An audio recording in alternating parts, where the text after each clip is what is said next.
legacy that will live on for generations of Queenslanders for decades to come.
Para tamu undangan yang terhormat, hadirin sekalian, selamat pagi dan selamat datang di Queensland MineTech Forum dengan tema Unlocking Mining Operational Excellence Through Cutting Edge Technologies. Kami mohon kepada Bapak Ibu untuk melakukan registrasi kehadiran di meja pendaftaran. Silakan Bapak Ibu untuk bisa hadir mengikuti forum Queensland MineTech dengan tema Unlocking Mining Operational Excellence Through Cutting Edge Technologies. Terlebih dahulu kami persilahkan Bapak Ibu untuk melakukan registrasi sebelum memasuki area tempat diskusi akan dilaksanakan.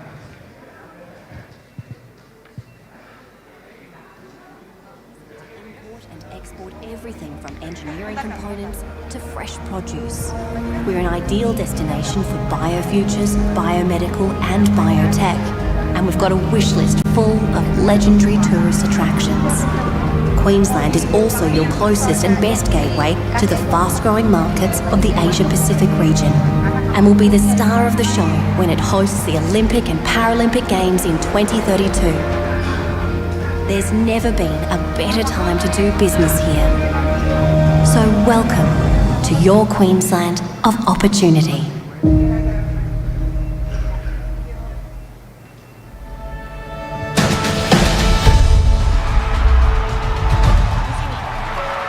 The only thing bigger than the Olympic and Paralympic Games is the opportunity to connect Queensland by building the roads and infrastructure we're going to need for decades to come, all while we drive tourism and back our grassroots clubs. And now the new Queensland government has set the plan to deliver it. To keep our growing population moving now and beyond 2032, Queensland needs a better connected and accessible transport network. For Brisbane, there'll be new rail lines and stations with new northern and eastern bus priority corridors, and road upgrades will get people around a growing city. There'll also be an exciting new sports and entertainment precinct in the heart of Brisbane, where Victoria Park will become home to Brisbane Stadium, designed to attract world-class events. The Centenary Pool will be transformed to become our national aquatic centre with more than 25,000 seats and multiple pools, ready to host international competitions and train the next generation of champions. New life will be breathed into the RNA Showgrounds, as well as housing the Brisbane Athlete Village. An upgraded 20,000-seat arena will host key events and give the Queensland Ekka an even brighter future. A major upgrade of the Queensland Tennis Centre will include a new 3,000-seat show court arena and 12 new match courts, which, in addition to Pat Rafter Arena, will bring even more tournaments to Brisbane. Across the city, existing venues will come alive. Plus, there'll be new and accessible indoor sports centres at Logan and Moreton Bay, and a new whitewater rafting centre in the Redlands.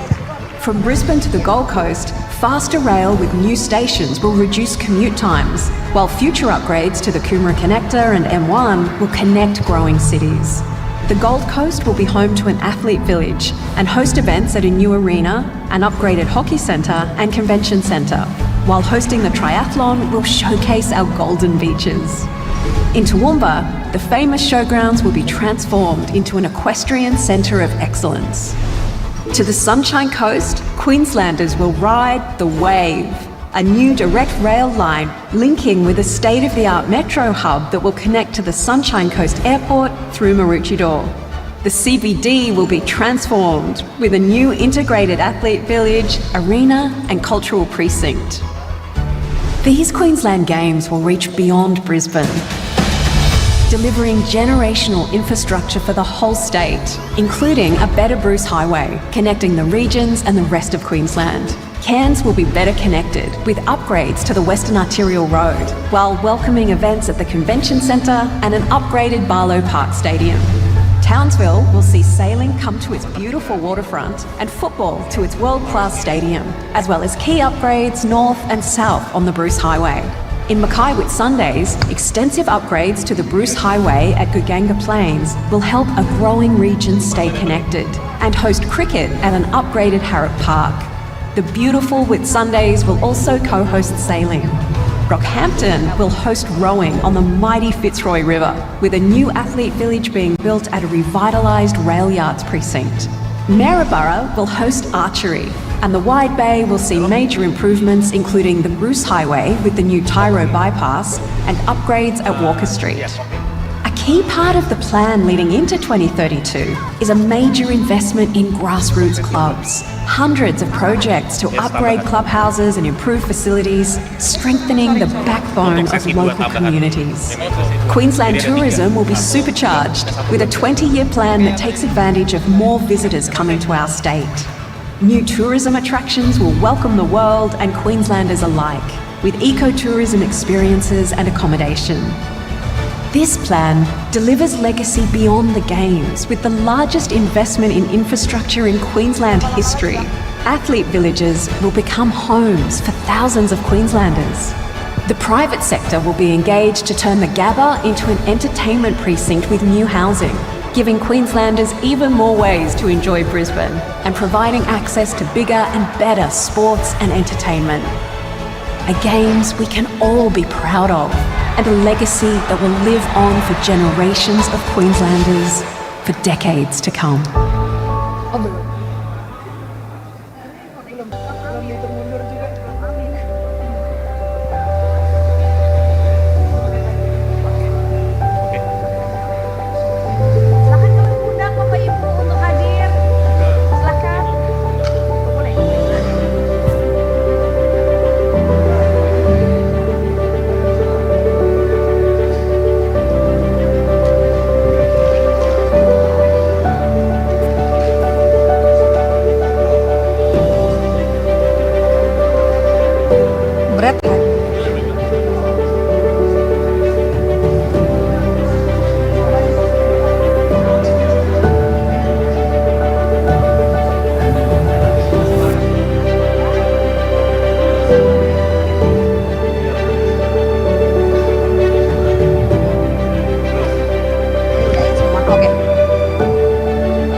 Bapak Ibu kami undang untuk dapat bersama ikut bergabung dalam diskusi Queensland MineTech Forum dengan tema Unlocking Mining Operational Excellence Through Cutting Edge Technologies. Silakan Bapak Ibu boleh langsung bergabung untuk ikut dalam diskusi. Kita boleh ambil tempat duduk.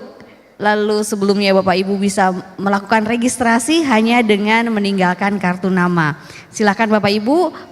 Event diskusi ini terbuka untuk umum, cukup dengan meninggalkan kartu nama, diregistrasi, Bapak Ibu bisa bergabung dalam diskusi Queensland MineTech Forum dengan tema Unlocking Mining Operational Excellence Through Cutting Edge Technologies.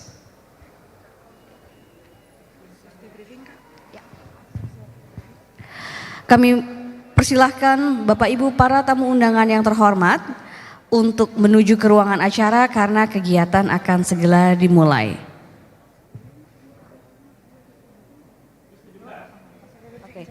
Kita akan terlebih dahulu melakukan safety briefing.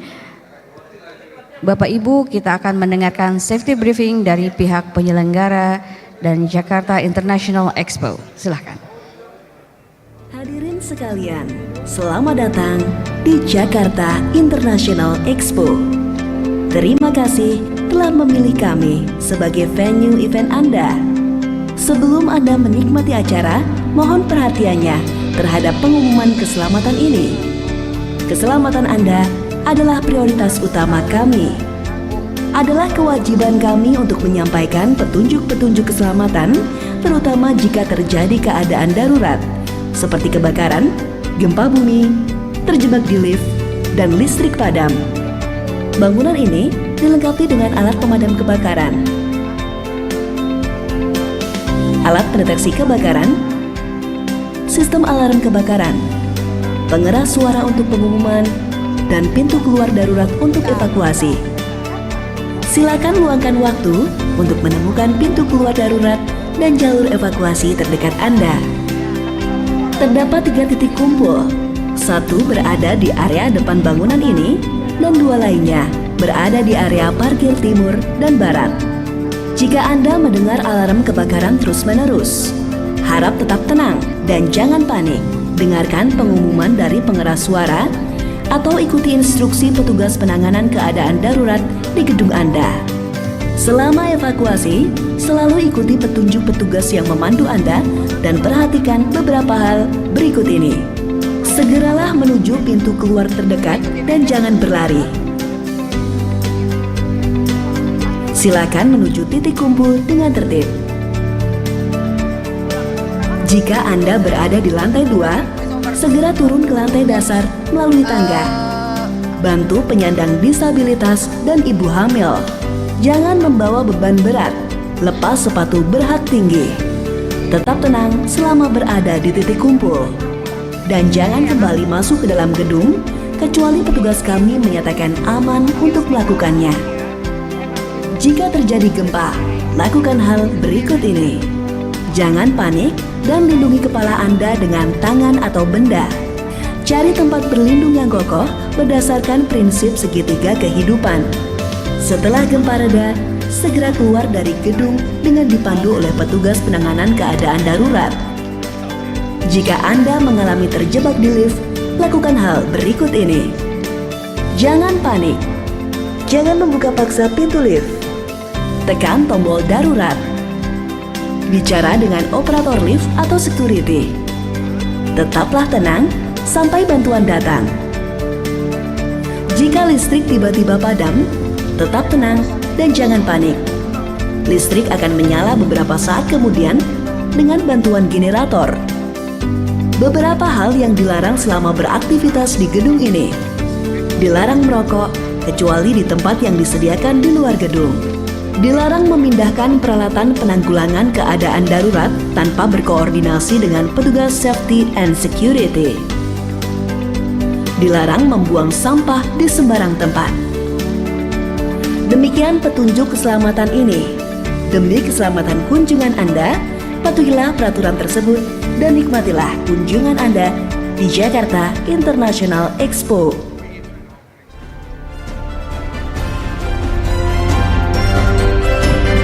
Assalamualaikum warahmatullahi wabarakatuh.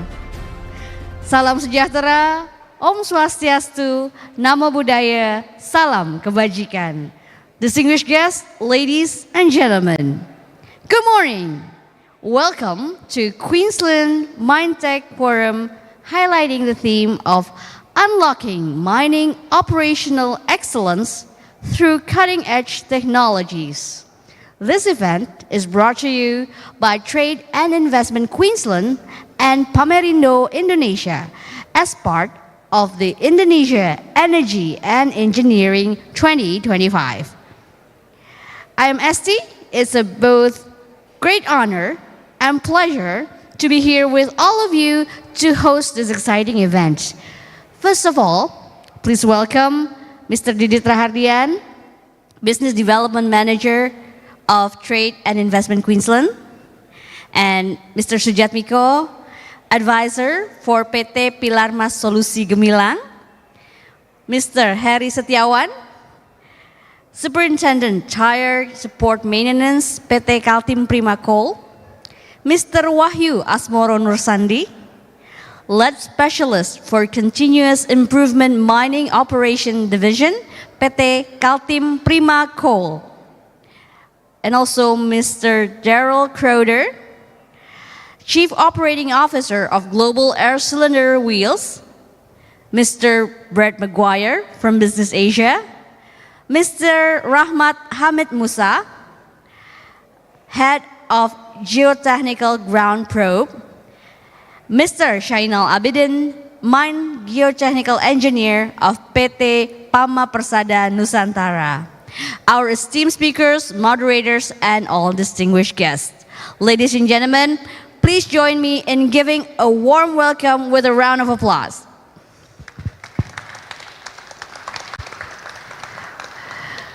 We will now commence our event. Distinguished guests, ladies and gentlemen, please stand for the national anthem, Indonesia Raya.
Thank you, ladies and gentlemen. Please be seated.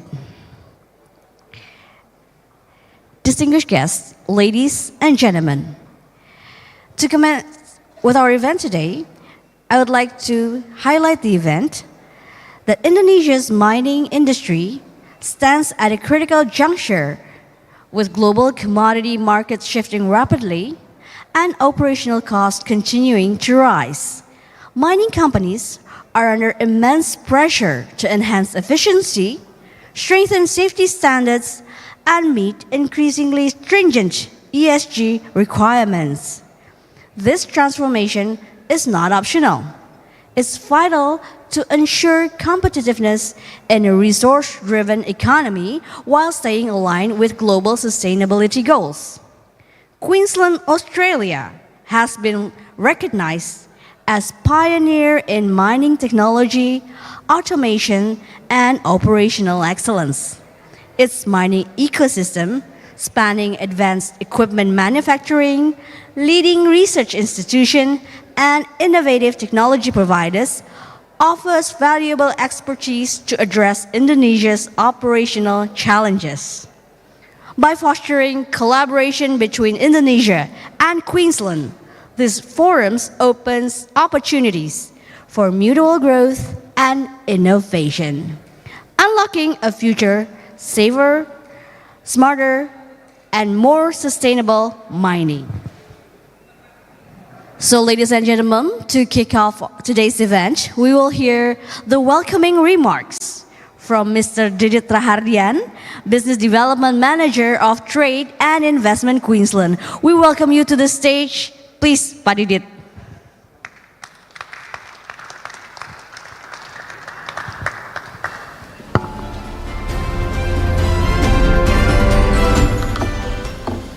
Thank you, Bu Esti. Selamat pagi semua Bapak Ibu, and to my dear Australian fellow, please allow me to deliver this speech mostly with Indonesian language ya, bahasa Indonesia. Yang saya hormati semua di sini, terutama Pak Jarmiko, terima kasih Pak Heri dan Pak Wahyu dari PT Kaltim Primakol. Nanti kita juga akan kedatangan dari PT Antam dan PT Pama Persada juga, dan semua moderator sini. Pak Bret, terima kasih. Merupakan kehormatan besar bagi saya mewakili Trade and Investment Queensland untuk berdiri di hadapan Anda semua dalam Queensland MineTech Forum. Bapak Ibu sekalian, TIQ adalah perwakilan pemerintah negara bagian Queensland, Australia yang memiliki misi untuk mendukung dan memfasilitasi kolaborasi, perdagangan, dan investasi. Di Indonesia, khususnya sektor pertambangan, TIQ berperan sebagai jembatan penghubung antara perusahaan-perusahaan teknologi pertambangan Queensland dengan segenap pemangku kepentingan di Indonesia. Perusahaan usaha pertambangan, perusahaan jasa pertambangan maupun mitra-mitra lokal, kami membantu memberikan solusi, memastikan kesesuaian teknologi dengan kebutuhan operasional pertambangan di Indonesia, serta mendukung terciptanya hubungan bisnis yang berkelanjutan. TIQ merasa sangat terhormat dapat berpartisipasi sebagai fasilitator pada acara hari ini. Kehadiran kami bukan hanya untuk berbagi informasi terkait peralatan pertambangan dari Queensland, kami juga percaya bahwa hubungan antara Indonesia dan Queensland memiliki fondasi yang kuat dan potensi yang luar biasa besar. Dan melalui forum ini, kami berharap ini adalah awal dari kerjasama di bidang pertambangan dan teknologi pendukungnya untuk dapat semakin erat di Indonesia.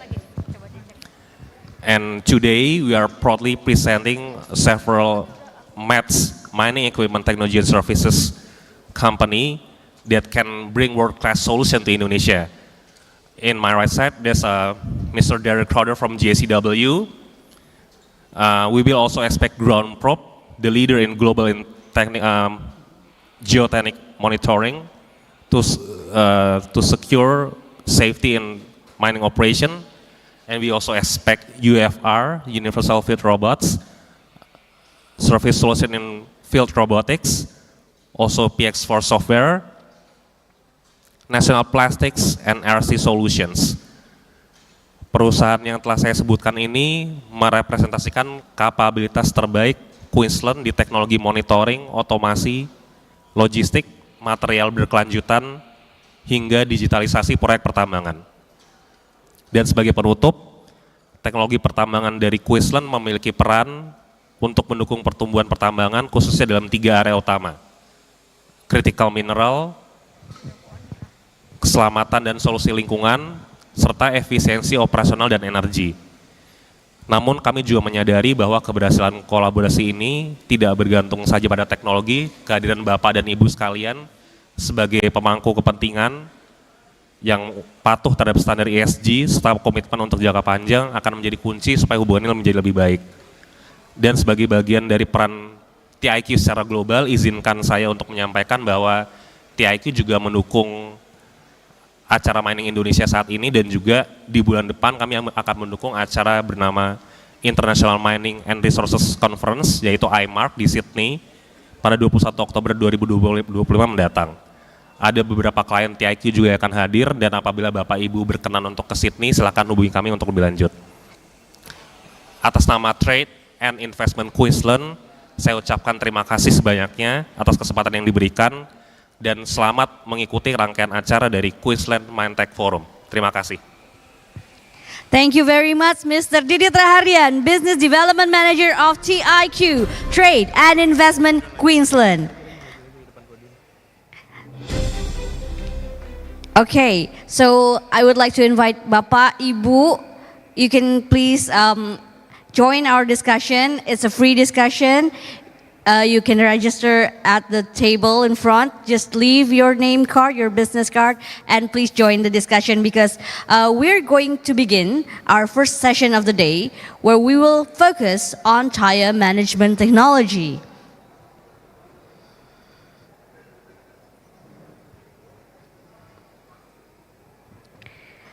Okay, so we will start our first session, Tire Management Technology. And now, please welcome our moderator and speakers for today's session to join us on stage. Mr. Sujatmiko, Advisor for PT Pilar Mas Solusi Gemilang.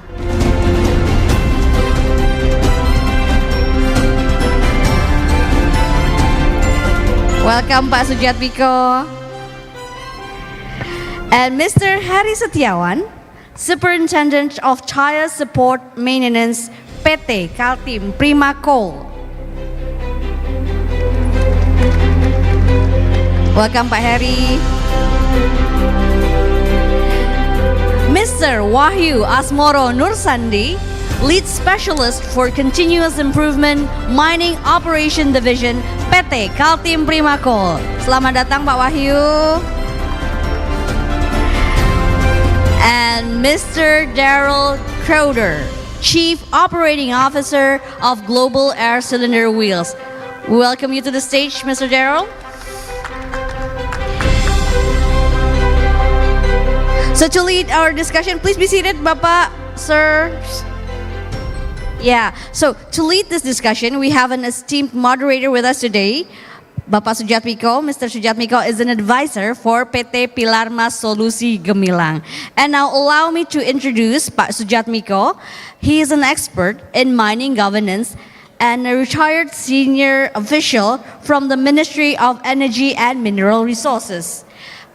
He played a crucial role in strengthening regulations, oversight mechanisms, and best practices to promote transparency, safety, and sustainability in Indonesia's mining strategy.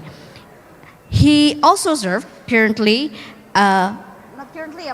He also served at the National Energy Council until a while ago, contributing to the formulation of Indonesia's strategic energy policies. Now, in his retirement days, Pak Sujatmiko remains actively engaged, sharing his knowledge and insights through professional forums and serving in advisory roles across the mining and energy sectors. So please welcome with us here today as a moderator, Mr. Sujatmiko. This Pak, the forum is yours. Terima kasih Mbak Ayu, Mbak Esti. Thank you. Assalamualaikum warahmatullahi wabarakatuh. Selamat pagi. Good morning everybody. Hari ini saya akan jadi moderator. Allow me to introduce our guest speaker here, Pak Heri Setiawan, Superintendent Tire Support Management at PT KBC, Kaltim Prima Coal.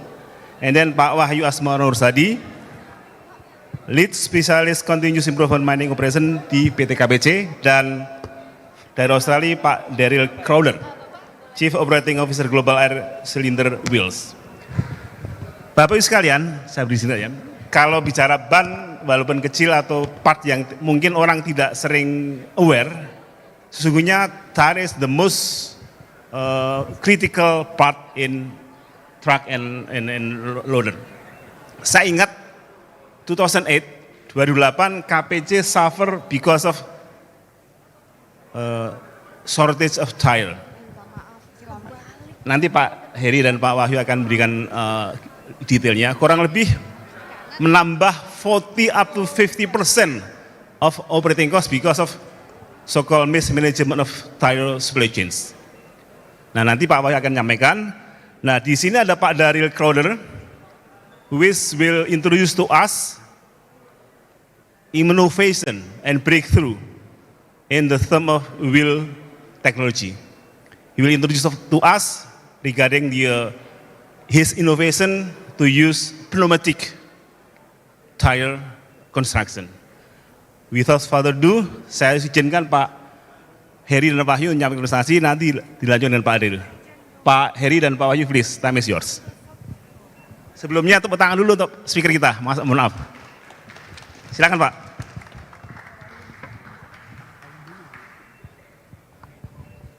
Bismillah. Assalamualaikum warahmatullahi wabarakatuh. Good morning and selamat pagi. Okay, allow me to present the tire maintenance at KPC along as KPC operate in Sangatta, Kalimantan Timur. First thing, tire is very important for operational in mining. Yeah. Okay, maybe we directly to next slide. I think this is the view for the first. Okay, KPC operate in Kalimantan. Yeah, it's already more than 25,000 employee already work for KPC, and we hold now start from 2022 already just a UPK before PK2B. We have 31, next slide, okay, no problem. This is 31 tire size, but the 96 until 97, our budget for tire is, for size there, from 27 until 53, from 49 inch to 63, yeah? Not 64 inch. And now our tires achievement for 27 is 101%, above from our target, and 33, then 37, yeah, it's a excellent tire for us. It's more than 100. Rally 53, our challenge, it's just more and less 100% from target. Okay, next slide. Okay, this is our process, yeah. Okay, set. This is our process. Simply, we order from the manufacturer directly. When we need a tire, directly we speak to the tire manufacturer, whatever we want, spec and the size and everything, and then deliver to port, and then we receive from overseas all of the world, yeah. Our tire resource from France, from Japan, and some of them from America. For the earth mover, of course, the 4 size. The other size, maybe we have a local provider. Okay, and then this is our process until we maintain. We repair also the tire when it have a defect or something make the tire puncture or something like that. For the earth mover also, we handle by ourselves. Okay, this is the process of our tire planning. First thing, we're gonna need to check what is the specification we need from the TKVH, and optimum price, or regarding our operational costs. We have to choose which one that we need, and then we start to plan the tire. We need fleet population. We need we will operate. That's always changing dynamic regarding the operational requirement, and then we send the spec to the team supply chain division. They will talk to the manufacturer and we'll order, and then after the tire arrive to the site, we use it, we monitor it, and of course we repair the tire and we make a rotatable spare for that. And the end of the tire, we have the waste tire that reuse for another operational, like tire drop structure and marine need. Yeah. Okay, this is standard. I think we are using standard from OEM, from Japan, from Europe. We are using, of course, Michelin tire, Bridgestone tire, Goodyear tire. They, educate us how to make the tire effective to be operated, optimizing and everything. So that's standard. We have basic maintenance, like we have to choose the tire, assemble the tire, and how to maintain the rim also, and everything. And we do check also inspection visual at the field, and then we make the data for that. And we do opportunity and proactive maintenance.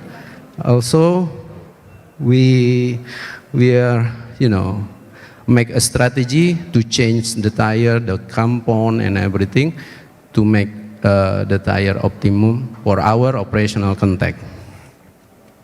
Okay, this is our monitoring team. We have pressure. Now we are using online TPMS.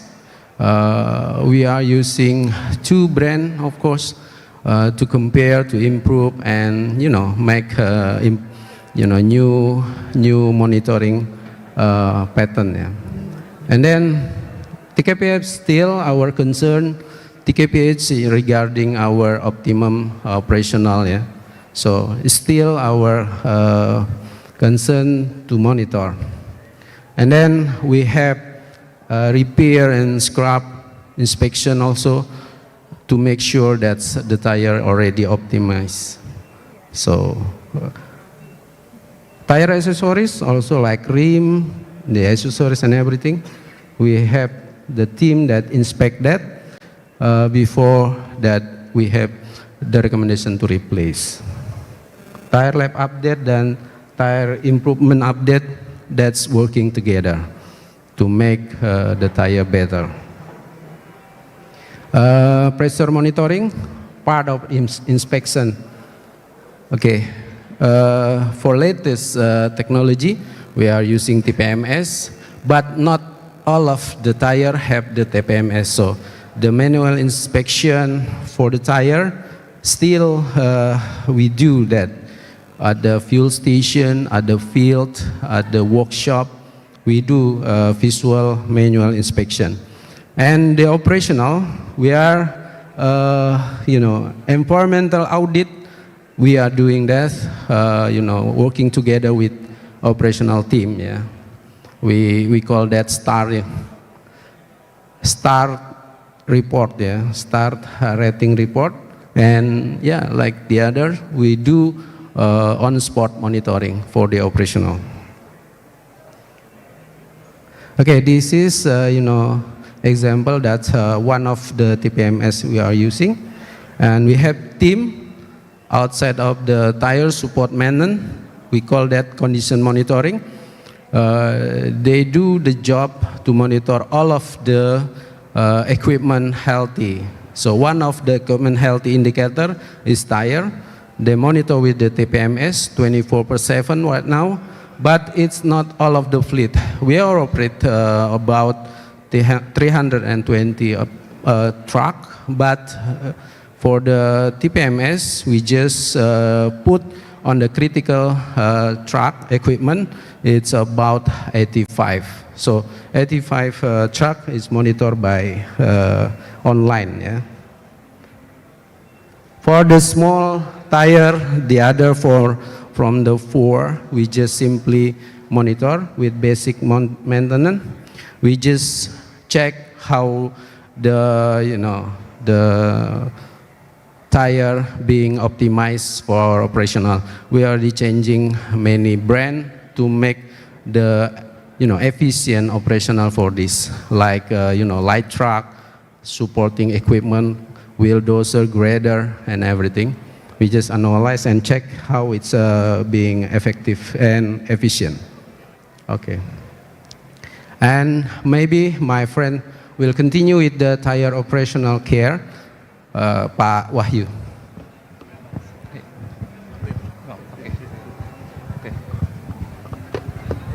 Thanks, Pak Hari.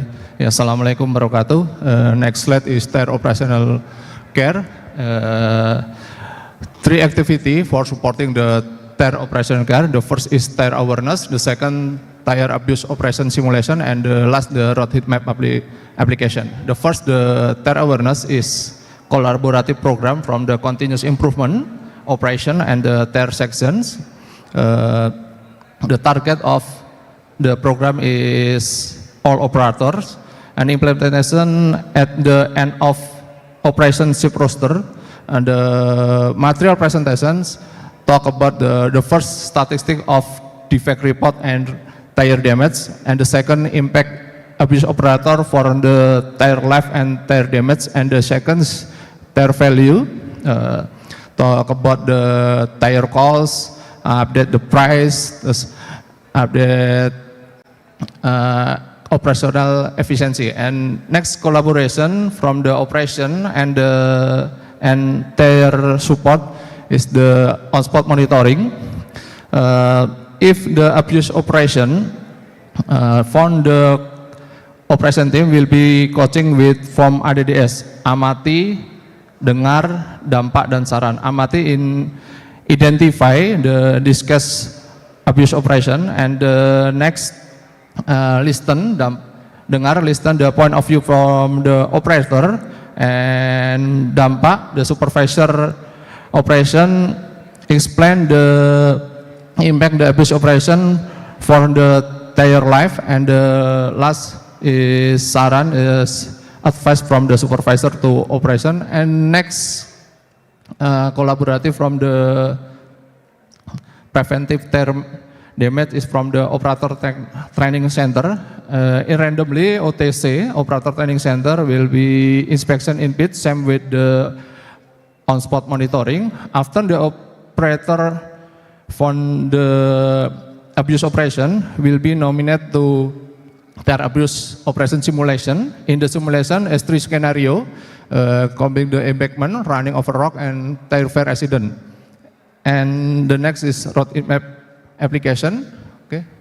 Next is the scenario of simulation. The first is accident, tire set damage, and the running is over track with the rock. Okay. And the next is one of the application in digitalization in KPC is the road heat map application. Road heat map application will be support the supervisor road maintenance to identify the road condition based on the speed and undulation, the data speed from the GPS or dispatch fleet management system, and the undulation from the suspension of truck. Okay. The road heat map will be identified with the color, yeah. Red is low speed without undulation, yellow low speed with undulation, green high normal speed without undulation, and the last blue high or normal speed undulation. In this application is 3 menu. Road heat map, notification is road prioritization to road maintenance, and the last left gather max. Okay, this utilization of scrap tires, this KPC 1,779 used to tire for tire drop structure. Okay, thanks Pak. Give applause to the two presentation. Terima kasih Pak Wahyu dan Pak Heri. Ladies and gentlemen, from the two presentation we can conclude that tire management and continuous improvement is very critical to mining operation. So, in this case from KBC, we can learn that they have a system to make sure that tire are ready at any time, at any cost, Pak, ya? Yeah.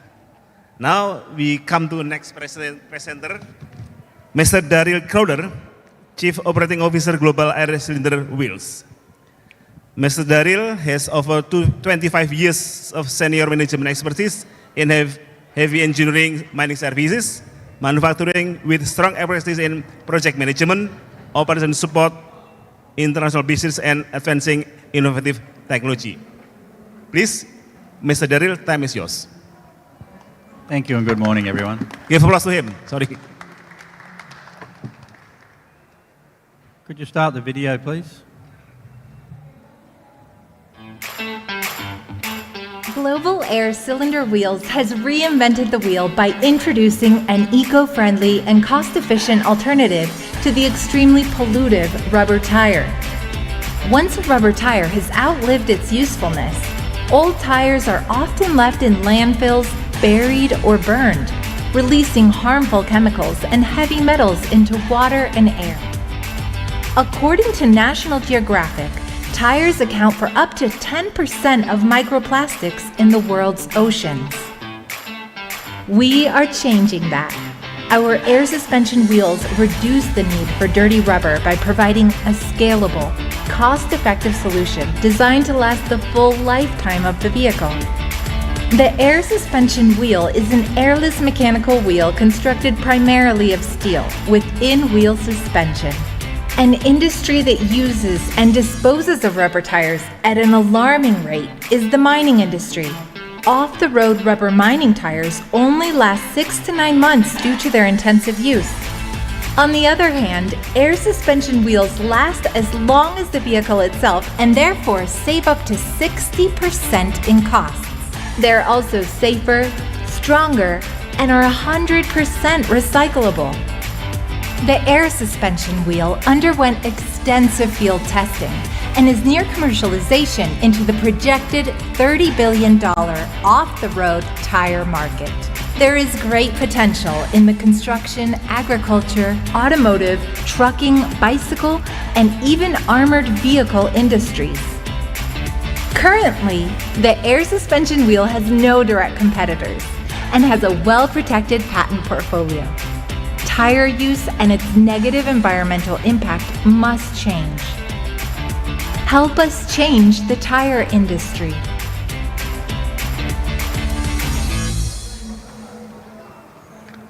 Thank you. I'll get you to start the presentation. Beautiful. I'll just walk you through the benefits of the ASW, right from how we develop the wheel to delivery to site. You've seen this on the video, but it's a quick representation of how the ASW works.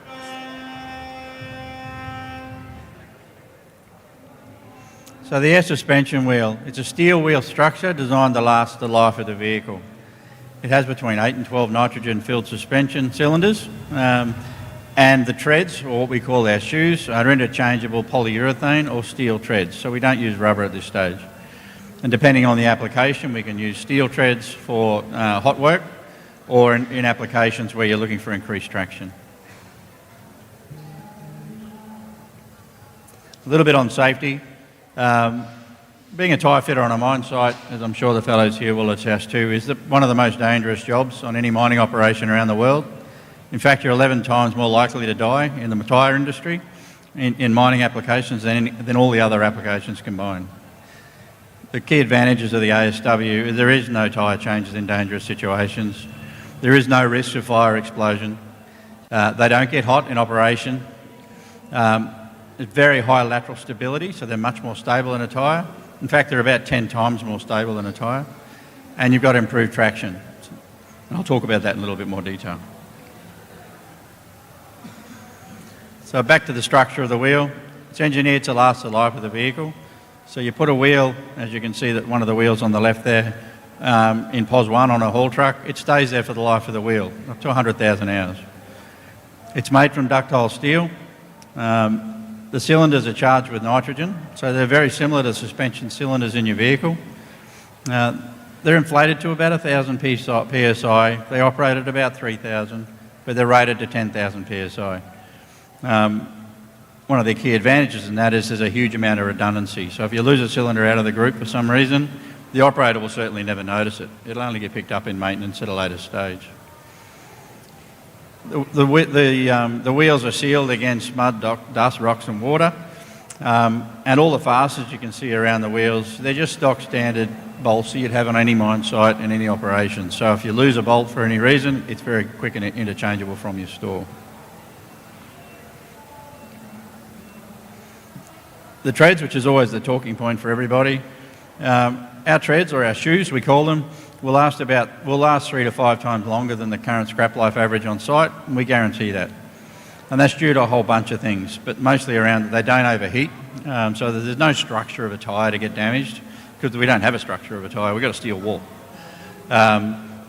Very small amount of deformation within our wheels. Pressure differences don't affect the performance of our treads at all. A couple of the key points is we can play with the shore hardness of the polyurethane depending on the application. So if you've got an application that's incredibly abrasive, we can harden the compound up. Or if you've got an application which is fairly common over here where it's very soft and potentially lots of cutting, we can soften it up as well. And if you're in applications where static electricity is a challenge, particularly underground coal applications with explosions around methane, is we can put products within the polyurethane to prevent static electricity, so removing that ignition source. The dynamic differences between the ASW and your current tyre and wheel combinations, I'll just touch on these quickly, but there's about 70% less force from the ASW through your axle transmission and engine than there is with your tyre and rim combination. It's going to offer incredibly big maintenance savings and operational benefits to site. We've got to learn that together, and it'll be different in every application. We've got improved traction. We've done a lot of brake testing, and you'll see some videos of it shortly. You'll pull up in the same distance with about 20 to 25% less energy in your braking system, or 25% shorter distance if you use the same amount of energy. From a fuel savings point of view, we guarantee 3 to 6% diesel reduction in spend, but we know in effect with a lot of the testing we've done, it's significantly higher than that. We've actually had as high as 28% reduction in diesel. So it's a huge thing. And some of the challenges I know you've got over here with biodiesel products and other things being used that aren't as energy efficient is we can hopefully match the same efficiency you're getting from your normal diesel product with the biodiesel. Non-suspended weight we touch on as well, and 70% of our wheel weight is ground supported, meaning the whole truck is floating inside that wheel with the suspension. That offers suspension advantages, but also GVM opportunities when you can consider 60% of that weight could potentially be used for payload increase. And in effect that our wheel is lighter than your current tyre and wheel combination already anyway. So there's some huge opportunity advantages there.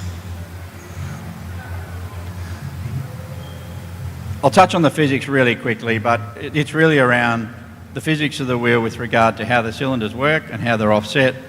And the big ones for a mining operation are they don't need to be rotated like you do with your tyres. They're auto-balancing, they're self-aligning, and they progressively harden with impact. So from an operator point of view, it'll feel the same in operation as it does with a tyre, but it rapidly increases in an impact situation.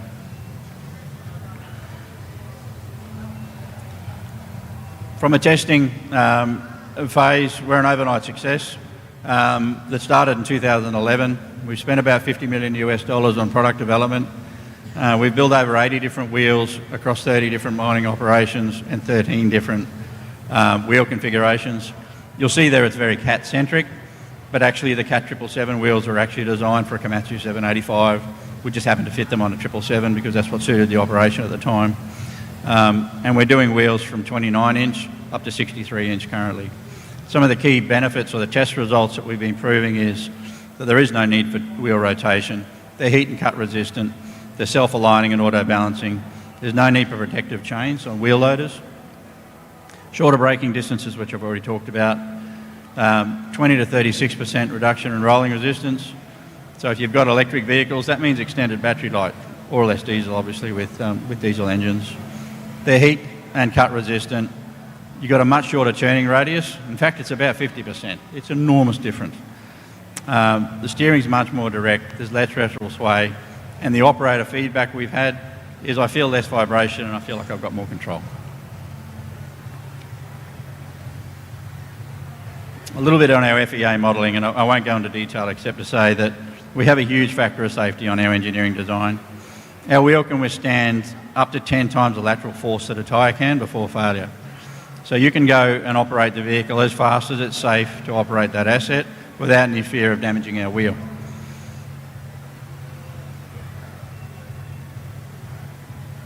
From an implementation considerations point of view, we wrote a white paper called Dynamic Differences Between the Air Suspension Wheel and Inflated Tyre combinations, and that was circulated globally through a lot of the mining houses and the mines inspectorates. Out of that, there were 14 key points that came back for clarification, particularly from the mines inspectorates, and they're what you can see there with the black-red writing. We then went away and wrote an implementation considerations document, which is a white paper. It's pretty hard going. It was written by a professor of dynamic engineering for mechanical engineers, so you've got to eat the document. It takes a while to get through it. But that's now been published through the mines inspectorates, and they've now passed the wheels completely for operation, which is great news for us. But also, 30 universities around the globe are actually using it in their dynamic engineering white papers now in their studies for mechanical engineers in the automotive space. So it's been a hugely successful document for us. We've also done some third-party engineering risk assessments around the use of the wheel, and that's to support our mining houses in their own site-based risk assessments when they're implementing the use of the wheels. From a cost point of view, this is a real mine site. It's a coal application. This mining operator has about 360 haul trucks in this 57-inch size range between Komatsu and Caterpillar assets. This one site has 30 Cat 793s and 60 797s, so 63-inch vehicles. What we're able to show in this operation is that the total cost reduction of implementing the wheels was 34%, and on those 30 793 trucks, it meant there was 360 less tyre changes a year that they were doing in that operation, and it's 360 times they're not putting people's lives in danger in an isolated, very high-risk activity. So it was a real game changer for their operation.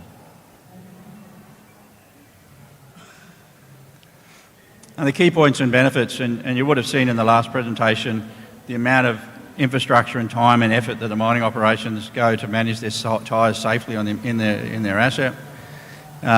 Some of the key points and benefits of the ASW is there is no stored pressure management required. So there is no tyre changes, but more importantly is you don't have to deal with that bomb. There is no inflated pressure to deal with anymore. The ASW is a flexible coupler which reduces stress and strain on the axle, transmission and engine. As I touched on before, 70% reduction in stress and strain.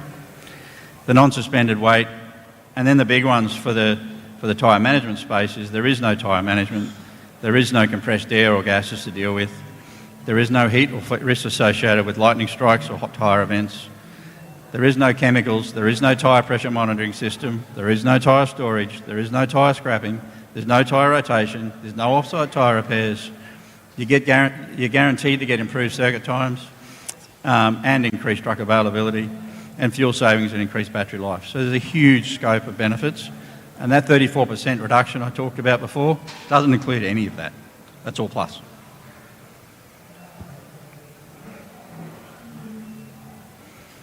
There's some photos of some trucks and loaders fitted. It's a 777 on the left and a Cat 994 loader on the right. Some really quick videos, but you've seen some of this, so I'll move through them very quickly. Can you turn the volume off, please? 12 feet on rubber, 7 on feet the presentation. The braking distance.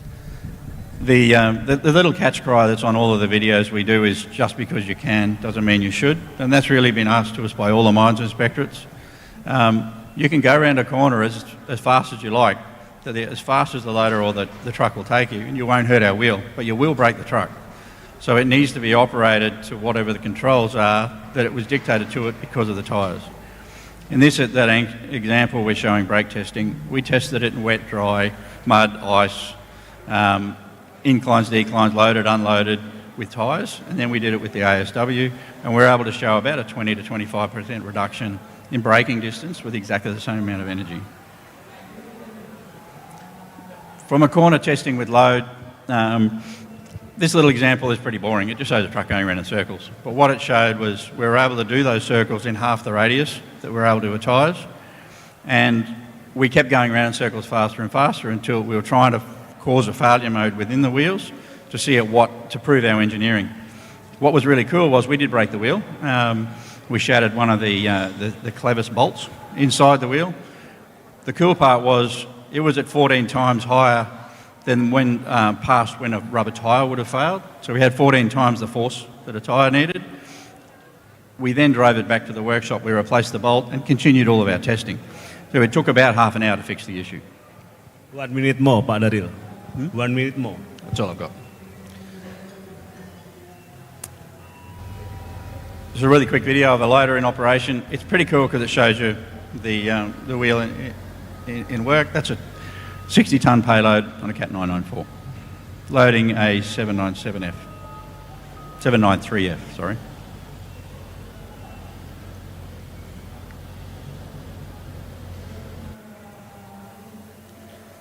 And for any loader operators in the room, that's a Cat 994.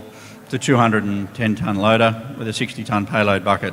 If you were to do this with tyres, in effect, the back wheels would be lifted off the ground and you would lose control of the asset during that operation. In this operation, we're on an iron ore mine. We were down for 3 weeks of break-in testing to get all their operators confident in using the equipment. The 3-week break-in testing phase lasted half an hour and they went to full production. They were that excited about how much more control they had with their loader. That's me. Thank you very much. Thank you, plus Pak Daryl. Ladies and gentlemen, from the presentation from Pak Daryl, we have a sort of new information regarding how pneumatic tire can solve our problem in mining industry. And also from the Pak Wahyu and Pak Hari, we also have experience from them how crucial tire readiness for the fulfillment of the target of production. Thank you for your all presentation, and we would like to have a sort of Q&A for the audience who will ask to the presenter. Just raise your hand and say your name and from your company, please. For the audience, the gentleman or ladies who will, okay, help me, okay. Hey, thanks for the presentations, gentlemen. I apologise, I don't speak Indonesian. My name's Billy Haylock, I'm from PX4 Software, and I'm talking later today. But Daryl, thanks for the presentation, sensational. I've got a couple of questions for you, 2 parts. The first one is brand new product in the market. I know 10-year development plus, right? I understand the pain. What's your major barrier to entry? The biggest barrier to entry has been ourselves, is making sure that we had a product that wasn't going to fail in the field. And it's really convincing a sceptical industry around such a radical change. It's hugely disruptive, and it's really been around getting engagement. The first, I guess we started really pushing it in the market at about 2019, looking for partners to work with us. Once we secured those, which was obviously in iron ore in Australia and in North America, it was then around convincing the industry that we had a product that was going to last as long as we said it would, and wasn't going to cause a challenge from a risk point of view on site. So we've now through that, and now we've got 28 mining companies around the world signed up, ready to go, and we're the barrier now, making sure that we've got it right before we go and create a bigger problem. So yeah, we're just about to do the operational release in that regard. Okay, yeah, thank you for that. Very exciting. My second question is, you mentioned the Mines Inspectorate, and obviously there is 400 mines inspectorates around the world. Right? We've got 7 in Australia, 50 in the USA, 1 here. How many have you been to? Because that's not an easy gig, right? Getting all of them to look at your product. Yeah. We're really focused on the Australian mines inspectorates because they tend to lead the globe as far as the proactivity they have around managing that risk. And then we've sort of ended up being invited into forums in the US and Canada and in South America. Haven't had any engagement here in this country as yet, so we've got a long way to go.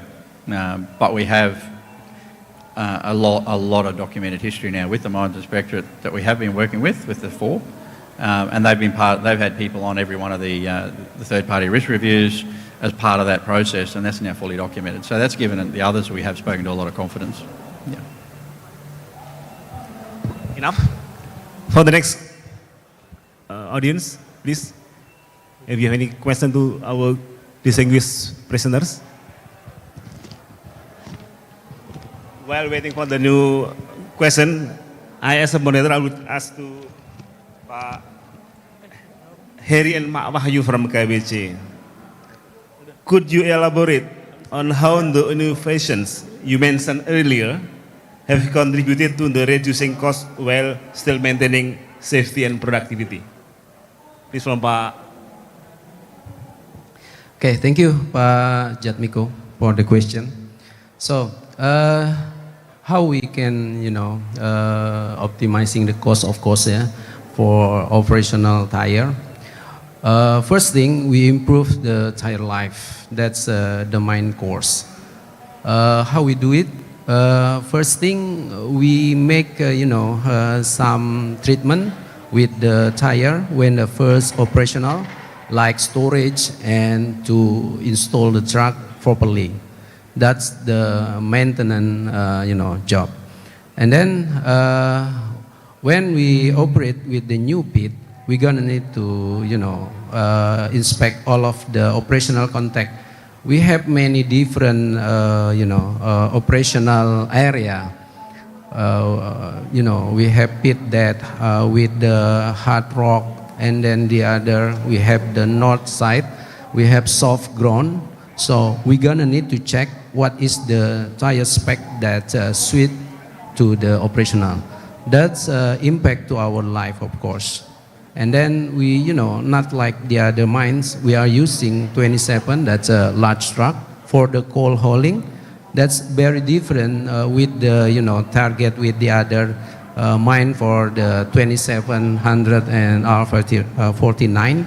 So we have the strategy also to, make sure the tire meet our, expectation life. That's the thing, I think.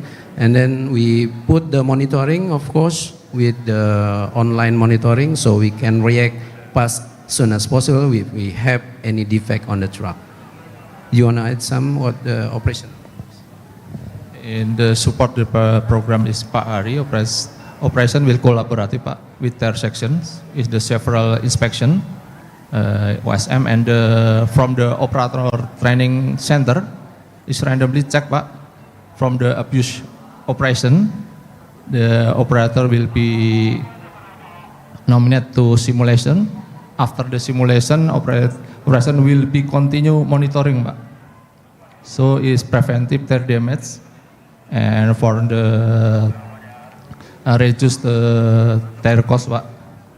And the last in KPC using the application, in the road heat map application will be accessed by online, by gadget or the PC, Pak.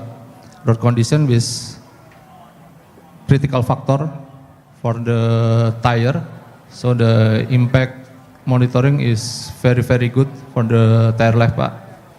So the KPC can be improved, continuous improve the road heat map application for the supporting the tire life, Pak. Thank you, Pak.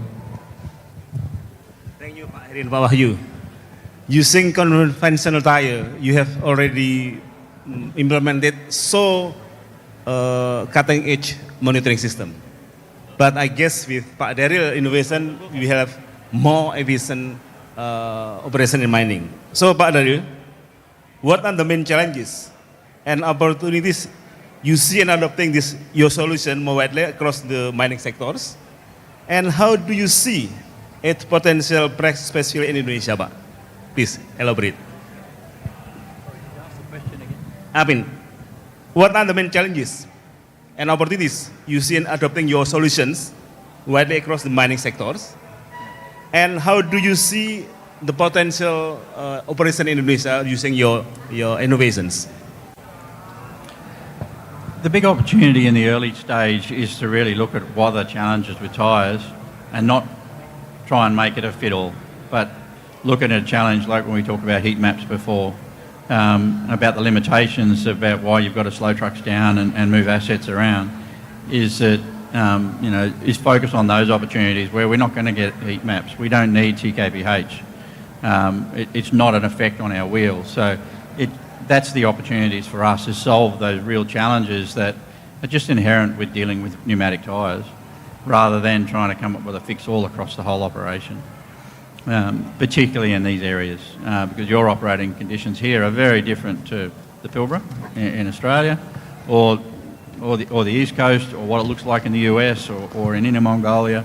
They're all quite different, and it's focusing on what benefits and challenges that you guys have that are very specific to Indonesia. Is there any questions before we close our sessions? If you still have some, please. Hello. Okay. Good morning, sir. May I ask a question before I follow up with the main question, sir?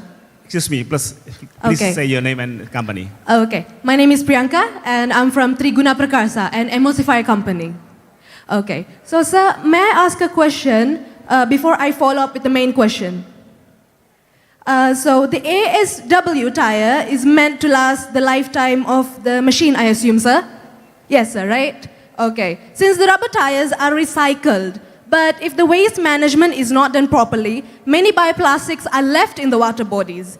And so my question is, what is the stance of ASW tires on sustainability and reducing waste when normal tires can be recycled, but when the lifetime of ASW tire is over, what is the disposal method of it? When we say that the wheel is recyclable, it's steel. It just needs to be shredded and go back through the steel melting procedure and recycled as steel product. Our polyurethane isn't rubber, and the only waste we get from that is what goes onto the road and wears off. So when we say it's 100% recyclable, it's genuinely 100% recyclable. It goes through, gets shredded, melted down and reused again. Okay, sir, but can it be used on a different machine after the lifetime of one machine is over? No, you're going to... The structural limitations in steel is it has a service life, and we design it so that at the end of that life, it needs to be melted down and started again. You wouldn't use it in another application, no. Okay, thank you very much, sir. Any others from the audience? If no, thank you again to all our speakers for the valuable insight and interesting discussion. And before we close our discussion, allow me to give them closing statement starting from Pak Daril, please.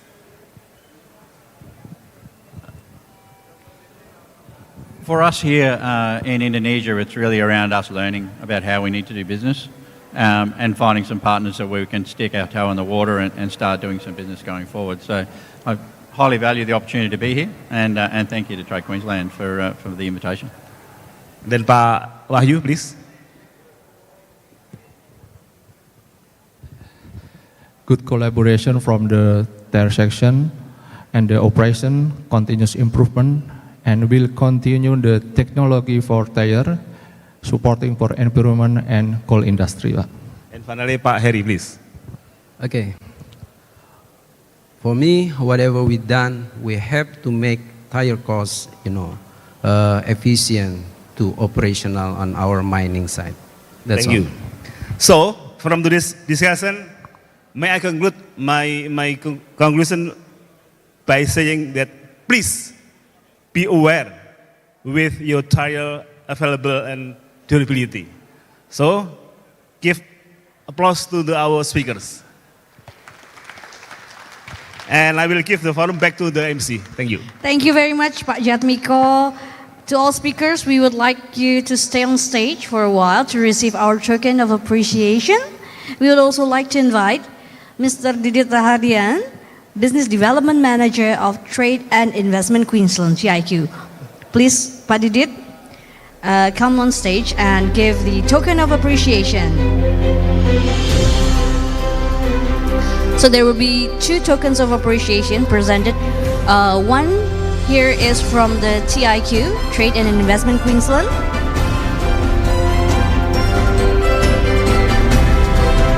Okay, Pak Didit will give the first token of appreciation to...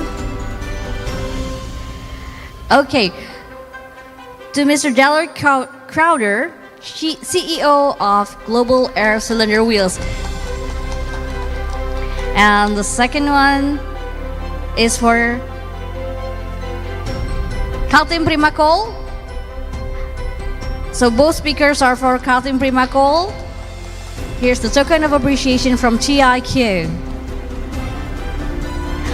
Last but not least, it's for our moderator today, Pak Sujatmiko, Mr. Sujatmiko, as advisor of PT Pilar Mas Solusi Gemilang. Okay, and there are more to come. These token of appreciation is from PT Pamerindo Indonesia. Again, for Global Air Cylinder Wheels, thank you very much, Mr. Daryl Crowder. And then for Kaltim Primakol, Pak Heri Setiawan and Pak Wahyu Asmoro Nursandi. And again, for Mr. Sujatmiko. Oh, so this one, one for each? Okay.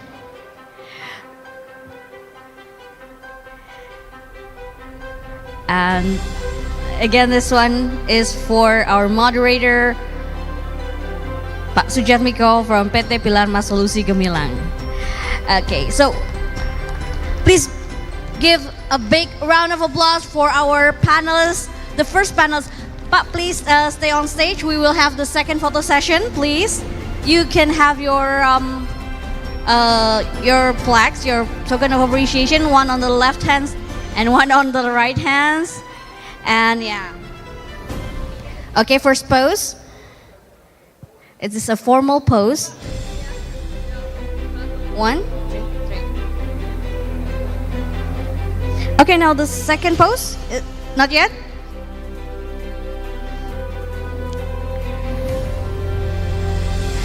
Okay, now with your fist, as we do it. Oh, so you can put the token of appreciation down, and we will do it how we do it in a mining site. We will do semangat pagi, Pak. Okay. So you can put down the token of appreciation and please make a fist, raise your fist, and we will do semangat pagi like we do it in the mining site. Semangat pagi! Okay, thank you very much. This is our first session panelists. Give them a big round of applause. Thank you very much.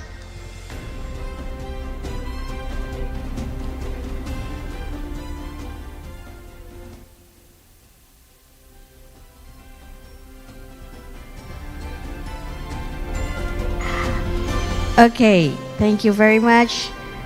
Our first panelist, ladies and gentlemen, please, please stay in this hall because we will proceed with our second session. Ladies and gentlemen, the second session of today's event is going to discuss a topic of geotechnical monitoring technology. So here we are, and we're going to invite our moderator and speakers for the second session of our discussion. Please welcome Bapak Rahmat Hamid Musa, Head of Geotechnical Ground Probe. Please give a big round of applause for Mr. Rahmat Hamid Musa. Welcome, Pak. And then we would also like to invite Mr. Shainal Abidin, Mine Geotechnical Engineer PT Pama Persada Nusantara. Please give a big round of applause. And our last panelist here is Mr. Brad Maguire from Principal Business Asia. He will be our moderator for the second session. So I will introduce Mr. Brad Maguire. Mr. Brad is a legal and commercial expert with over than 25 years, right, of international experience, including 20 years in Indonesia. So he speaks Bahasa, right? Okay. He has guided multinational companies through complex legal and regulatory landscapes and currently provides strategic expertise as principal of Business Asia and co-founder of Toroa Business Semesta. Business Asia was founded with the vision of strengthening investment and trade between Western companies and Indonesia. The firm was established on the firm belief that business outcomes improve when cultural understanding and local insight are integrated into decision making. So, please welcome Mr. Brett. The forum is yours. Thank you, and good morning, everyone. Selamat pagi. This session is a little bit different. We're going to be looking at how geotechnical monitoring technology plays a crucial role in maintaining operational safety, particularly under the challenging mining conditions we have here in Indonesia. So today we're joined by two speakers who have quite different but complementary perspectives. The first from Ground Probe. We'll hear about how cutting-edge technology can maximize safety in tough environments. And then from Pama Persada Nusantara, or Pama, we'll learn about about practical experiences with a multi-site approach in implementing geotechnical monitoring. So through these two presentations, we'll see how innovation can be applied directly in the field and how collaboration between a solution provider and the mining operator can enhance the effectiveness of geotechnical monitoring. I hope this discussion is interesting and useful and offers you with some fresh insights on how you can anticipate risks, ensure operational sustainability, and most importantly, ensure that safety is the #1 priority. So, without further ado, let's start our discussion. Great timing for the frog in the throat. We're going to first hear from Rahmat Hamid Musa, who is the head of geotechnical for Ground Probe. So Mr. Rahmat is a geotechnical engineer with over 16 years of experience in the mining and geotechnical industries. He began his career as a geotechnical consultant and open pit coal miner in Indonesia, later gaining hands-on expertise with leading mining companies such as Adaro and Bayan Resources.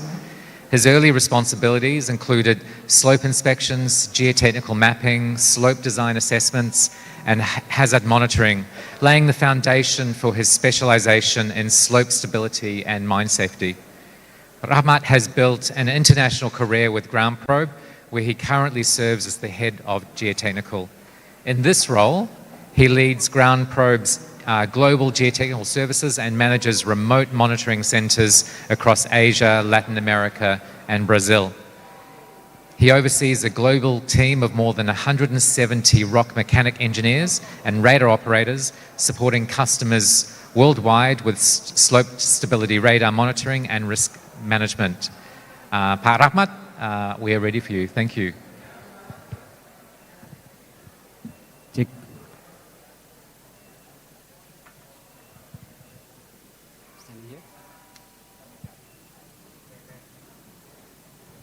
Good morning, ladies and gentlemen. Thank you, Pak Brett, for the introduction. So, today I would like to share some of these new perspective about managing geotechnical hazard. As we know that in the last decades, there's a lot of incidents that caught the attention globally, especially in mining and also in tailings dam management. Next.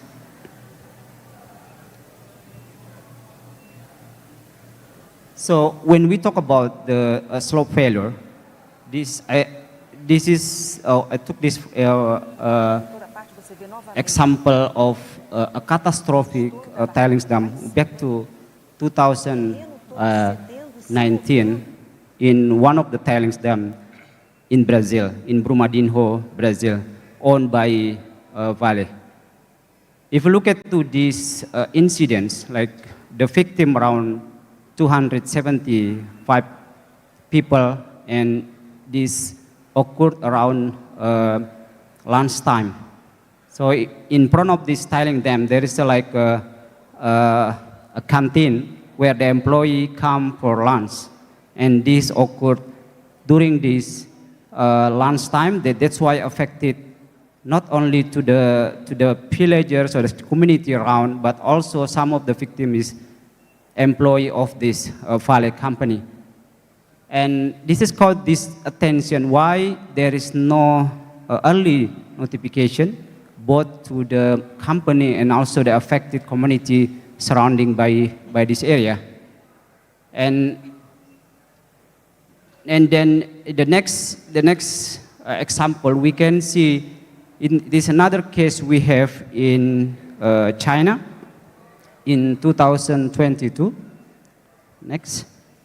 In 2022, next slide please. Yeah, so this is the example in 2022 where a collapse occurred in one of the coal mine in Inner Mongolia in China. You can see like a lot of operation. 4 people died, 6 injured, and around 49 others still missing. So imagine this, it could happen in some of the mine. This could be only a few examples where they have a good documentation as a lesson learned from us why the geotechnical risk is very important, because the consequences if we fail to manage is huge. It could be lead to closure of the mine. Of course, the fatal one is the fatality. That's the thing that we really want to avoid as a consequences of the soft layer. So if we look at to this, particularly in Indonesia, the geotechnical risk is well known. If you look at to this Capman 555 and now the new Capman is very detailed guidelines for monitoring, because every company now is aware is geotechnical risk is one of the risks that we need to manage in the mining, because this is affecting to the people and also affecting to the mining operation and environment. If we look at to these historical cases that shared by ASDM, a huge one of the contributor incidents that recorded related with the slope failure in coal mines and also in underground mines in Indonesia. Oh, yang mana ya? So this is a few examples. If you look at this, the consequences of the failure, like property damage, closing of the road, and some wisdom failure, and could, like if you look at this example of they are closing the mine because the slope failure happened, and huge financial, logistic, and also the legal implication from the slope failure. But if we manage the geotechnical risk very well, there is also opportunity for a company. So in this case, a company in Indonesia, they are implementing a comprehensive slope monitoring, and within the very short time, they can optimize coal mines around 7 million tons. So the mine is about to close, but they have opportunity to extract the coal before it's finally loses with the end of the life of the mine. And also, if we look at to conservative conservation energy, there is also aspect of big push from Indonesian government to maximize the ore or the coal before the life of mine is closing. The second one, the example from Grasberg Freeport. So in this case, they changed the stiffening the slope angle from 51 degree to 60 degree, and they managed to secure additional 8.4 million tons high-grade ore. So this is a good example of, with the good geotechnical risk management, of course not only slope monitoring, but with the comprehensive geotechnical hazard management, they managed to extract more coal or continue working under known hazard area. So the mining industry macro trend now, when we look at to this, the mining are going deeper. There is not much exploration is going on now. It's challenging now because the mining is going deeper and deeper. And it's hard to handling the materials because we have a limited area and also the strict environmental control. So how we can maximize this potential ore, how we can maximize the dam height. That's why the importance of the slope management is very important, where the monitoring also is play a critical role in this particular area. So when we look at what is the monitoring sensor that currently available in the market, so based on the risk, when you have, like, you just open the mine, what is the typical slope monitoring will be implemented? So usually we start with the visual inspection, UIP drone, crack meter, a simple LiDAR, and then when there is a potential geotechnical hazard, the company start to invest with laser scanner, INSAR, GPS, TDR, monitoring hydrogeology with vibrating wireline piezometer, and also the total station pressure monitoring and inclinometer. When the significant risk identified, for example, there is activity around hazard area, tension crack already identified, it's difficult to allow mining operation working near the area, this is the moment where the substability radar start to be implemented. So the important and the objective of slope monitoring in the mines is number one for the early and late stages. So the monitoring tools help the geotechnical team to identify the risk before it happens and evacuate all the people or equipment before the failure occurred. And the second one, with the good understanding from slope monitoring, there is a potential to optimize the slope and rehabilitate, or when the failure happens, the question mostly from operation, when is the good time to back to operate to near the area of hazard. And the last one, if it is the progressive movement already detected, when is the failure will occur. So the technology now is available, we can have this information to predict before the failure happen. So this is the important and also the technology we have in the current moment. When we talk about monitoring, Orica or ground probe as a proud of Queensland company, so ground probe is based in Queensland. The original substability radar was founded by a group of researchers from University of Queensland, and then commercialized, and in 2018 we are acquired by Orica Australia. So particularly when we talk about surface and underground monitoring, there are a lot of sensors we have, from surface monitoring to subsurface monitoring. From point monitoring, like the simple one from the GPS, to the subsurface monitoring combination with the inclinometer, to the satellite monitoring. When you want to monitoring a large area of movement, so using the satellite with different time of visit, currently around 14 days, you can monitoring the movement of the large area around the mines. And also is well known, is using to monitoring, for example, like in Jakarta, how much the settlement of Jakarta every year.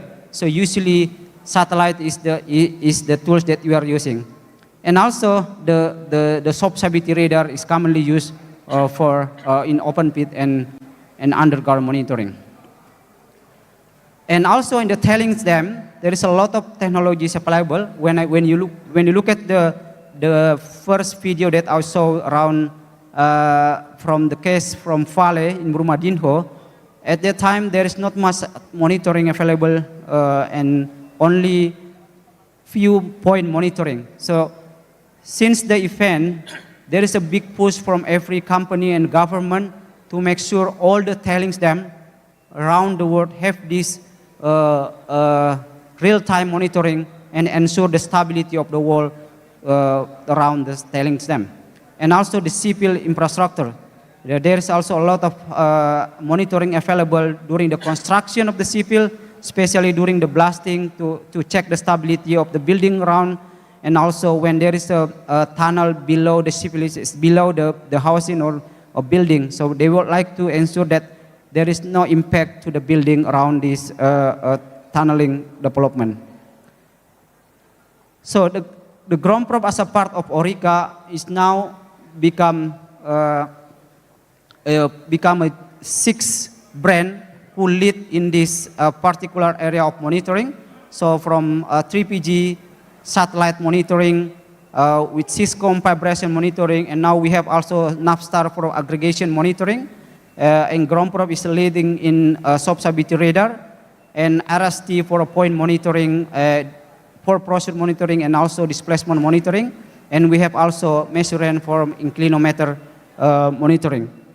So our presence in Indonesia, we started in 2010, where we have very strong presence in most of the mines in Indonesia. And also we cover Asia from our office in Balikpapan. So we have two offices, one in Jakarta and also in Balikpapan.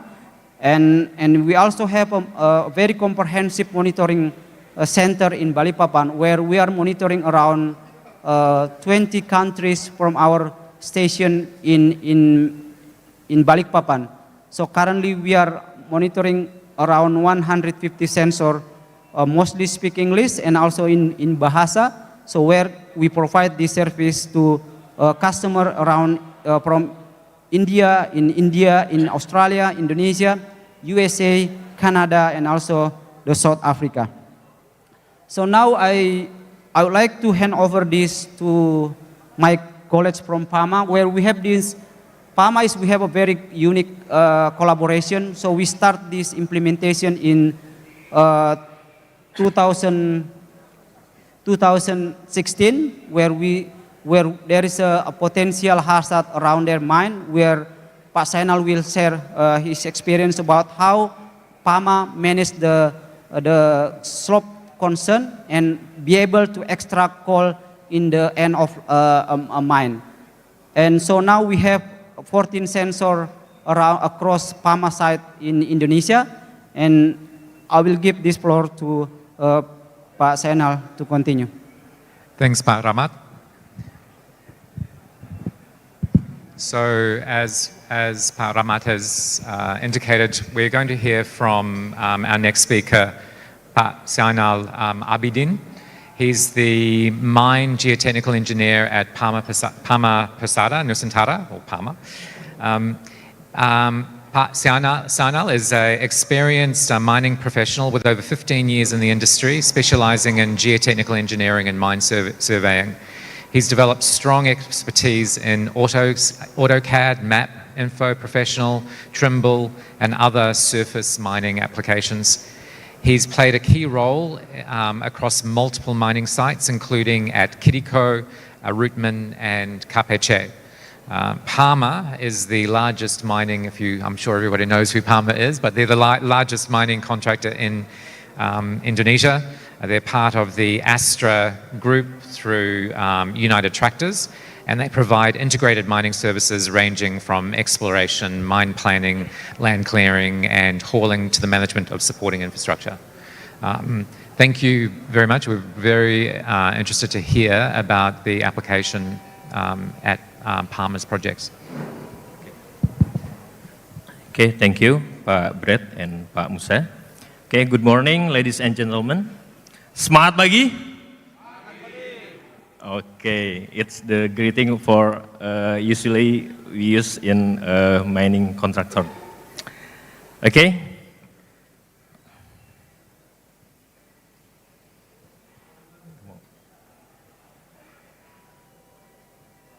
Okay, please next. It's problem.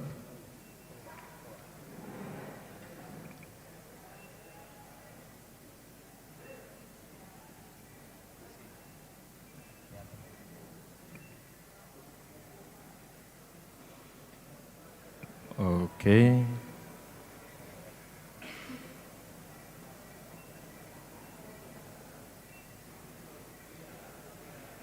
Okay, please me introduce our company, PAMA. PAMA is established since 1993.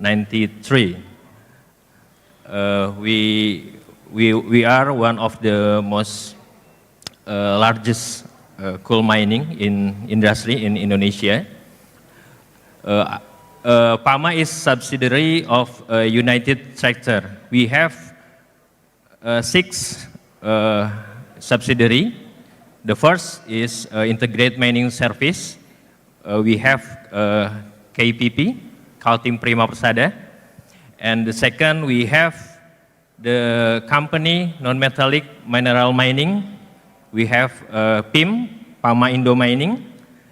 And the next, we have nature-based solution. And next, we have the coal concession commodity trading, Tuah Turangga Agung. And we have the power provider, IPN, Energia Prima Nusantara. And the last, we have the mineral mining company, concession Danusa Tambang Nusantara. In Indonesia, we have 17 coal project and 2 nickels. In Sumatra, we have 2 locations with the PT Bukit Asam as owner. And in the Borneo, we have 15 job site. And in the Sulawesi, we have 2 sites of nickel mining. Okay, this is the history of the PAMA. PAMA established in 1993 as the rental business. We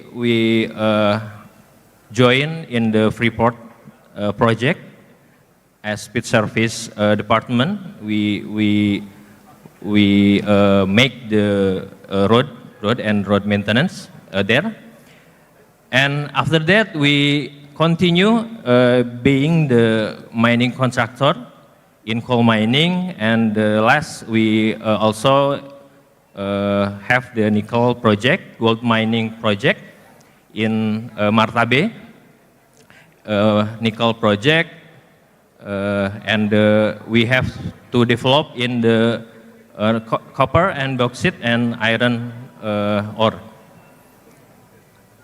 Okay, now we will share our experience how the geotechnical process implement in the coal mining to ensure the safety of personnel and mining operation, and the second to optimizing coal recovery while maintaining slope stability, and the last, coal conservation. This experience, in 2016, we have the mining optimization in one area in Kideko, PAMA Kideko Jaya Agung. The existing condition, the geotechnical analysis is result the low factor of safety that may occur the landslide or soil failure. Okay. To solve that, we have 4 aspects to implement. The first, geotechnical data acquisition. The second, analysis and geotechnical recommendation. And third, the geotechnical monitoring. And the last, about the response plan. Okay, these 4 aspects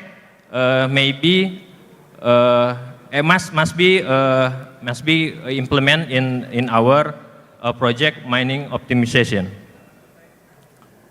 Okay, we talk about geotechnical data acquisition. Ideally, we have to doing the geotechnical drilling to have the geotechnical data, but it's takes time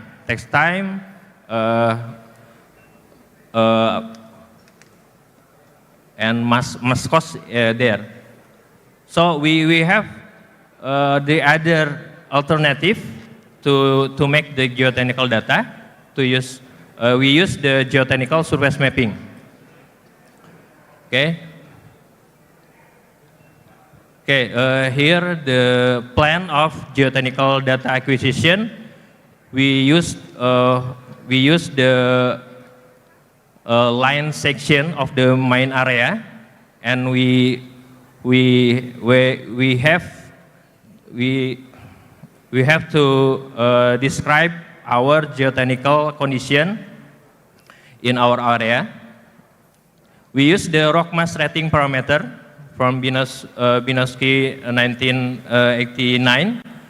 There are 5 parameters we have to take from the field. Okay, the second, geotechnical analysis and recommendation. We have the safety factor before we update the geotechnical data is 0.9, and its condition slope failure, landslide. Not safe to operate in this area. After we gather the geotechnical data and we analyze again, and we make the recommendation design. The safety factor increase become 1.2. It's safe to operate in this area.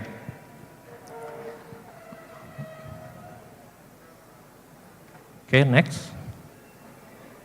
Okay, this table shows us the before condition and after condition about the recommendation geotechnical.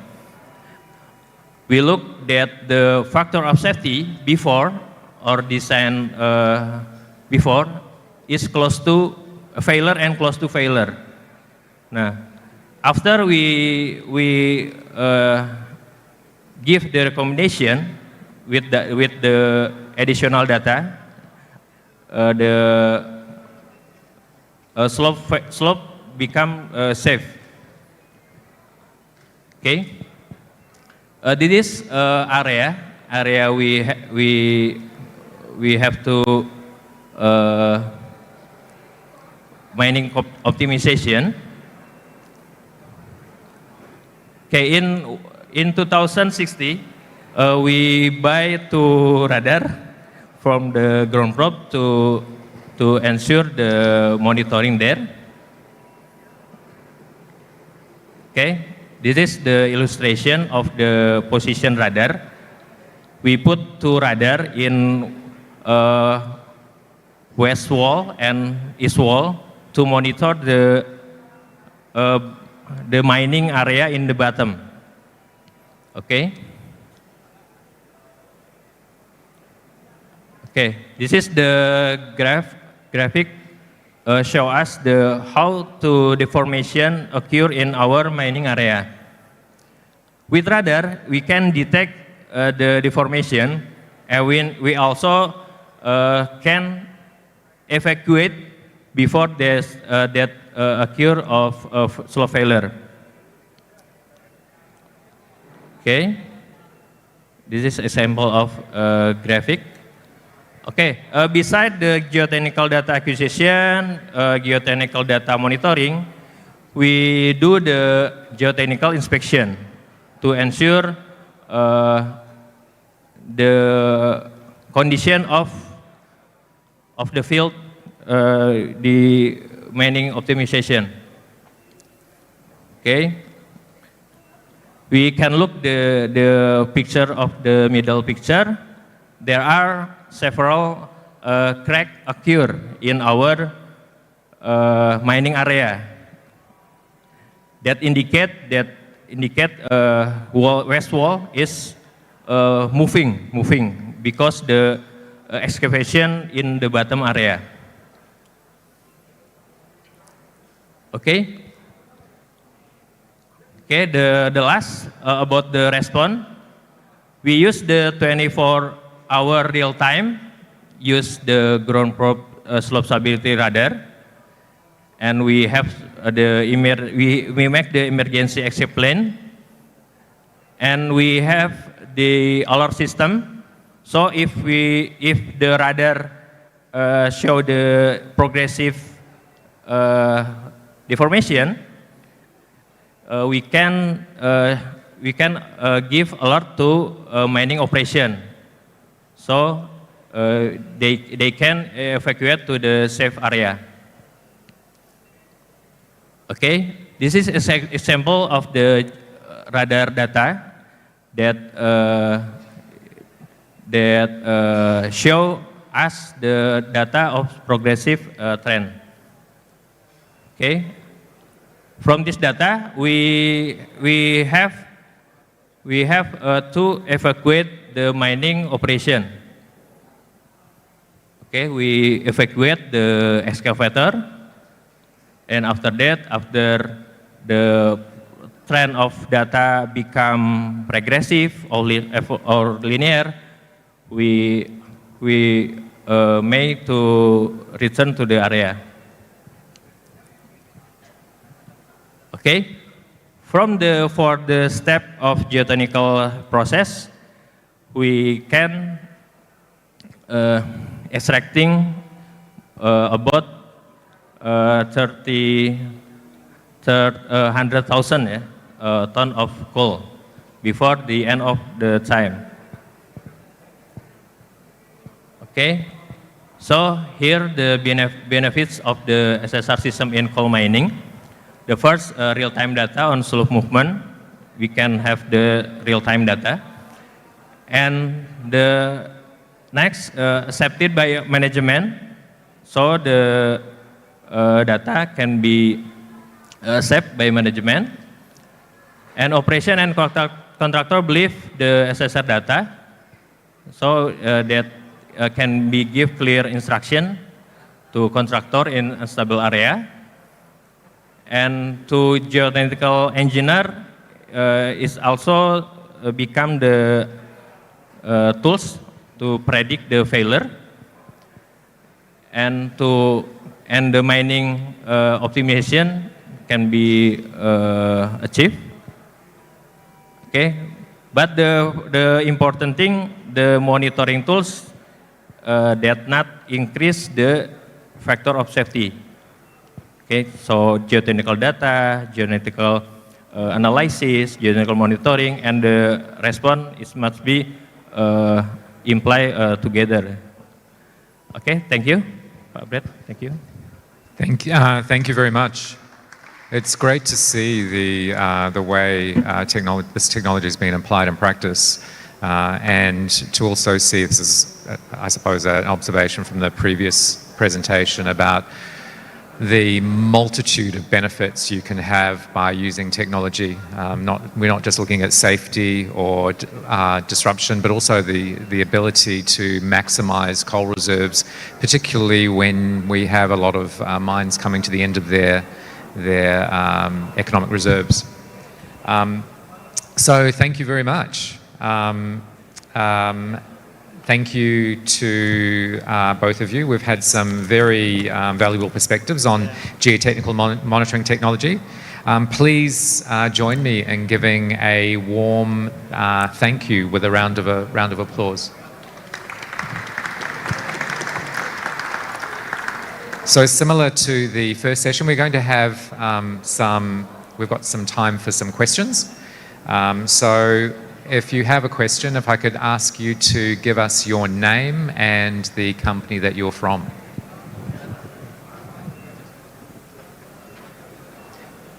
While we're waiting for questions, I've got a question for Pak Rahmat, which is getting real-time data is great, but it's useless unless you can act on it quickly. So my question is, when your radar detects an unstable slope, what actually happens next? Can you walk us through the step-by-step process for validating the alert and getting the operations team to take immediate action? Thank you, Pak Brett. So as we know, like, every technology, whatever the advance of the technology, the most important one is who is behind the gun, who is behind the technology. So with this sub-cavity radar, when it comes to the radar detect a progressive trend, there's a setup of an alarm. So an alarm will be triggered. We have two alarms in our setup. First is orange alarm. So orange alarm means there's a certain threshold set up and we need to do a visual check in the field. The second one is the red alarm. So when the red alarm triggered, someone needs to validate this alarm, and then we need to evacuate the mining machinery. Like in the case of PAMA, they develop their internal system, they call Salero. So in the dispatch room, they have like a push button. When the operator identify the area of like showing progressive trend, and they push that button, and then the operator will understand, because they also do like a lot of drill. So in the case of emergency, they know where is the safe location to evacuate and how long. And when they having a real case in the field, the operator, the excavator know where is the safe area to go. So this is how this process. In the case of where the alarm is not applied in the system, we need a human interaction to do the analysis. So with the current technology, there is intensive research in using the artificial intelligence to identify the change of the deformation. So in the case of deformation change, for example, from stable to linear and then progressive, the development of the technology in the next will be AI will send this alert directly to all the parties so they can make a decision as quick as possible. What we learn from PAMA, they are very conservative. In the case of PAMA, when there is a progressive, even like in the small area, they will stop the mine because they have a strong justification to stop the operation to safe area. Hope that answered the question, Pak. Yes, it does. Thank you. Any questions from the floor? Good day, everyone. My name is Mohammed. Yes, I'm from Epsom. That's EPCIM consulting firm. So, yeah, just a question. You mentioned that going forward, you want to use AI, and you'll rely on AI to make decisions, and then you'll implement the decisions. So, my question is, how would you base the reliability on AI, and how do you interrogate the data from decisions made by AI to make sure that, it's the right thing that you're acting upon?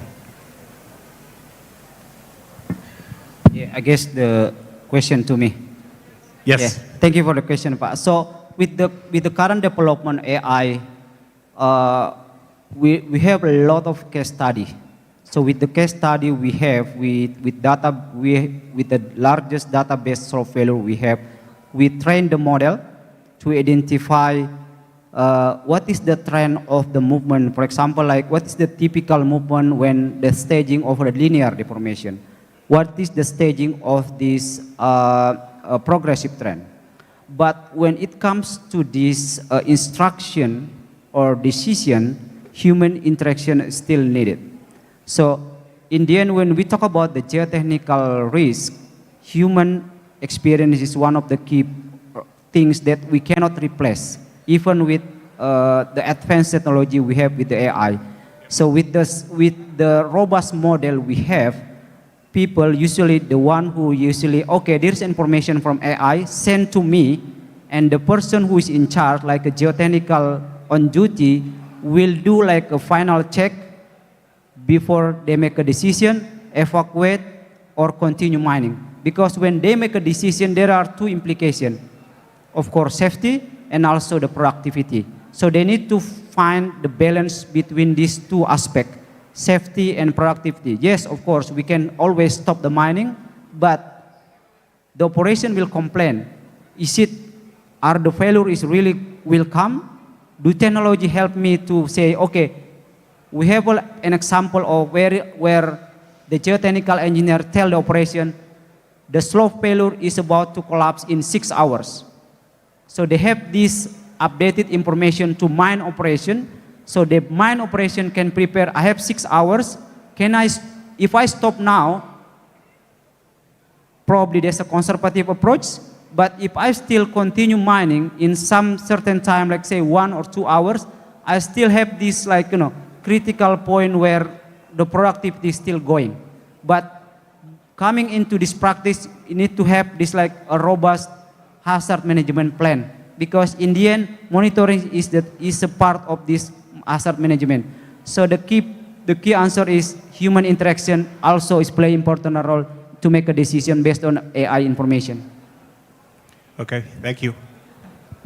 Human first. Any more questions from the floor?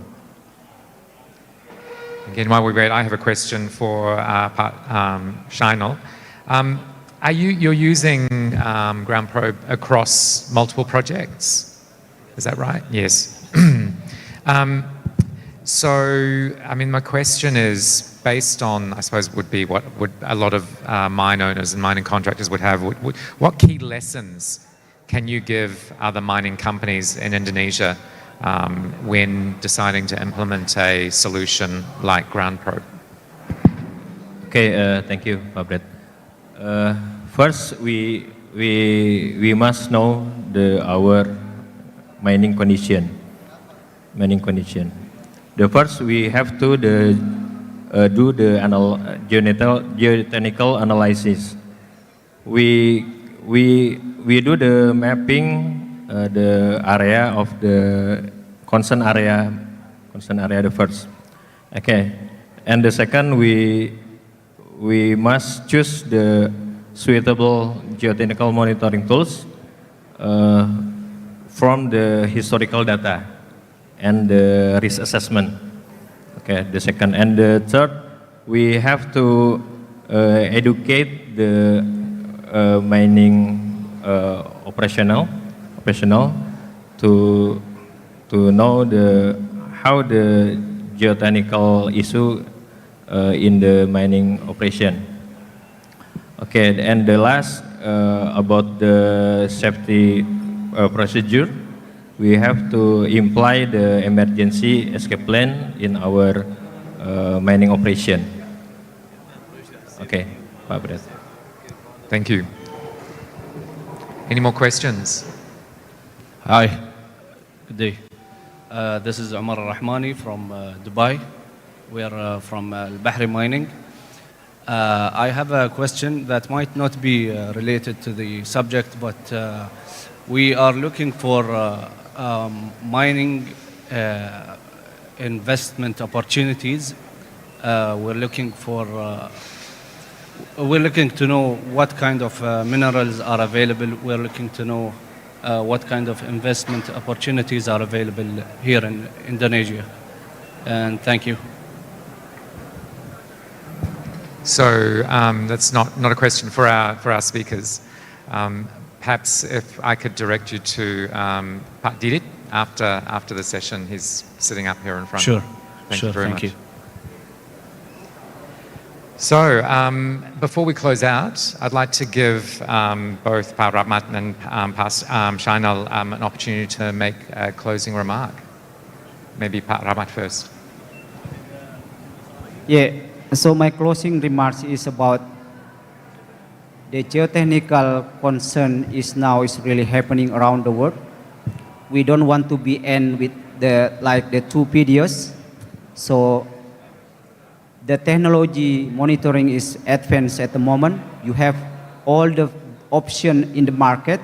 So it's about how each company seeing as the geotechnical risk is important to their operation. They're not looking this as a secondary risk, but geotechnical risk is one of the risks that really need to put as a top priority from every management in the company. Thank you. Okay, thank you. For me, from the aspect geotechnical process, The geotechnical process must be implied in our mining operation that can be ensure our safety operation of human and mining machinery. Okay, but the most important is our asset is human. We have to ensure the safety of human in our mining operation. The four aspects of geotechnical process must be implied, and part of that geotechnical monitoring can help us to determine the factor of safety and to validate our geotechnical analysis. And the next is we have to do the geotechnical monitoring to ensure the safety of the mining operation. Okay, maybe. Thank you. Thank you. Agree 100%.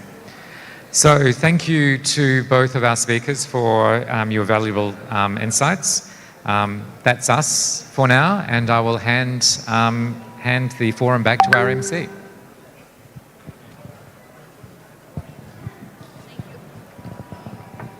Thank you very much, Mr. Brad Maguire. And to all speakers, please, we request you to stay on stage to receive our token of appreciation. And again, we would like to invite Mr. Didit Rahardian, Business Development Manager of Trade and Investment Queensland, to come on stage and give the token of appreciations. We have two token of appreciations, one from the TIQ, Trade and Investment Queensland, and the other one is from Pamerindo Indonesia, as the organizer of Mining Indonesia 2025. So the first one is from TIQ. It will be given to Ground Probe. Mr. Rahmat Hamid Musa.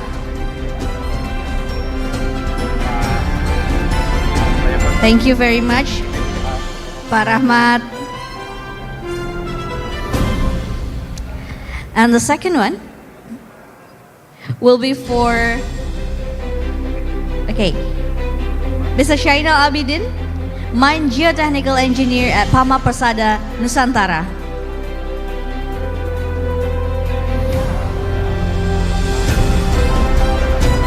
We have one left for Mr. Brad Maguire, Principal of Business Asia.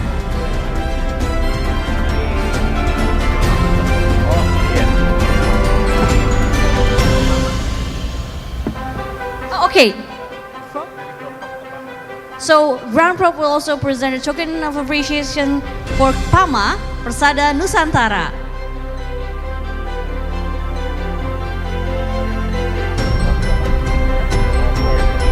Now we will give the token of appreciation from PT Pamerindo Indonesia.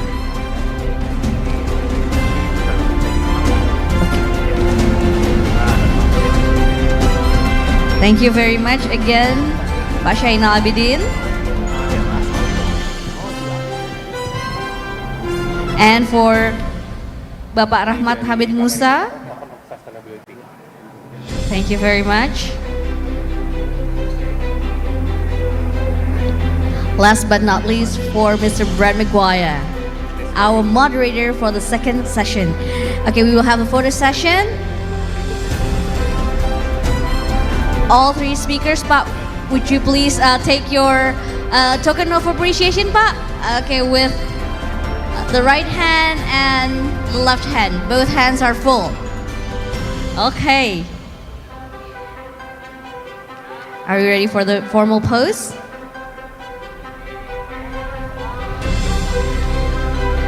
Okay, now please, okay, not yet.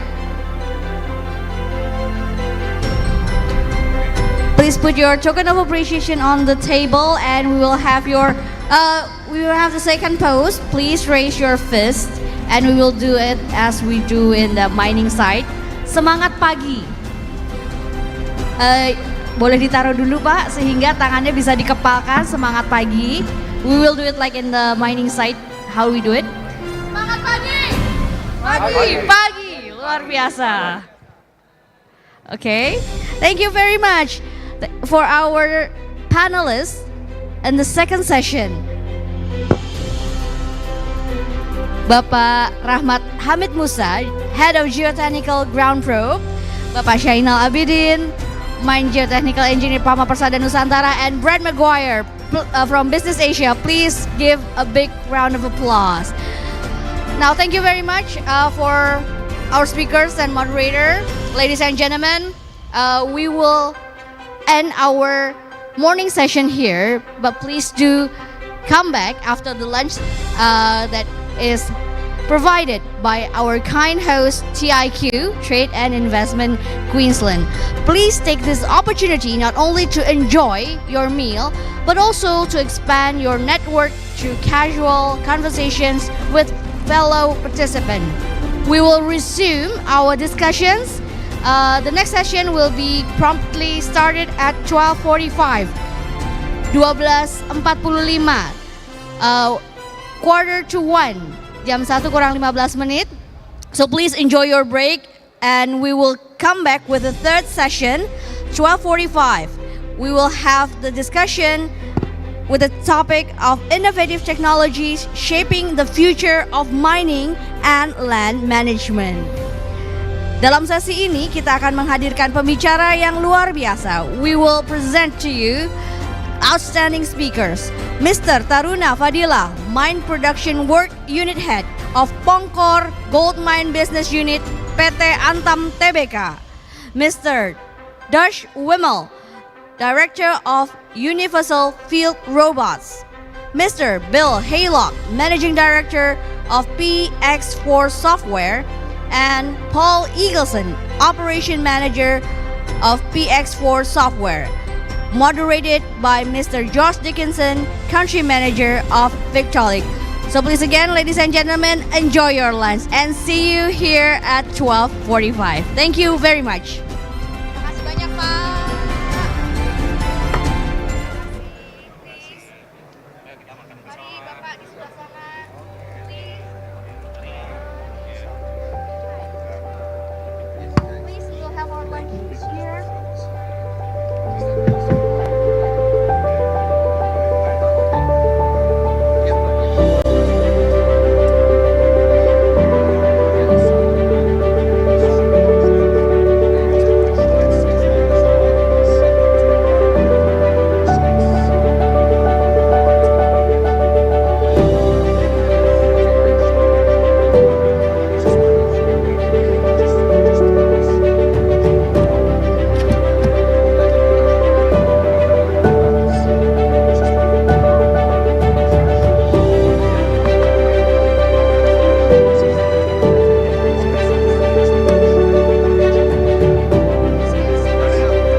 In the global film and entertainment industry.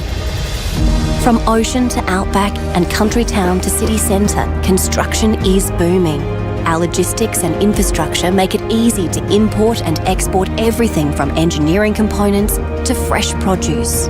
We're an ideal destination for biofutures, biomedical and biotech, and we've got a wish list full of legendary tourist attractions.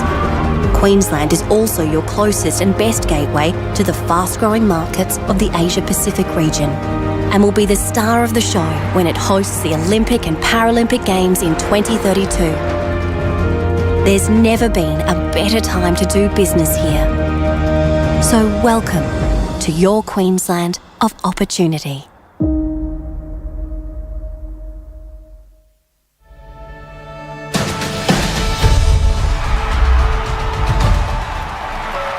The only thing bigger than the Olympic and Paralympic Games is the opportunity to connect Queensland by building the roads and infrastructure we're going to need for decades to come, all while we drive tourism and back our grassroots clubs. And now the new Queensland government has set the plan to deliver it. To keep our growing population moving now and beyond 2032, Queensland needs a better connected and accessible transport network. For Brisbane, there'll be new rail lines and stations, with new northern and eastern bus priority corridors, and road upgrades will get people around a growing city. There'll also be an exciting new sports and entertainment precinct in the heart of Brisbane, where Victoria Park will become home to Brisbane Stadium, designed to attract world-class events. The Centenary Pool will be transformed to become our national aquatic centre, with more than 25,000 seats and multiple pools, ready to host international competitions and train the next generation of champions. New life will be breathed into the RNA Showgrounds, as well as housing the Brisbane Athlete Village. An upgraded 20,000-seat arena will host key events and give the Queensland Ekka an even brighter future. A major upgrade of the Queensland Tennis Centre will include a new 3,000-seat show court arena and 12 new match courts, which, in addition to Pat Rafter Arena, will bring even more tournaments to Brisbane. Across the city, existing venues will come alive. Plus, there'll be new and accessible indoor sports centres at Logan and Moreton Bay, and a new whitewater rafting centre in the Redlands. From Brisbane to the Gold Coast, faster rail with new stations will reduce commute times, while future upgrades to the Coomera Connector and M1 will connect growing cities. The Gold Coast will be home to an athlete village and host events at a new arena, an upgraded hockey centre and convention centre, while hosting the triathlon will showcase our golden beaches. In Toowoomba, the famous showgrounds will be transformed into an equestrian centre of excellence. To the Sunshine Coast, Queenslanders will ride the wave, a new direct rail line linking with a state-of-the-art metro hub that will connect to the Sunshine Coast Airport through Maroochydore. The CBD will be transformed with a new integrated athlete village, arena and cultural precinct. These Queensland Games will reach beyond Brisbane, delivering generational infrastructure for the whole state, including a better Bruce Highway, connecting the regions and the rest of Queensland. Cairns will be better connected with upgrades to the Western Arterial Road, while welcoming events at the Convention Centre and an upgraded Barlow Park Stadium. Townsville will see sailing come to its beautiful waterfront and football to its world-class stadium, as well as key upgrades north and south on the Bruce Highway. In Mackay Whitsundays, extensive upgrades to the Bruce Highway at Guganga Plains will help a growing region stay connected and host cricket at an upgraded Harrop Park. The beautiful Whitsundays will also co-host sailing. Rockhampton will host rowing on the mighty Fitzroy River, with a new athlete village being built at a revitalised rail yards precinct. Maryborough will host archery, and the Wide Bay will see major improvements, including the Bruce Highway with the new Tyro bypass and upgrades at Walker Street. A key part of the plan leading into 2032 is a major investment in grassroots clubs. Hundreds of projects to upgrade clubhouses and improve facilities, strengthening the backbone of local communities. Queensland tourism will be supercharged with a 20-year plan that takes advantage of more visitors coming to our state. New tourism attractions will welcome the world and Queenslanders alike, with ecotourism experiences and accommodation.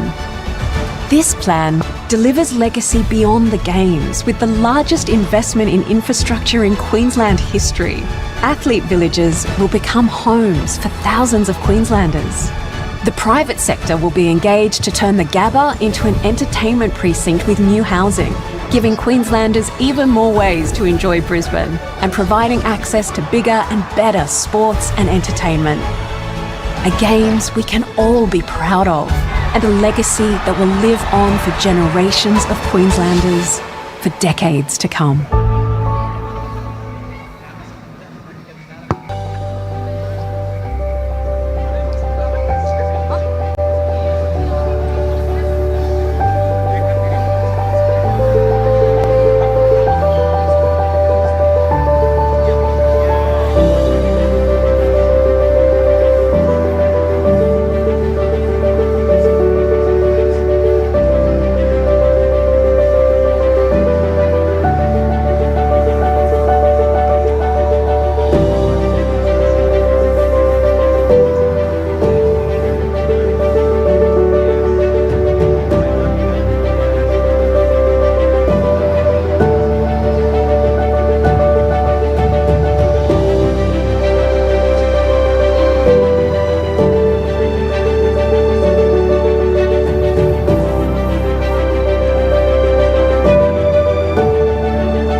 Selamat siang dan selamat datang kembali di Queensland MineTech Forum dengan tema Unlocking Mining Operational Excellence Through Cutting Edge Technologies.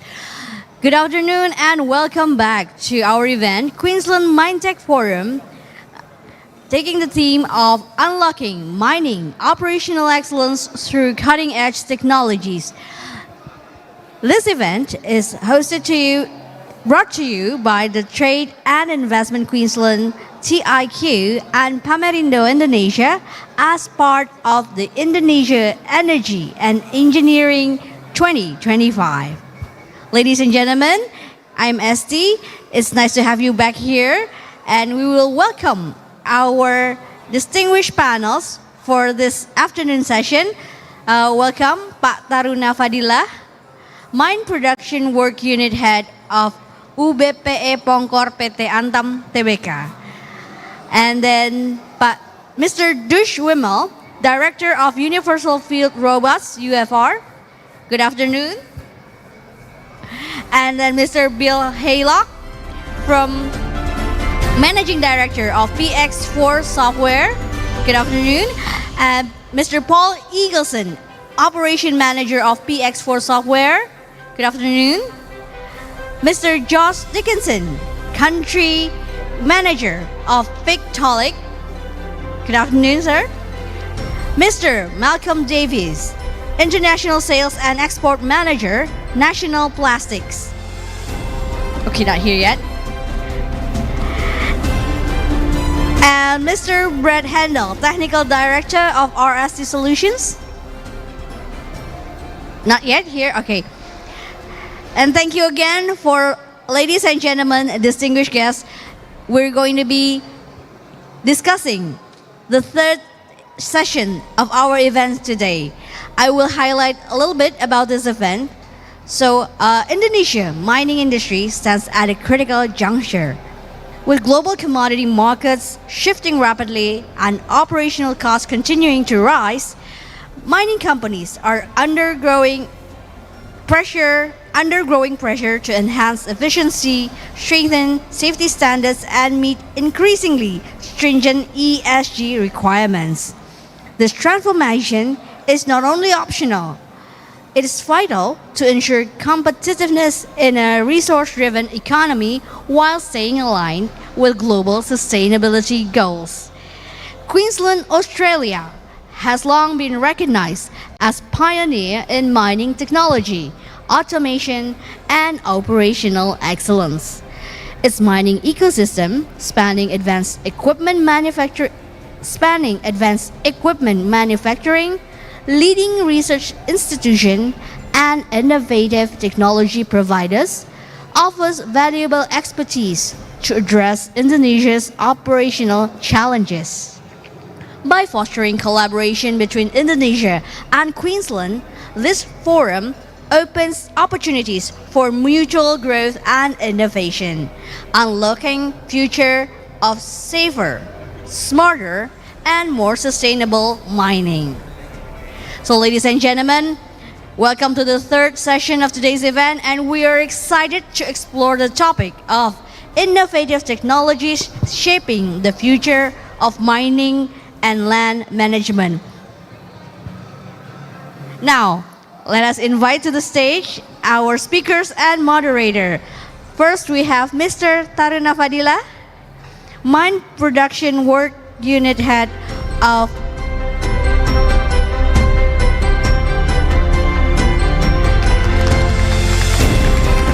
Mr. Taruna Fadila is the Mine Production Work Unit Head of Gold Mine Business Unit Pongkor PT Antam Tbk.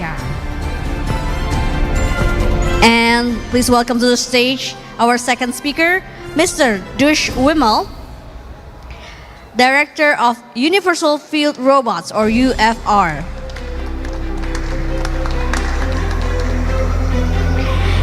Our third speaker, there are two from PX4 Software. Please welcome to the stage Mr. Bill Haylock, Managing Director, and Mr. Paul Eagleson, Operation Manager.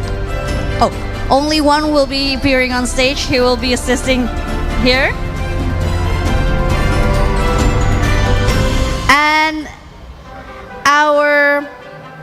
Moderator for today's session is Mr. Josh Dickinson. Please welcome to the stage. He's the country manager of Victolic. Welcome to the stage, our third session panelist. And now let me introduce you to Mr. Josh Dickinson, who will guide the third session as the moderator. He is the country manager of Mining Indonesia at Victolic, leading market growth and strategic implementation of piping system solutions that enhance safety, efficiency, and cost effectiveness in mining sector.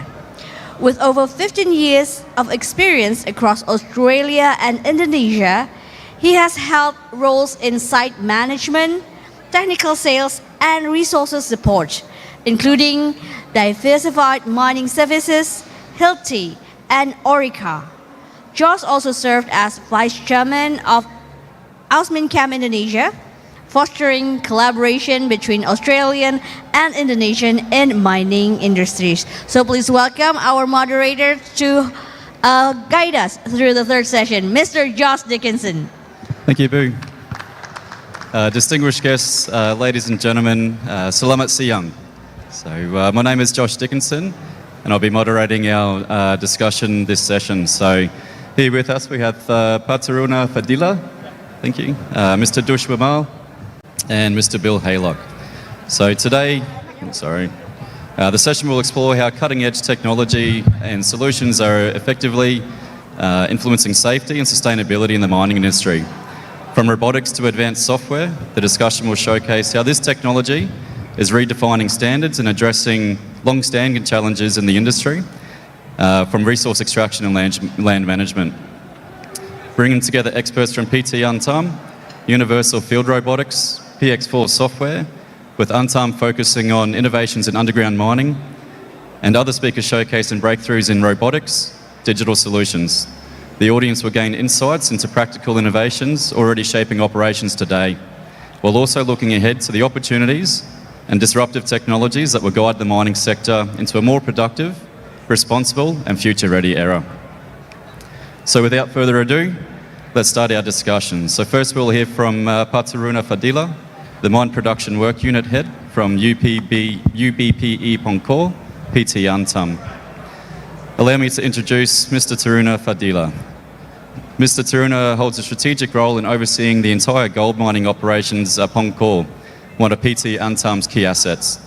His role covers three major aspects: technical production, environmental governance, and stakeholder relations, ensuring operations run safely, efficiently, and sustainably. He is responsible for managing technical production, from underground mining and ore processing to waste control, while also supervising the implementation of safety standards, as well as reclamation and environmental compensation programs. Pak Taruna, please. Thank you.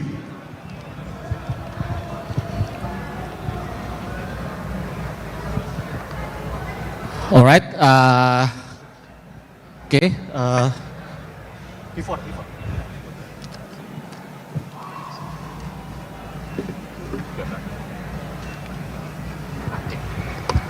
All right.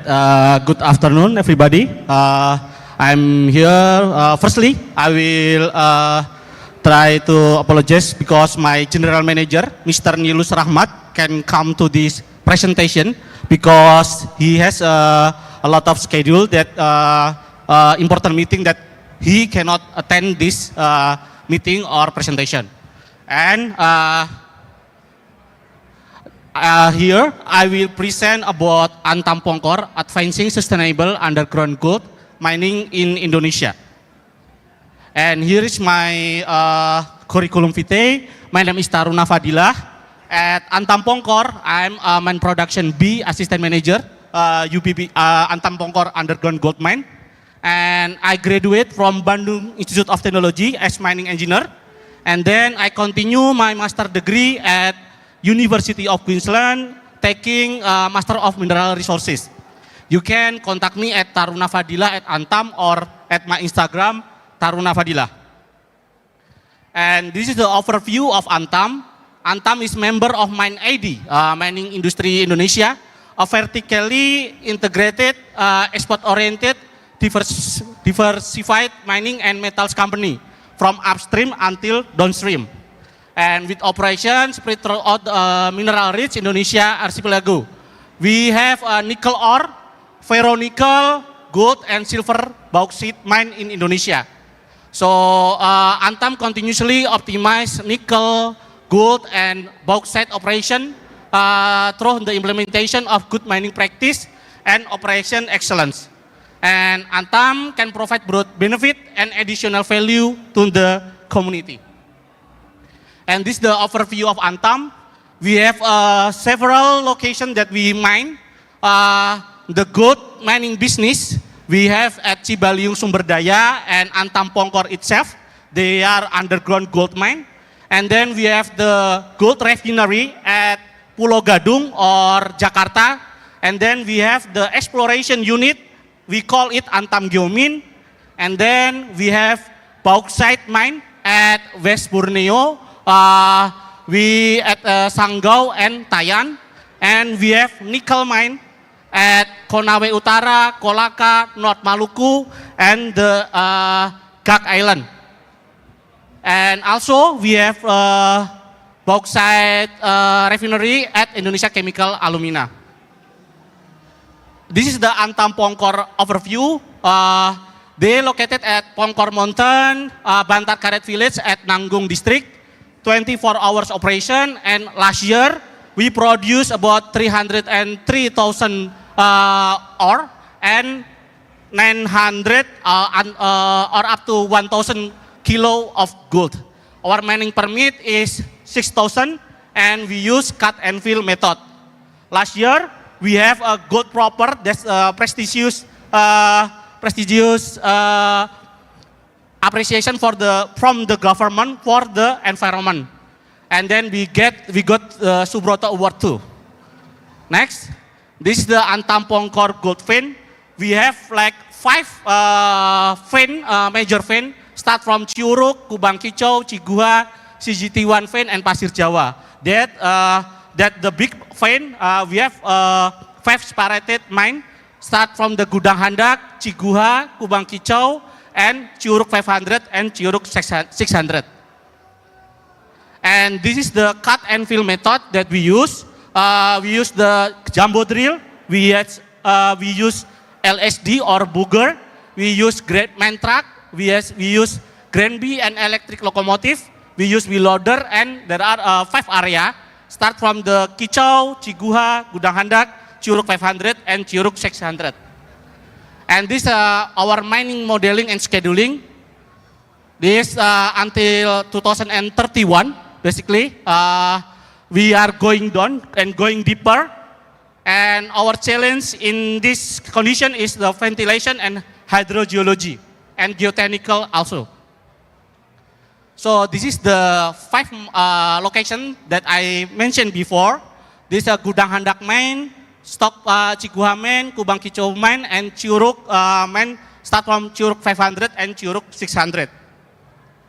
And this is the mining cycle or process at Antam Pongkor.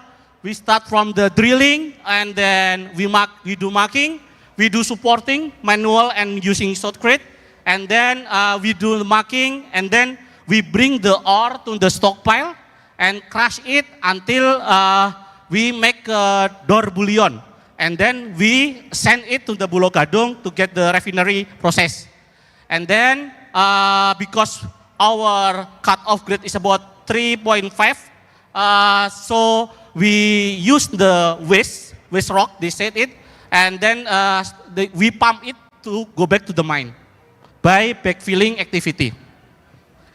And this is the mining process at Antam Pongkor. We start from surveying, drilling, charging, and then blast it until we mark it and scaling and supporting and doing the same again, same cycle again. And in this activity, we do the ore loading by LSD and send to the stockpile by electric Granby. And this is our drilling equipment. We have 9 jumbo drill like this, and then we have several handheld drill or the manual one or the conventional one. And this is our drilling equipment, one of our drilling equipment. And then this is the loading and hauling ore or waste rock. We use LSD, and then we use the mine truck to transport from the phase mining phase until to the stock mark bay.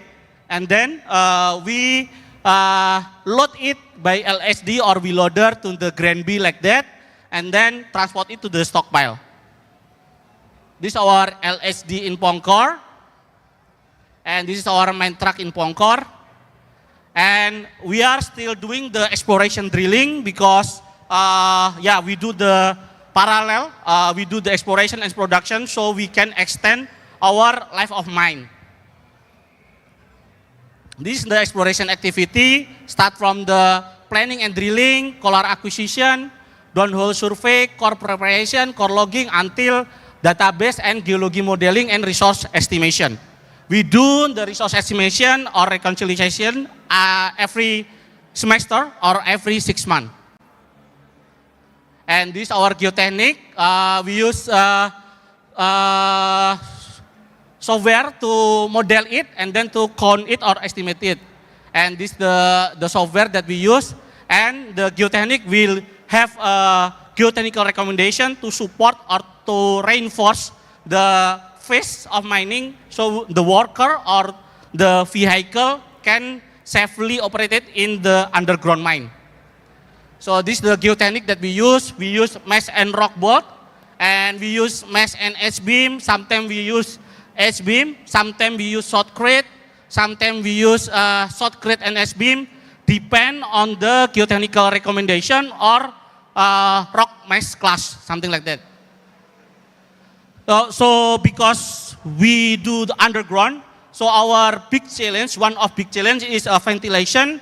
So we use FanSim software to model it and then install the fan like that, so we can get the fresh air, and then the dirty, the polluted one can be exhaust to the outside of the mine.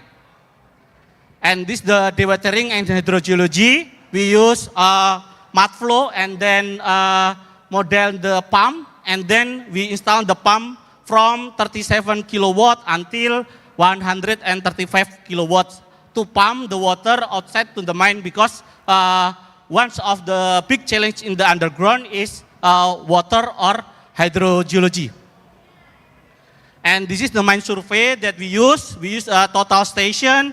Sometimes we use drone, sometimes we use LiDAR to monitor the stope or to monitor the mine so we can operate in the safely condition. So we do the LiDAR so we can know the moving of the rock, and the geotechnical people or the geotechnical department can have the recommendation to make the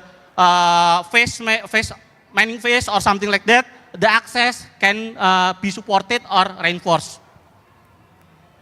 So this that we our challenge, yeah, because in the underground we need safely, and our principle is safely operation, yeah. So if we have like that the critical condition, we need the remote LSD or booger to do the packing or hauling, something like that. And then applying shotcrete for the reinforcement or supporting at mine. And the next target is Antam vision is to becoming a leading global corporation through diversification and integrated natural resources based business. And our resource is very good, our reserve is very good, and our mining permit is until 2031, but we still doing exploration at Pongkor, so we hope can extend our life of mine. And our operational challenge is start from the geotechnical condition, ventilation, and then hydrogeology, finding another reserve at Pongkor, because from the 6,000 hectares that we get from the government, we just mine it about 1,000. So it's still 5,000 that we don't explore it. And cost efficiency and good proper for the environment. So if we want the collaboration, you can email us at procurement@pongkor@antam.com, or you can going to our website, www.antam.com procurement. You will find a lot of project in there. And then, thank you, hatur nuhun, assalamualaikum warahmatullahi wabarakatuh. Thank you, Pa. That was definitely very, very interesting for me to see. I was quite surprised at some of the technology that you've employed at the operation. So good to see that you're capturing that balance between operational excellence and safety. So it's definitely nice. So thank you very much. Our next speaker is Mr. Dush Wamal. So Mr. Dush is a seasoned mining technology executive with over 16 years of global experience in operational excellence, commercialization and strategic growth. Currently serving as the Director of Universal Field Robotics, an Australian company pioneering autonomous robotic solutions for mining and industrial sectors. These enhance safety, efficiency and sustainability in high-risk environments. Dush has held leadership roles including the CEO of SmartCap Technologies, driving its global expansion into major markets, General Manager at Weather Intelligence, and senior positions at Wenco International Mining Systems and Leach Geosystems. Alongside his executive roles, he continues to advise technology startups on go-to-market strategy, partnerships and commercialization. Please welcome Mr. Dush. Thank you very much, Josh. That's a lot longer than the bio that I sent you, but it's a nice one anyway. Thank you very much, everyone. Alrighty, let's get started.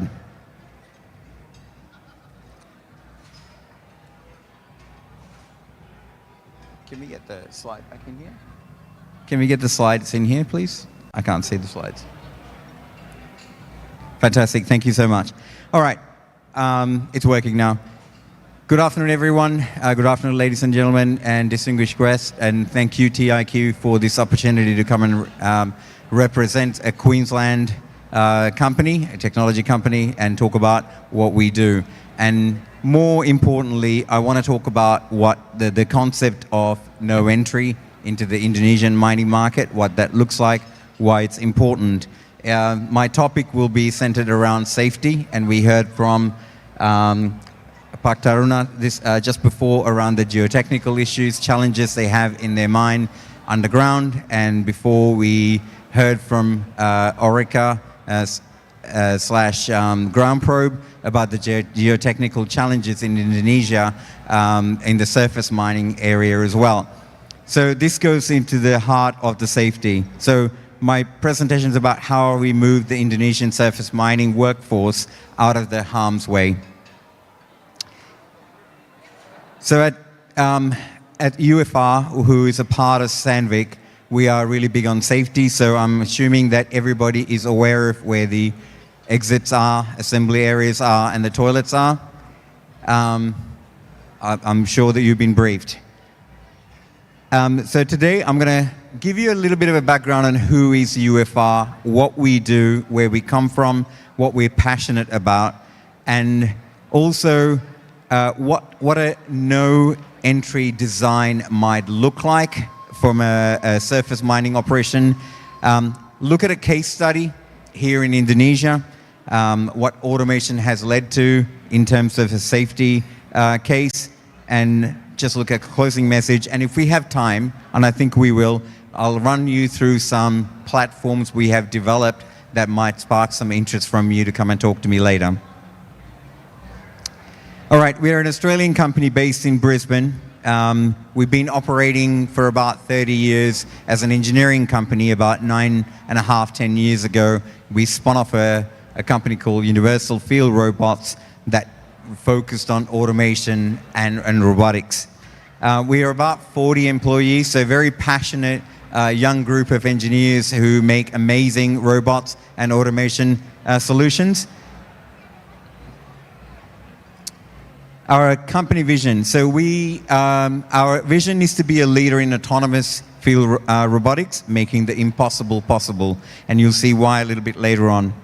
And our mission is driving the development of outdoor autonomous machines with extraordinary capabilities, enhancing safety, boosting productivity, and improving lives for all of us.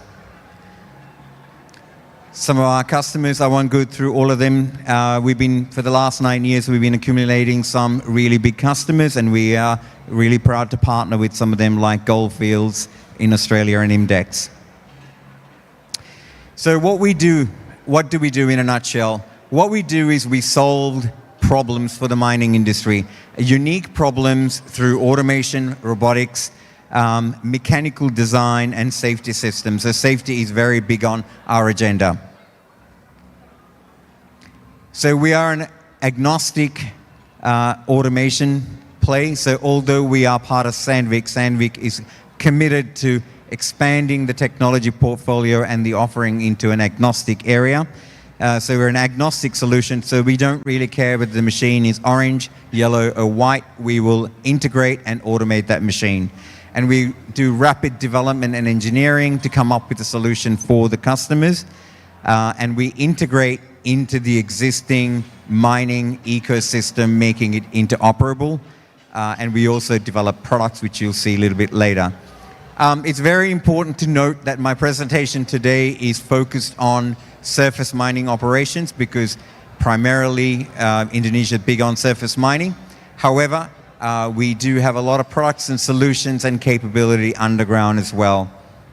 And our zero entry is our theme for all of our development. Alrighty, this is a quick snapshot of how we belong in the world of Sandvik. You see Sandvik automation in underground. We talked about it this a little bit earlier. And we are also, Sandvik also is very big on automating drills on the surface. And more recently, they've acquired a company called Newtrax, which looks at proximity detection, collision avoidance, and telemetry underground, and we'll be moving into the surface as well. And on the right-hand side, it's us, the UFR portfolio of products and services, which is an agnostic automation solution. All right, opening message. So if we want zero fatalities in mining industry, we must stop putting people where the fatalities happen. We heard from Palmer just earlier, the most valuable asset that we have is our people, and we've got to stop putting people in the harm's way. And a lot of surface mining operations around the world still continue to expose people to these preventable risks. And automation offers a pathway into productivity and a pathway into eliminating these hazards in a sustainable way. So why no entry design matters? Just doing some homework in the Indonesian market, we know that whole truck collision, dozer rollovers, entrapment in tailings and wet dumps, and line of sight limitations, as well as fatigue and human error leads to majority of the incidences in the surface mining industry here.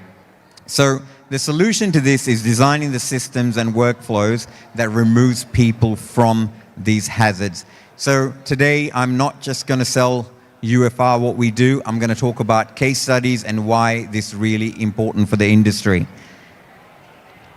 So some of the data that I've managed to gather up, 35% of all major incidences in Indonesia are related to haul trucks. And this is the leading cause of incidences. The second one is dozer rollovers, 25%. Then people being trapped in machines near tailings dams and tailings entrapment. Mechanical failures, so preventing to do maintenance properly and then leading to mechanical failures, and then the others fit into about 10%. An incident example of a dozer entrapment. So in East Kalimantan in 2024, a dozer got submerged in a tailings dam. And fortunately, the person who was operating was safe and managed to escape, but they lost the equipment. So what would that look like? So that would look like an investigation, lost time in terms of production, and obviously putting the people at risk as well. So the solution for this, and a mitigation solution for this, is mitigation control is remote control or tele-remote control, and as well as terrain sensing technologies. And all these are available and possible today. And also putting some perimeters in, like GPS-based perimeters in around the tailings to make sure that the dozers are not actually crossing those perimeters. Another example of an incident, it's a haul truck collision at Freeport in 2014. And this time it was a haul truck colliding with a light vehicle. Unfortunately, this time the occupants of the light vehicle didn't survive, and it was a very sad day for everyone in the mining community globally. So the mitigation strategies, again, looking at moving towards autonomous haulage. I know autonomy in haulage is not very affordable at this stage for everybody, but the technology is getting better, it's getting cheaper. UFR is coming up with a very economical solution in the future as well. It'll be available next year. So we are adamant on making cost-effective solutions to keep people safe. Dedicated areas where haul roads and areas where light vehicles and heavy vehicles are kept separate, that's another practice. It's an easy one, it's a good practice. And again, shift change protocols. I've been told that this collision happened close to shift change, so fatigue plays into it. People have been operating machines for about 12 hours, it's end of shift, so mistakes do happen. This case study, my friends here from Komatsu will be smiling here. I'm giving them a free plug. So Palmer had a couple of incidences where dozers were frequently getting exposed to unstable grounds and at tailings edge. So they moved to installing remote control technologies into to the Komatsu dozers. Again, these are OEM agnostic solutions where they put the operators in a tower nearby but not exposing them to the risk, significantly reducing the exposure of the tailing failure zone. And the operators can now operate in rain, fog. It doesn't really matter. They're safe and they can continue the operation. So what are the principles for no entry? Let's explore that for a minute. First thing to do is to eliminate the risk if possible, and always, it isn't possible always to eliminate the risk. So we can remove the person from the task itself. Then redesigning the task, can we actually replace the person with technology and remote and autonomous systems? Then control the zone. Can we keep people away from like light vehicles away from heavy vehicles? Can we use things like geofencing and sensing technologies? Safety barriers like light curtains to keep people away with automatic alarming. And then moving towards autonomy, then building a digital roadmap towards autonomy. So what are the technologies that enable to keep people safe? Line of sight teleremote. Teleremote, and we, Paktaran and I talked about a particular case in yours, right? A line of sight teleremote is needed. So we will continue to chat about a solution to keep his people safely in production. Operator assist, guidance, and full autonomy. Geofencing, we talked about LiDARs, using LiDARs for not only for scanning, but also understanding the environment better, using vision, AI, and perception systems as well to understand digitally what's going on without actually putting a human inside.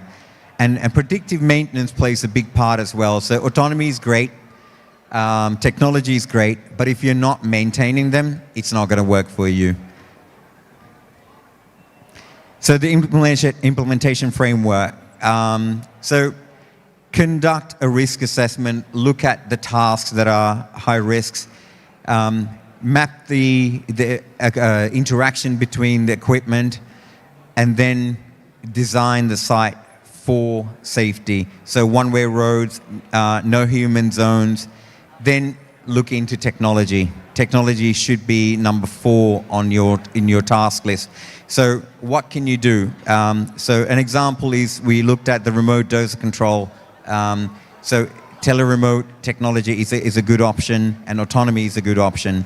Then the last part is training and what we call operational readiness, making sure that the site is actually ready to absorb technology. They're well trained, they know how to actually use the technology. That is really important, otherwise you'll have an expensive roll-off of technology that will not work for you. So some of the benefits. So we know that there's been measurable benefits from incorporating technology such as teleremote into mining. So Palmer has estimated that about 80% of their high-risk tasks are reduced now. The exposure is reduced by about 80%. 50% drop in fatigue-related incidents because we are not relying on humans to operate these machines. And about 90% fewer personnel entailing dump zones during operation as well. So they're removing about 90% of the personnel. So these are really big numbers to take note of. The technology is available, and we should embrace this technology to keep people away from harm's way. I want to go through a quick case study. This is for underground, and I'll show you a video as well. So this is a robot that we have built. This depicts what we do to a T. So the industry came to us and said, in underground mining, hole prep is a very dangerous task. Geotechnical instability around the ground and exposure to dust and silica and other nasties puts 2 to 3 people at risk. So can we build a robot to do the work as fast or faster than a human, and can we remove the people from the danger? And we have done that. We built, over the last 2 years, working with mining companies, we have developed a solution. And I'll show you the video, and I'll let the person in the video speak about it.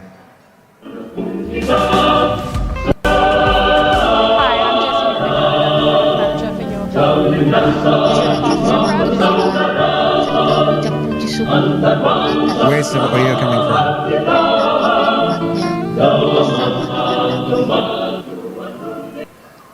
That wasn't the planned audio. Sorry about that. Let's try again. Take 2.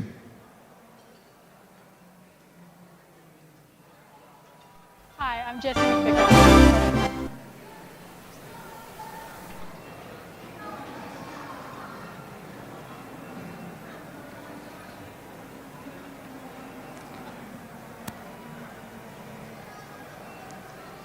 We're having some technical difficulties. Should we try again? I'm gonna have to gain 2 minutes back from my presentation. Give me a thumbs up when you're ready.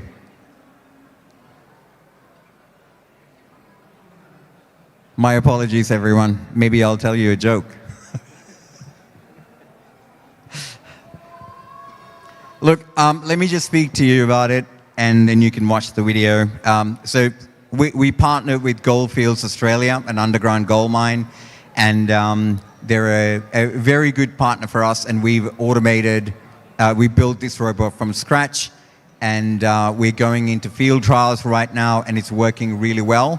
It's matching the performance of it's good? All right, of an operator, and sometimes better. So it was removing 3 people from the front end and putting 1 person in an air-conditioned cabin, and we will eventually move into fully teleremote operation.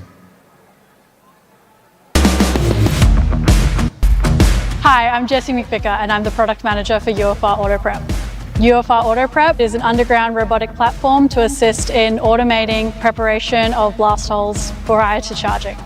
We've got LiDARs, cameras, as well as a large array of sensors to detect all positions of the loader, as well as localize it in an underground mine, detect collisions, give the operator full awareness of what's going on, as well as sensors that can precisely track the position of the arm through space.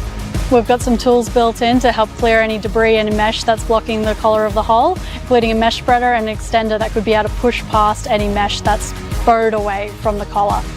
After that, it'll push a line of compressed air hose up the back of the hole, clearing away drill shavings, debris and other dirt, as well as water and the like. At UFR, making our products interoperable is at the heart of our business. Long term, we want to move to a tele-remote format to be available as well to the customer. This will allow operation from the surface or a nearby tele-hut container, reducing need for personnel underground even further. For more information about UFR Auto Prep, head to universalfieldrobots.com.au.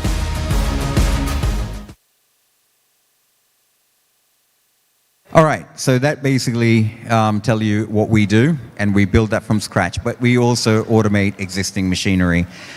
Look, I've got a couple more slides to go through. I just want to close this particular session off around the safety. Around the safest workplace is the one that isn't, let me start again. The safest workforce is the one that isn't standing next to danger. So we've got to work hard and design for no entry.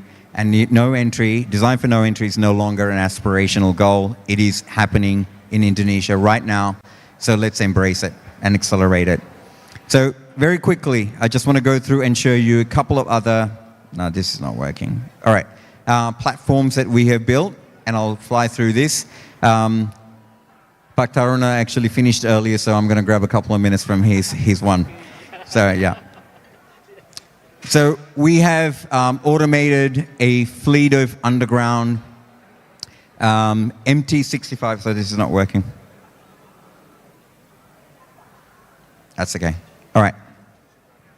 Yeah, it's run out of... Okay. We have automated 6 MT65 Epiroc trucks. They're fully autonomous, and they're currently hauling material from down into from the ground to the surface during shift change. So that's an OEM agnostic automation kit. We put it on an Epiroc truck. It's a yellow truck, and I quite often get into trouble from Sandvik showing this to customers, but they're serious about it. That it seamlessly transitions from underground onto the surface. It finds a spot to dump, and then it dumps and then returns to a particular parking spot, wait for the people to jump in and drive it down. So it's currently only autonomous during shift change, but they will move to a dedicated decline in about 2 years. Alrighty, another one we've done is very quickly is a robot that deploys a probe to get understanding of the ore body from a blast hole that's been drilled. So blast hole logging robot, and we've sold about 23 of these for a company called Imdex. A wheel loader, front wheel loader, a tele-remote operation of this loader as well, so we can operate this tele-remotely and load material onto conveyors and other things. Skid steer loader. This is actually quite an interesting one we did for Newmont, where they had a autonomous zone and the trucks were dropping material, and to actually clean this area up, they needed to take the whole area out of autonomy. So we built a tele-remote, a skid steer loader that goes around and works around the autonomous trucks and cleans the area up. And a couple more things. We built this ATV. It's an inspection vehicle. It was done for BHP to inspect a water pipe, a 60-kilometer water pipe. So it runs along for 60 kilometers and takes a thermal image, comes back, looks and downloads the data and gives them an understanding of where there may be some water leaks. Usually it's done with 2 people in a car. This takes 2 people away from the task. Lastly, I think this is the last slide. We built a refueling platform for the Australian Defence. We are currently looking into taking into to the mining industry. What it does do is recognizes using vision, it recognizes the type of vehicle that arrives at the fueling bay or the fueling truck, and automatically engages with that fueling nozzle, dispenses fuel, keeps a track of how much fuel is dispensed for that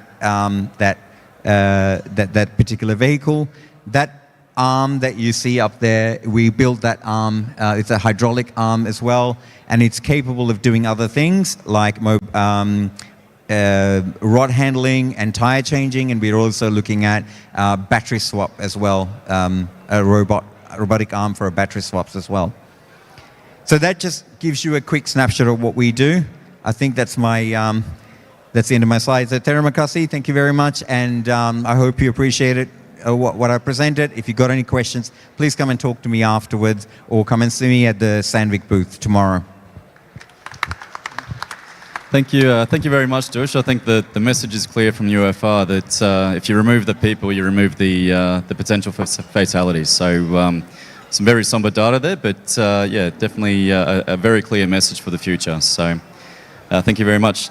Up next, we've got Mr. Bill Haylock, Managing Director of PX4 Software, and Paul also sitting down in the front here. So Bill has over 45 years of experience in the resource and environmental sector.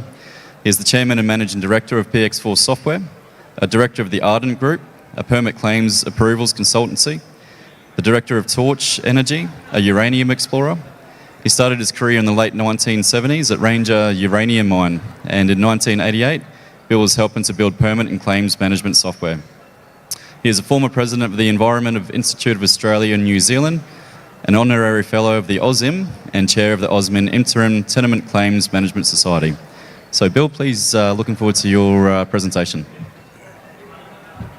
Right, thanks, Josh. And I haven't been to Jakarta for 20 years, and I'm just loving it. It's just really nice to be back here, and the happy faces in the capital, etc.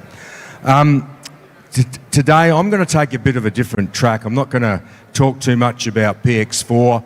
I'll get to that later, and if you want to know more about what we do and how we do it, we'll get to that. But what I want to do is I want to ask you some questions. Because the world is changing. The demand for resources around the world has accelerated. And those countries that are not at the cutting edge of what exploration and mining industries want will be left behind. I'm talking about countries and jurisdictions. When I talk about a jurisdiction, I'm talking about an actual mining act. So in America, 50 states, there are 50 mining acts, there's 50 mining jurisdictions. Canada has 13, Argentina has 27, Australia has 7. Right, so you go around the world, there's about 400 mining and exploration acts and different jurisdictions. Some countries only have one. But all of them are after comp. They're after resources from the exploration industry. What's driving that competition? Why is this competition here? What's driving it? What's making this happen? What's it actually mean for the exploration and the mining company? But just as importantly, what does it mean for these governments in all these different jurisdictions? What's going on? As I answer these questions, I'm going to lead in to a case study that we've recently done for the Kingdom of Saudi Arabia. And it will show you exactly what's happening in the world and the demand. So the mineral competition. I just want to start with the basics here. There is not one thing in your life, not one thing you use that has not come out of a mine or a mineral or is used to process something. There's nothing in your life. And if you can think of something, I'd be delighted to hear about it, because the whole world, since the Bronze Age, has become a mining world. Right? And we need more efficiency in mining, we need more safety in mining, so we can actually deliver what the world needs. But here's the competition. There's obviously military and defence that want certain minerals. There's the energy minerals, the oil, the gas, the coal, the uranium, and the energy factor's not going to go away. Mankind can live on water, food, and basic shelter. But mankind cannot develop without a source of energy. The first energy was the beast of burden and slaves, when we go back in time. But now our energy sources are extremely powerful, right? Very efficient. There's the whole bulk industry minerals. So I'm talking now iron ore and coal. Without them, you don't build anything. You don't build your railways, your highways, you don't build your buildings, the hospitals, etc. With them, we need those.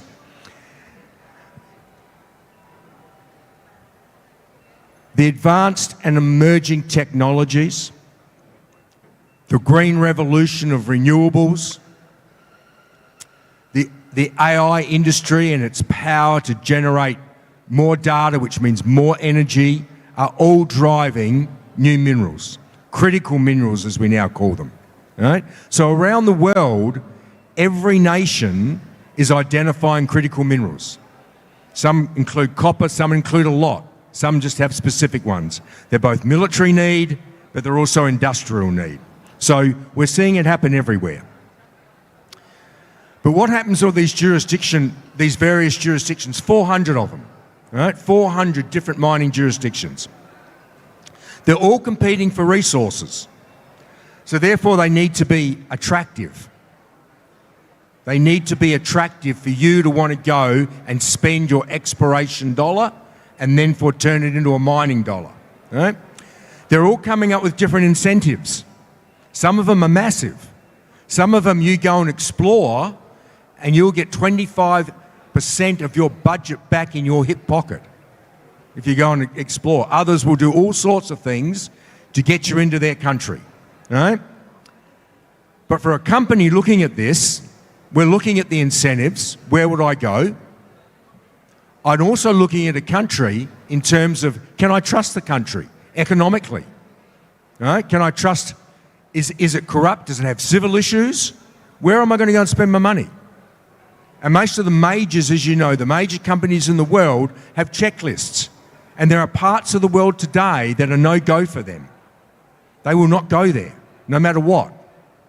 Right? They cannot afford to go there because of some of these jurisdictional factors. The incentives we see are both financial, and I'm talking about that 25% back in your hip pocket, some are more. We're seeing taxation that's alleviated or reduced for you to be there. Some have wonderful geological data that I can attract you to come because I've got all this data that I've flown, I've got the mags, I've got this, I've got that. I can give you the data, you can look for things. Ease of access for that data. How quickly can I get it? Is it electronic format? How can I download it? How easy it is for me to do business there? And then finally, if I need to go through the approval process, and whether that be for an exploration license or a mining lease, how easy is that? How convoluted is it? How difficult is it? Because without the exploration license, there is no expenditure in the ground. Without the mining lease, there's no one in this pavilion at this trade centre could operate unless the mining lease is approved with all the things that go with it. The more complex it is, the harder it is to get on the ground, the slower the operation takes to get there. So what's happened in other parts of the world? I'm going to jump over this little bit because I've basically touched it on about being reliable for access, good jurisdictional attractiveness, streamlined approvals, etc. Right? But what I want to do is talk about the Kingdom of Saudi Arabia and what they are chasing. So back in February of 25, they came up with a concept. They want a live auction portal for exploration activity. So if you want to explore in Saudi Arabia, they've identified all these regions, all these blocks of land with geological data, and they're saying to you, here it is in a live auction portal that the whole world can see. You can bid on the ground, it's open, it's transparent, and we want you to come to Saudi Arabia because we've been the oil and gas guy, but we've now got a vision in 2030, or a 30-year vision, sorry. We also want to be a minerals guy. We want to deliver minerals. So we're going to make it as easy and as attractive for the world to come and do business in the kingdom. And it's cutting edge. No one else has done this yet. So we went through this process in February, August. We've just kind of they've closed some of the auctions today. So what will happen in this, this process, it's quite complex. It's done live. It's an integrated solution. We collaborated with the Saudis to get this done, and our subject matter experts helped them with the guidance. So in terms of subject matter experts, part of the PX4 team are people that for 30 or 40 years we've been getting exploration and mining permits around the world. We've been getting the explorers on the ground, and we've been getting the mining companies' mines approved so they can operate. So that expertise was really valuable in sitting with them. So what they wanted was they wanted the very first interface, and it's on a Google platform, first time it's ever been done, that you can lock in, apply, pre-qualify, which means you've got to have a good exploration team, you've got to have the funds in the bank, you've got to have the reputation, you'll pre-qualify, and the moment that it goes live, you can start bidding. And the bidding can be seen. It's transparent. So what that means, there is no bias behind government doors on who gets the land. All right? There's no paper bags. All right? So there's parts of the world, and even back in Australia, if I want to bid on land and it goes into a bidding, I submit it to the government department, the doors are closed, it goes behind the doors, and then it's given out. I've got no idea what's going on. But on this platform, because the Saudis want people to invest, they've made it as transparent and open as you'll ever see. Right? They've made this, they've upped the ante on everybody in the world. Right? And if you can Google it, you can go in and have a look and see what's going on. It's live right now. Right? But they've changed the face of how countries and jurisdictions are attracting funds. Right? They've changed what's going on. So the Audi platform. So just for those, I'll do a quick little run through PX4. We're in three major parts. We have a land management system that the likes of BHP, Fortescue, Glencore, Cobalt, Eramet, others around the world use to manage all their exploration licenses, all their mining leases, all the approval processes, keep them in good compliance so you can all operate, right? Keep them ticking over and paying their taxes, doing their rents, looking after landowners, paying the compensation agreements, doing everything that's needed to keep it in good standing and what we call keep the social license alive, right? The social license, doing the right thing, right? We now have this departmental license portal that we've done for the Saudis, and we've also got an approval management system. So if you can imagine, everything that a mining company has to do comes this way on our software. Everything that the government wants goes the other way, right? It's like a mirror. So one side's for mining, one side is for the government. So our basic products and how we and what we do. I started playing in this game a long time ago. I'm a bit older than what I look. I got caught in a gold rush right back in the late 80s. I couldn't cope with the sheer quantum of mining claims and mining leases I was looking after. Sitting next to me was one of my colleagues that had just done Paradox, which is a software program, and on a DOS 2.0 platform, that very few of you probably know what I'm talking about, we wrote some software. Very few people had desktops. We wrote software. It was an in-house tool that we could guarantee looking after these tenements, but more importantly, it allowed us to get them granted quicker and faster than anyone else. And that's always a race, because the longer it takes you to get a license approved, the more it's going to cost you. So the quicker you can get from A to B in the approval process, the cheaper it is. Yeah?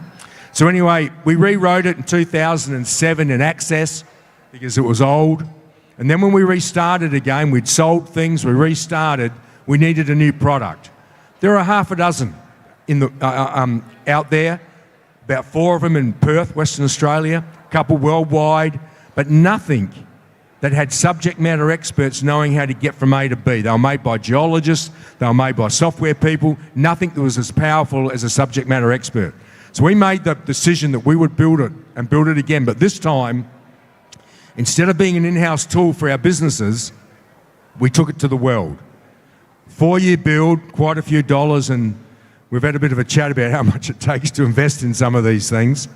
And we've been in the market for 4 years, and we are now in 55 different mining jurisdictions around the world. Half of Canada, 17 in the USA, we're in Norway, we're about 7 in Africa, we've got 4 or 5 states done in Argentina, we're working on Peru, Brazil, Kazakhstan we've just done. We're halfway through Indonesia with the Aeromat team doing that, which is why we're here. So it's a pretty exciting product, it's very, very powerful. It's what we call, we live off an annual recurring revenue, so you buy the license.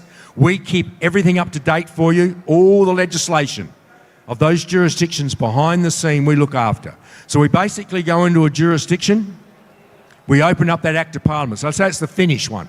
Right? We open it up.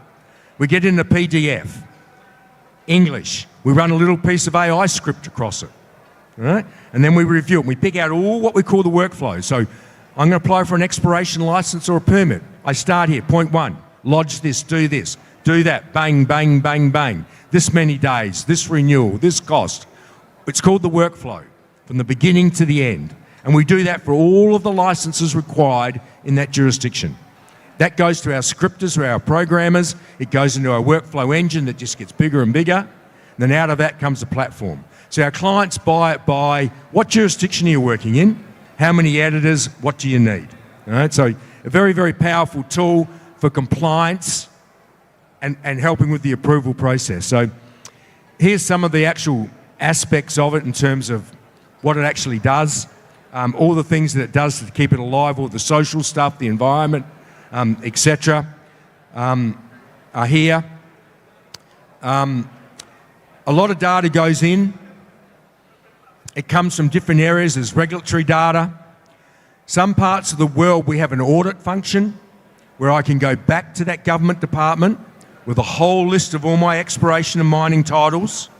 I can ping on it and it will download for me all the data from that government department into my platform, and I can check that I've got everything accurate as per the government department. Right? Quite an amazing tool.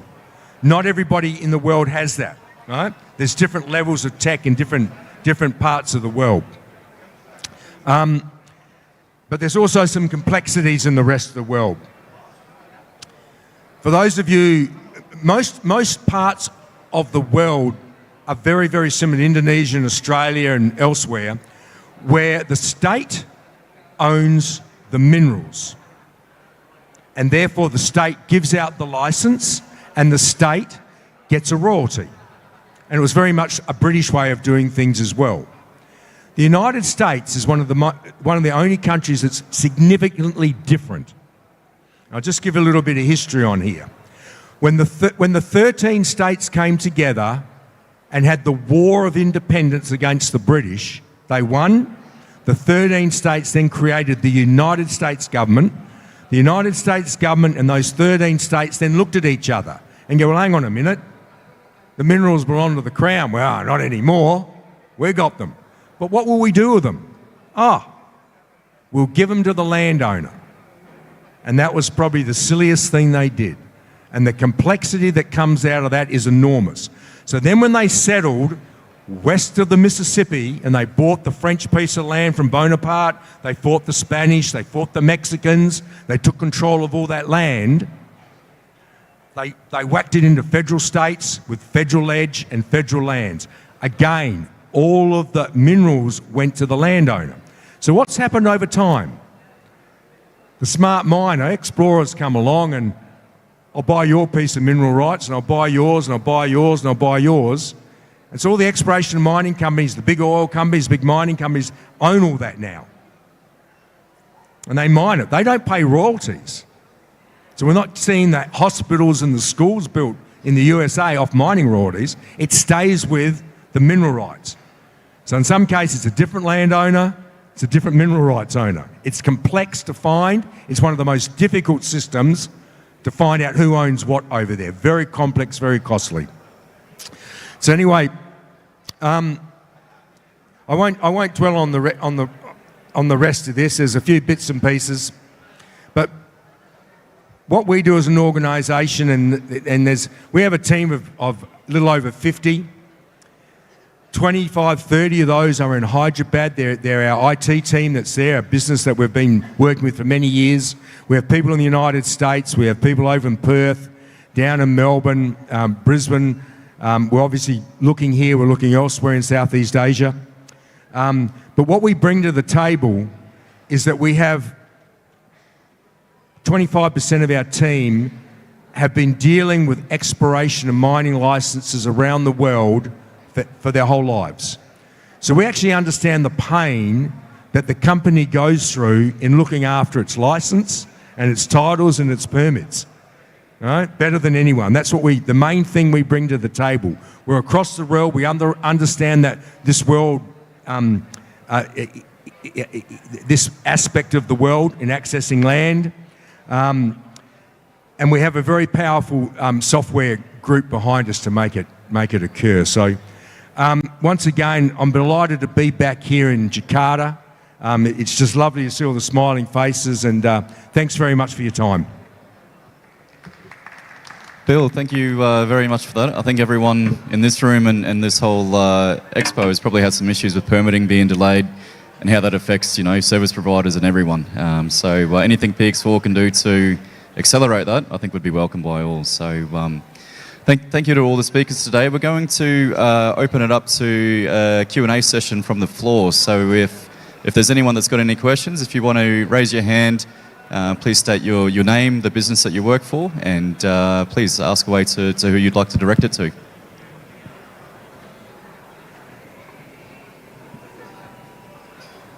So it's a quiet crowd out there today, so luckily we've prepared some questions. So the first question will go to Pataruna. So one question, can you elaborate on the positive role of technology implementation at Pongkor? Perhaps you could share a concrete picture of the productivity and efficiency gains that have been achieved, as well as the types of investments the company has made to achieve these. All right, thank you for the question. It's a good question, yeah. Pongkor in here is underground gold mine, and they try to implement automatics in the ventilation system. The ventilation system, they try to implement the sensor that the fan can shut down by the fan itself when there is no people in there. So that's we try to implement that until 7 unit of fan, and we got the mine cost is decreased because the electricity bill is just decreased, something like that. It is the one that we implement, and then the second is for the safety. For the safety, we because safety is our priority, and we need to do safety first before we enter the mine. We like to. There is a name tag like this. Yeah, name tag like this that can locate where you are in the mining, in the mining area. So if something happened to you, we know where you are in there. Something like that. Thank you. Oh, that's great. And so by optimizing some of those systems and reducing capital costs or electricity costs, you can then reinvest that back into other areas of the mine and increase the safety in other areas. So it's good to see some sound, solid results from what you've achieved so far. So, thank you very much. Thank you so much. Next question for Mr. Dush. So Sandvik and UFR have been pushing the zero entry theme for the last 12 months. Can you tell me a little bit more about how this applies to the Indonesian mining market? Yeah, absolutely. I think, Pak Tarun, I'm going to keep referring to you. I'm going to answer his question partially as well. In the future, we're going to automate his entire mine, so he doesn't have to have ventilation at all. Just one step at a time. Yeah, absolutely. Absolutely. Look, zero entry is very applicable to Indonesia. We know that there are geotechnical challenges underground and on the surface in Indonesia. We got torrential rain at places that affects the stability of the ground, and then you've got other thermal issues as well. So zero entry, keeping people away from harm's way, is at the heart of what we do, and that's why we do, and that's why we get out of bed every morning. So automation is the only way, and it lends itself, and I was kind of being serious before when I took over the question. 1/3 of the costs for underground mine is ventilation. And if we can keep people away from particular areas, then we don't have to cool the air, we don't have to pump the air, and actually we don't even need geotags then, right? So there's another cost saving for you. So it really makes sense moving towards zero entry. The entire mine is not going to be zero entry. That's not going to be possible. But areas where it's important to keep people away from harm's way, it can be zero entry. Yeah, that's great. So many years ago, I used to be an underground miner myself, and quite often on shift we'd think, can we just get something else to come and do this for us instead of putting ourselves it's terrible, in danger? right? So I mean, you would know then access to a toilet is not available, right? It's limited to people who actually can work under there. That's right, yeah. As well. No, it's not very pleasant. No, definitely not a pleasant place to go, and the less high-risk tasks that have to be performed by people, I think the better. So it's great to see UFR and Sandvik, pushing the envelope in terms of what's available in technology, and like you said, if we don't have anyone in that area, we can't hurt anyone in that area, so it's great to see. Safety is the top priority, obviously, for UFR and Sandvik. UFR solutions align with this. What has the adoption of such technology been like locally and around the world so far? So if you talk about technology adoption into the mining industry, it's a little bit slow. But what is happening is that there is a greater body of knowledge around the good implementations, and you talked about an implementation that benefits. So quite often, miners won't jump on technology for the sake of technology. They need to see a benefit as well. There's someone writing a check. That means there's a return on investment that needs to, exactly. Yeah, so they're a very, excellent second mover, a mining industry. However, in saying that though, we have seen a significant move towards automation in parts of the world. So Australia, and Latin America, in Chile in particular, adoption of automation is great. I'm not sure whether you're across or not, but about a month ago, one of the mines in Chile, Codelco, El Teniente, it's well documented. 5 or 6 people died because of a mine collapse, and there was a mud rush incident. So incidents like that, and the world taking note, going, we cannot keep doing this to people, which means is the adoption of technology is accelerating.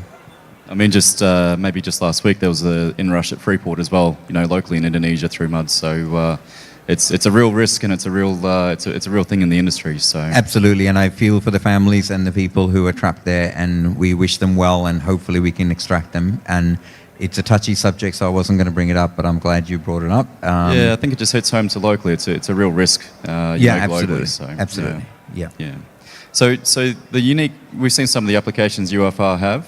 What makes you more unique and more tailored to the Indonesian market? What stands out for you? Excellent question. I guess for us, to achieve zero entry philosophy, you cannot have that without being agnostic and interoperable. What does that really mean? Let's pull that apart, right? No one OEM can make every machine that is required to cover all of the workflow, mining workflow for extraction of material. Therefore, you're going to have different mining companies providing different equipment. So in order to keep people away, for it to be zero entry, agnostic automation is the key. And rapid development is the key. Like not taking 5 years to develop something is the key.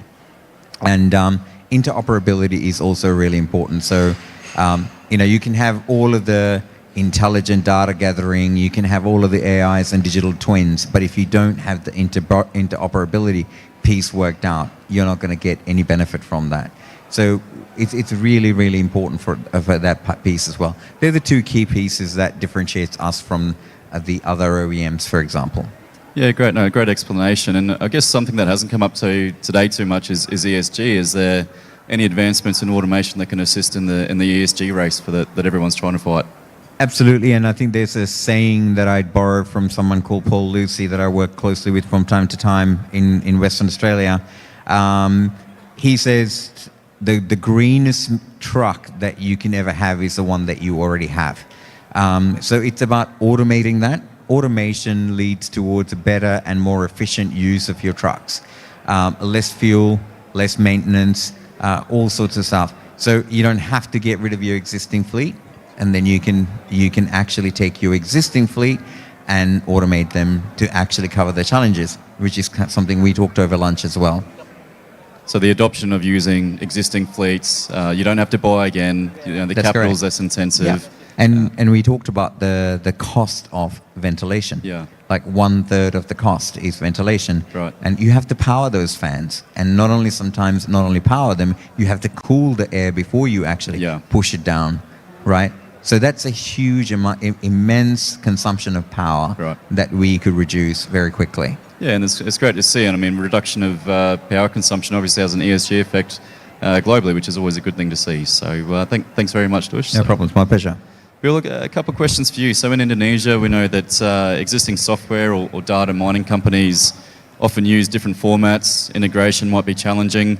From a technology perspective, how does PX4 ensure the integration with current GIS systems or other mining software used by multiple companies?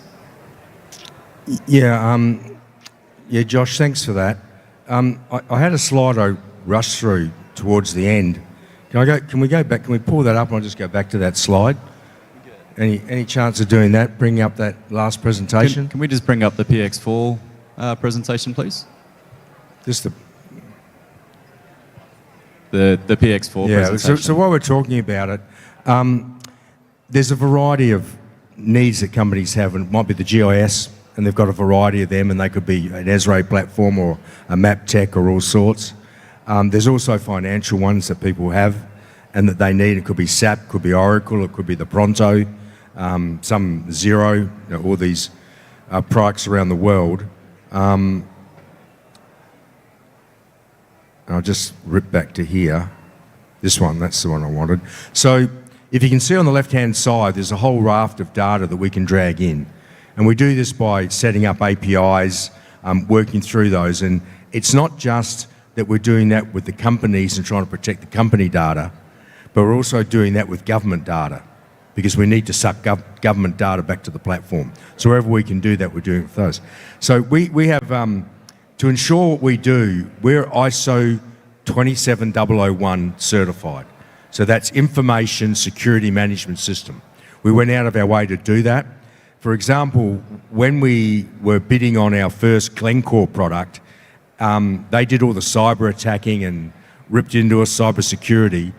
We were the second product, SaaS product in the world that they had approved for use. Right? So the ISO team, our whole cyber team, are ensuring that everybody's data all the way through the process is protected. But we have these integrations that we work on quite strongly to make sure that what data they need to pull in the different areas, we can actually do that. Right? Yeah, sure. I hope that answers. It does, and I mean, one of the big risks around data collection is data security, and keeping that data safe. I think globally it's a risk that needs to be protected. So talking about data, obviously exploration companies collect quite a significant amount of data throughout the exploration and mining phases of a mine site. A platform like PX4 deals with a lot of highly valuable data. What do you see as the issues and threats to a company's data and IP? Yeah, look, a really good question, Josh. For those that don't fully understand, and I was going to little story here on a tangent. The mining industry, exploration industry, is really 5 major parts. You have the exploration phase, quite strong. If you've then, and just for those, there's 1,000 exploration holes put in the ground, and there's only going to be one mine come out of all of those prospects, copper and gold. It's really high risk. But anyway, I've got all this exploration going on, all this exploration data being collected. It's landowner data, it's background environmental data, it's water, it's hydrology, it's the drill holes, it's all the metallurgical, a whole raft that comes together. I find a mine. I know I can mine it. I now go into all my scoping studies and my approval studies for the mining lease.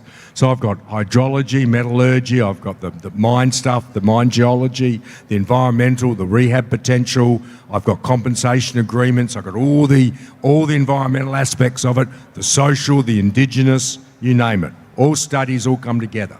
That's phase 2 to get an approval. Then phase 3 is I actually build this with a whole different group of people, come in and do the construction work. When it's built, I am now pit to port, I'm in mining. And at the end of mining, I'm in mine closure at the back end. But it's only the mine that makes money. The rest of them are all really costly. Stuff going into the ground. But to get through that whole phase, from one end to the other, the exploration group are quite often different to the approvals group, the studies group, the scoping group, the approvals group. They are a totally different beast of people to the construction and all the construction work, and as is built. And they are a different beast of all the people operating the mine, let alone who's left at closure. There's no one there anyway, right? So as you can see now, I've got this timeline that goes across all these different sectors with all these different people, and data in mining companies go and try and find it all. Right? So our platform is becoming the depository where through the whole life and scope, with every conversation with every landowner, stakeholder, environment, geo, everything can be held in the one platform that you can find. So when the exploration group comes to me and says, oh, Bill, I want to explore over there, and I go, yeah, okay, let's have a look at it. And then I go and dig into my data to find, well, hang on a minute, we explored that 10 years ago and we walked away. Why do you want to go back? Why would I reinvent the wheel? So you can actually find the data. Where was I? What did I do? I'm not going around in circles anymore. Right? So that can definitely impact the long-term operations on a site that potentially wants to re-enter, but if you've got that existing data there, it's a big win, because people come and go, but the data stays. So we will be getting pushed for time a little bit here, but I just quickly want to thank all of you, Paturuna, Mr. Dush, Mr. Bill, incredible presentations. And I think the common theme here is that the technology and the innovation is going to happen. And, with service providers and product suppliers like ourselves up on the stage and within the expo, I think the future's in good hands. We're always striving to do better than we were yesterday, essentially, is the outcome. So with safety, with engineering, with, removing people from workforces, I think the adoption is there, sometimes slow, but generally I think it's moving in the right direction. So with that, thank you very much to all three. It's been a pleasure to host this one, and look forward to talking more. So with that, I'll hand it back over to the MC. So thank you. Okay, thank you, Mr. Josh Dickinson. Please, big round of applause for our panelists today. So to all of speakers, we would like you to stay on stage to receive our token of appreciation. And we would like to invite, yet again, Mr. Didit Rahardian, Business Development Manager of Trade and Investment Queensland, TIQ. So he will be giving the token of appreciation. There will be 2 tokens of appreciation presented. This one is from TIQ, Trade and Investment Queensland.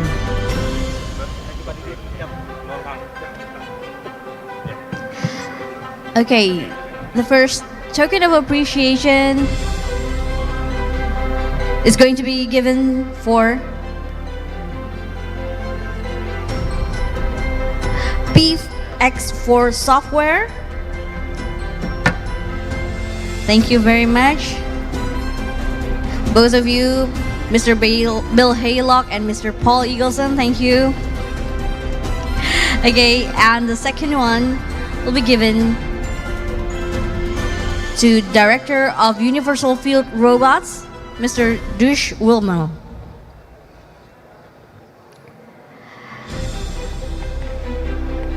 And this one is for PT Antam, Mr. Taruna Fadila, Mine Production Work Unit Head of Gold Mine Business Unit of PT Antam Tbk.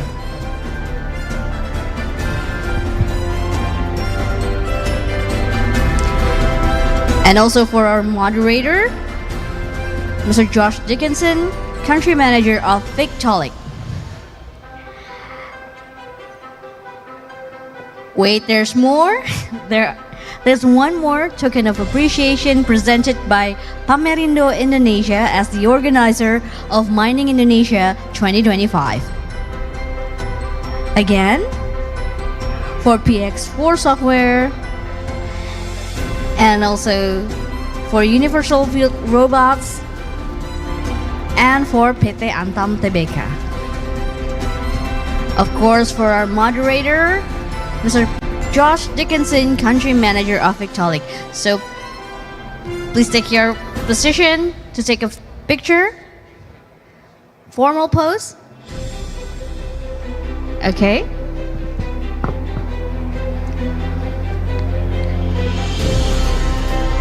One more, please put your token of appreciation on the table, and please raise your fist as we do it in the mining site. Semangat pagi. Semangat pagi. Okay. Do we need to replay? No? Thank you. Thank you very much. The third session of today, please give a big round of applause for our panelists. But don't just go yet, because we still have with us here one more session and a very interesting discussion. So thank you very much again for our third panelist. We're looking forward for the fourth session of today.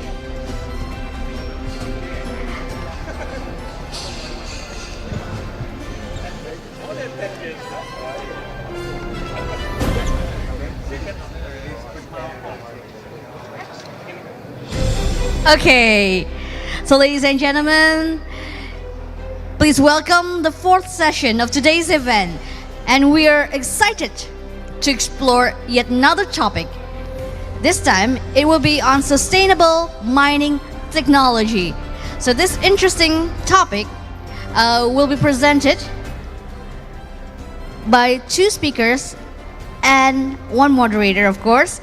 I would like to welcome to the stage Mr. Malcolm Davies, International Sales and Export Manager of National Plastic. Let's welcome to the stage. Wow, he's bringing something. He's going to have a giveaway for us, perhaps. And the second one is Mr. David Handel, Technical Director of RST Solutions. David? Oh, here. Hello. Okay, welcome to the stage.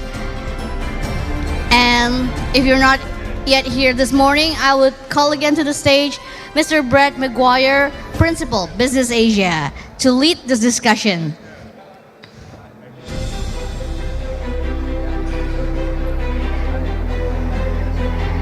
Ladies and gentlemen, if you haven't been here since this morning, I would like to again introduce Mr. Brett McGuire, that will be guiding us through this fourth and last session as a moderator. Mr. Brett McGuire is a legal and commercial expert with over 25 years of experience, including more than 20 years in Indonesia. He has guided multinational companies through complex legal and regulatory landscapes, and he currently provides strategic expertise as Principal of Business Asia and co-founder of Toroa Business Semesta. Business Asia was founded with the vision of strengthening investment and trade between Western companies and Indonesia. The firm was established on the belief that business outcomes improve when cultural understanding and local insight are integrated into decision making. So please welcome Mr. Brett as our moderator. Please give a big round of applause, and do not worry if you have any question in Indonesia later on. He speaks Bahasa. Okay, we will wait for the microphone. Thank you very much. That was a very long introduction. I think I need a shorter catchphrase. Last session for the day. Thank you for bearing with us. It's been extremely interesting to hear from some great technology providers out of Queensland, but we've saved the best for last. So in this session, we're going to showcase practical technologies that drive and enhance safety, efficiency, and sustainability in mining.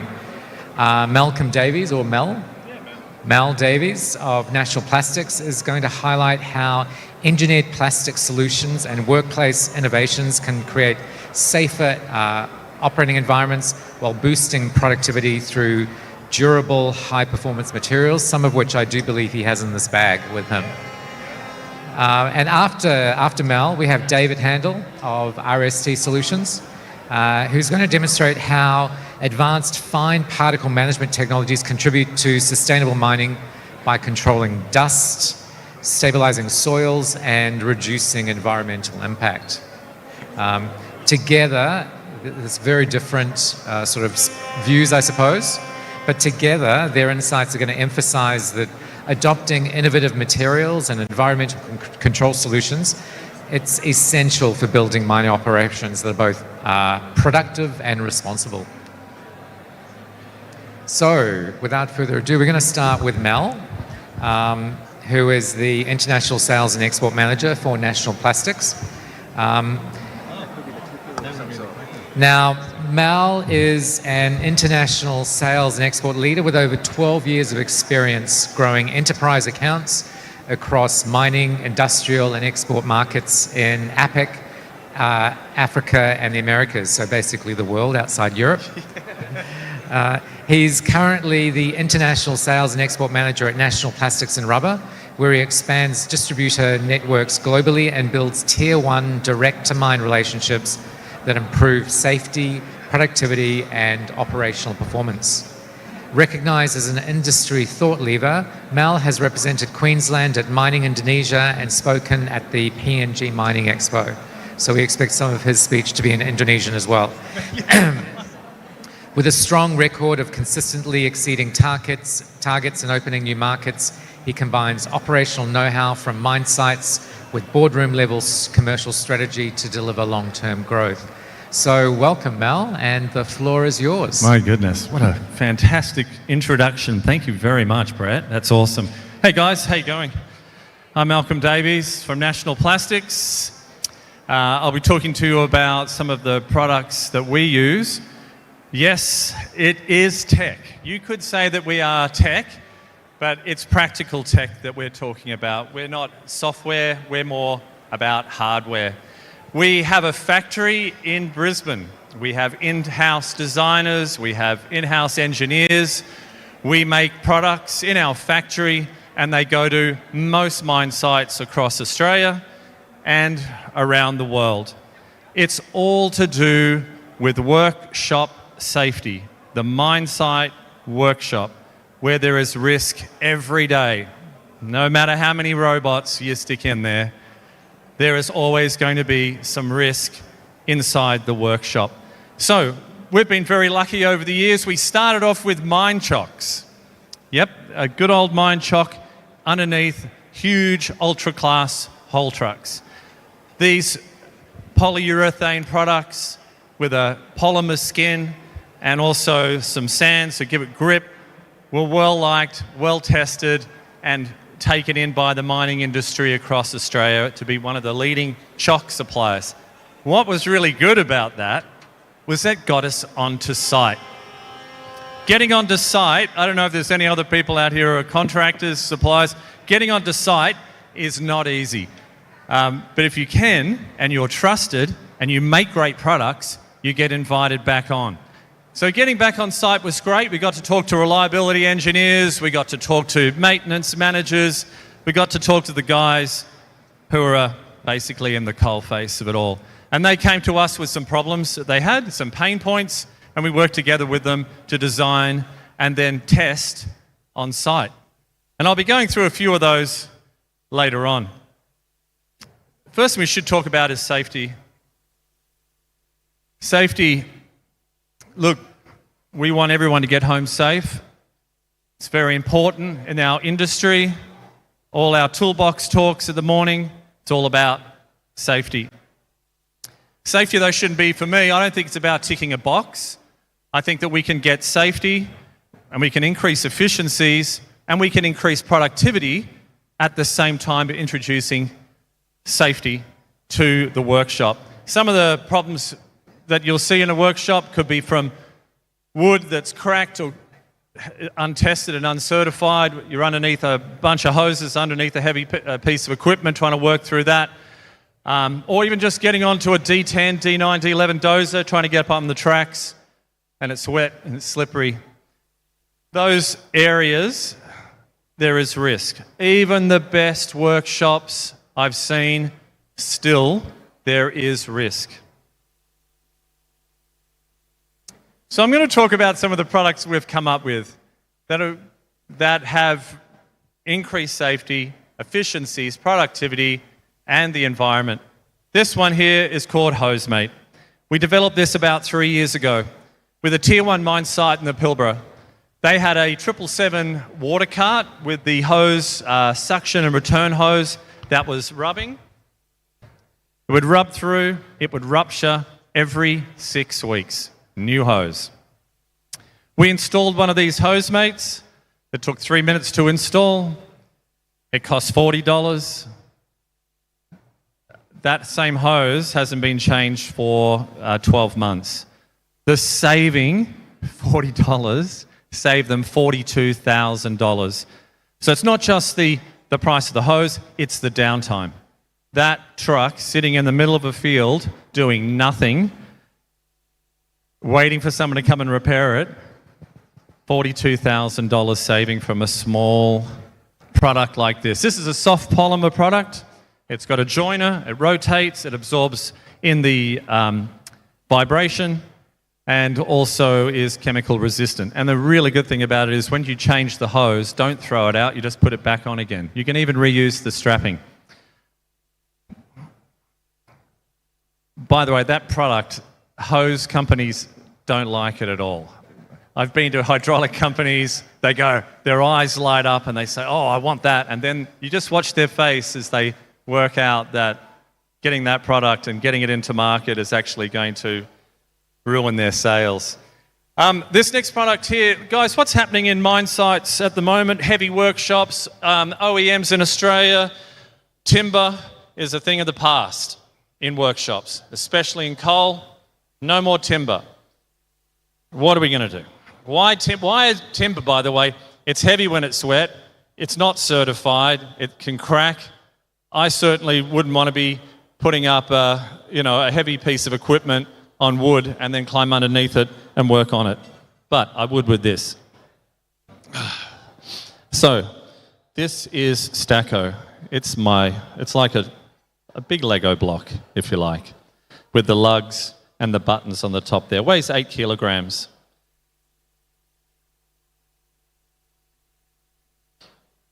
Here we go. Here's a base. Rubber, matting. It's got the lugs up the top.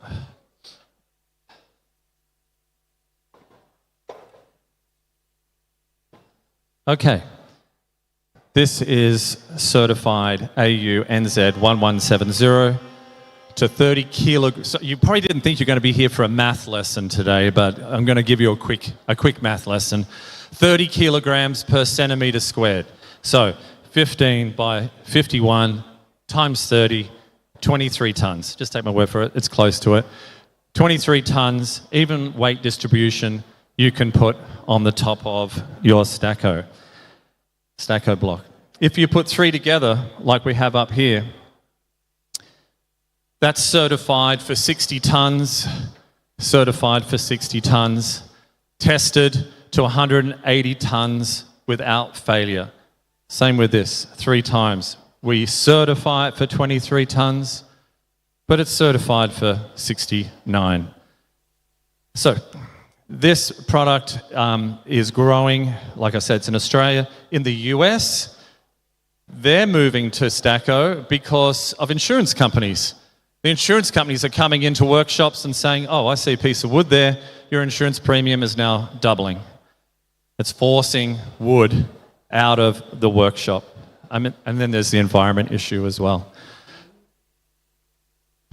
So, what it brings to the workshop, consistency, and also confidence. I'd put these other products up there, I really love them. They're so simple. Basically, there was an injury on site when a worker tried to get up on a D10 and slipped on the track, cracked his ankle. He was out for 3 months. They came to us and said, right, can you do anything about it? Yes, okay. We created a mat, strapped it down. This allows the workers to access the cabin. At the back of the D10, there is, where the rippers are, there's actually a hole. I don't know why, but there is a hole there. So we put a ripper cover on top that takes 120 kilograms, so it allows the maintenance worker to continue to work. And then just a cover for that lug up there. When you're pulling your track through and you've got your chain, and you're pulling the chain, usually they put a piece of wood and your hand, and that stops the hand injury by just pulling that over. That's a slide through. Quick on those. The thing is, we actually have so many products. It's a treasure trove of products that I can't keep a track of, because for the last 30 years, we just keep going to mine sites and they tell us what their problem is and we fix it. If anyone's in drag lines, come and see me. I have so many products around drag lines. You wouldn't want the cable to break on that. Getting buy-in, well, we're very lucky, like I say, we're working with sites already. So they have helped us develop the product, but also we do get samples to site. We allow the teams to use the products to ensure that they've got the buy-in, the confidence. Plus also I go back onto site. I was just in Laos before I came down here, so I was on site with the guys there at the 2 sites at Phubia, working in the workshop and doing some, load rating calculations for them, so they knew what they could put on their Stacko blocks. And then finally, assessment. Using the HoseMate, we want to see how it went. Over a year, just how much money you saved by not having hose breakage as well. So that's basically what I've got today. I hope it doesn't sound like a big sales pitch. It's basically about, productivity, increasing productivity in the workshop. If we can reduce risk, if we can give the maintenance workers the tools they want, which will help them do the job quicker without compromise, then that's a big win for safety. It's a win for productivity, and it's good for the bottom line. All right, I will be here later if you want to come and say hi to me, please. If you want to talk about workshop productivity, please tap me on the shoulder, and Sapa Saya Saja.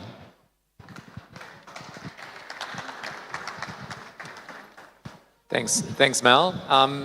The ingenuity of what is ultimately a very simple product with a lot of technology behind it, but the cleverness comes from its implementation, and that's where the innovation is. That must be extremely satisfying to be able to... Oh, it is. Can I tell you one quick story? Please. Have I got time? Okay, so I'm just going to tell you one more quick story. So 4 weeks ago, a wind turbine motor in Australia fell off the truck where it was being held by wood and rolled down a hill. It did not injure anyone, thank goodness, but it creates a striking image of a wind turbine motor, $1 million motor just rolling down the hill. So they came to us and said, well, can you do something about it? And we said, sure. So we've created V-blocks, a slightly different material, but it's still in the polymer world. That's hugging the motor, and then also has the workload rating to handle 3 times what they're going to be putting on it. So our engineers worked with theirs to create this V-block. And I'm really excited about that one, because that came out of nowhere. And we're not even looking at that space. But once again, we can make those products that work. Fantastic. Thank you so much. Thanks for sharing. Great. So our next speaker is David Handel. He's the Technical Director at RST Solutions. David brings 30 years of experience in dust suppression, soil stabilization, and water management for the mining industry. Since 1988, which is a very long time ago, he's led the development of RST's Total Dust Management Pit-to-Port program, delivering site-specific solutions that improve safety, efficiency, and environmental performance across all stages of mining operations, from drill and blast to haul roads, conveyors, and port facilities.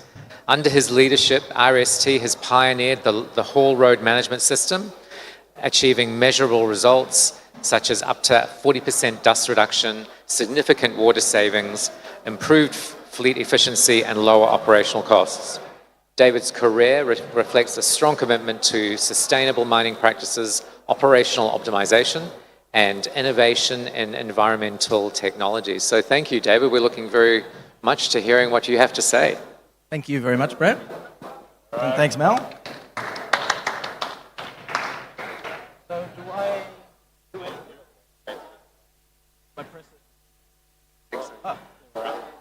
So is that microphone working? It's okay? So I'm good at what I do, but I'm not a great presenter, so I'll apologize at the beginning. So yeah, this presentation's about our company RST and the solutions that we provide to the mining industry. I started the business in 1998, so I'm showing my age. And we've been supplying mines around the world for all that period of time, over 30 years, with environmental solutions using chemistry. So I'll just run through our presentation, which is leading edge products, application equipment, systems and support, delivering the most effective and economical solutions. So all about dust and erosion and the relationship with water and soil. Mining operations face environmental and production challenges as soon as they break ground. Removing nature's protective vegetation exposes miners to full vulnerability. This vulnerability is the interaction between soil and water. It's not just the exposed ground, but the digging and the transportation of the material. In its natural state in nature, has controlled it, but as soon as you take it away from that, it's uncontrollable. So the challenges that we deal with on the mine sites are erosion, dust, sediment, road failures, sticky material, material handling throughout the whole material supply chain as well. What do they all have in common? It's the relationship between the water and the soil. So too much moisture, you can become sticky. In the ground, it can wash away, become sediment. Dust when it's dry, or material when it's dry is dust, and when it's wet, it's sediment. It's the same material. In a road structure, it's the reactive material that make them fall apart when it rains, etc. Material supply, the conveyors and the material is holding the moisture in it, having the right moisture in the shipping material, etc. So it's all about the relationship between the particle and the water. So let's talk about the Indonesian climate, because I think that's important, because obviously we're an Australian company. We work all around the world, in South America, Colombia, and each place has their own unique environment. Indonesia, we've been working up here for a lot of years in the region, and so the wet season impacts haul road failures, sediment runoff, sticky ores, overwhelming all drainage systems as well. The dry season impacts dust on the haul roads, stockpiles, which are visibility hazards, all the associated hazards that would be had with dust, and community exposure. The challenge is managing fines through rapid swings between the wet and the heavy rains and the dry is the key to up here as well. So solutions for chemical soil modification change the way the soil reacts to water using clever chemistry. And that's at the molecular level. So I'm saying soil because it's funny, everything we do, it's like soil stabilization, soil this, but soil isn't, we're not talking proper gardening soil here. It's any open dirt, ground or topsoil, road gravels, coal, minerals, ore, any tailings, anything of the natural mineral state, all has the same issue, the moisture and the material. So this is an interesting one because it's the forgotten theory of what we actually do. I was talking to a coal handling company up in North Queensland, and I was explaining this to him, and he said, I haven't heard of that for so many years. And at the core of every challenge involving fine particles, from dust emissions to soil instability, from erosion to water inefficiency, lies van der Waals theory.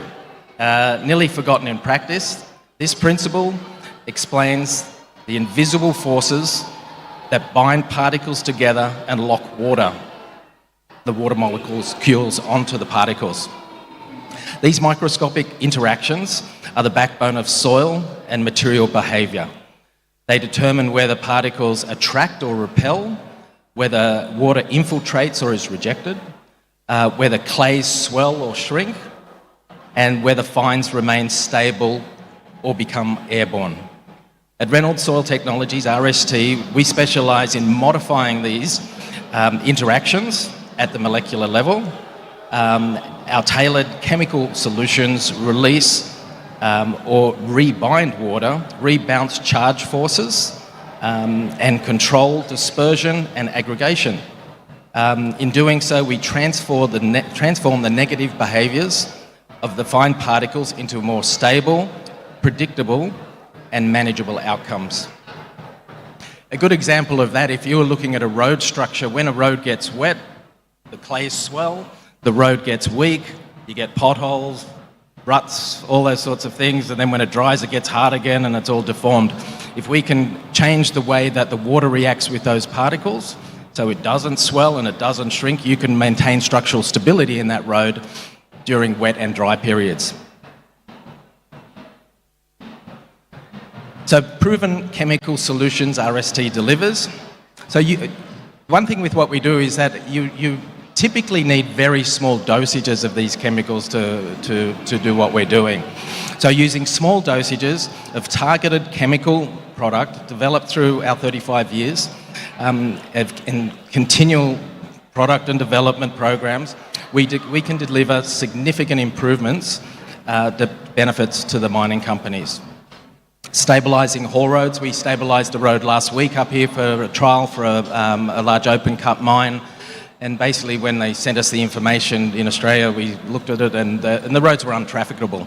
So they had a CBR of their natural material of 33, which is a strength test, which is not that strong. And we modified the soil, was able to get better compaction, reduce permeability. We doubled the strength of it. The material, so the CBR went from 33 to 65 or something, and so it sheds water, gives you structural stability, and all of a sudden that is now operational and very trafficable as well. So stabilising haul roads, erosion and sediment control, which is quite a management system in that as well. I really look at that as a holistic approach to sediment control in the mines. So typically, if when you go to a mine, they're dealing with sediment, and it might be, obviously they're open cut or you've got open ground. As soon as it rains, the sediment moves, and it can be, end up at the bottom of the pit or down the hill, or in the streams and rivers and all that sort of stuff. So a lot of the typical ways of treating it is actually to fix it once the problem's occurred.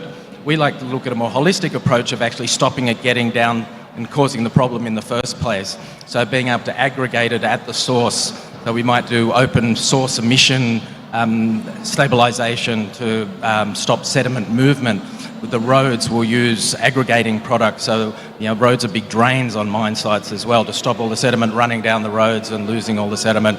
And then we have different things for drains and things like that. So rather than trying to separate the solids from the water after it's happened, try and stop them from getting there in the first place. You can't do it 100%, but if you can do 70 or 80%, the loading at the bottom is going to be so much less. So there's a lot of operational advantages to mines in the erosion and sediment area as well. Total dust control is probably one of our biggest parts of our business as well. Anywhere that there is dust on a mine site, typically I think 70% of dust comes from haul roads, but then you've got from the digging to the blasting, to the hauling, to the dumping, to the crushers, to the conveyors, to the transfer points. all that, we have different products and solutions to deal with those as well. We do simple systems that might be just topical spray systems and knocking down fugitive dust, or we might be doing full treatments where we might modify the material itself. So like with South 32 and Whyalla, the one's iron ore, the other one's lead and zinc concentrate. We actually put a full treatment in there, and it holds the moisture in, reduces the dust extinction moisture content requirement by about half. So you need half the water to maintain the dust and the material handling, which is a real plus.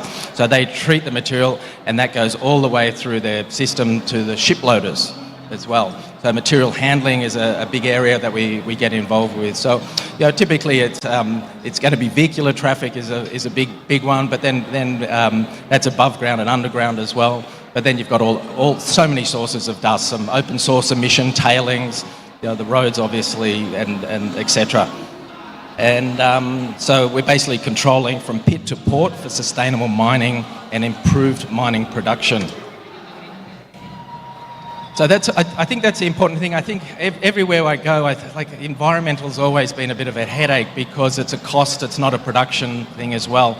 So when you're offering solutions to these things and they're a cost to go in, it's coming up with situations where they might be, you can make it cost neutral or improve things significantly so you can actually improve their production as well.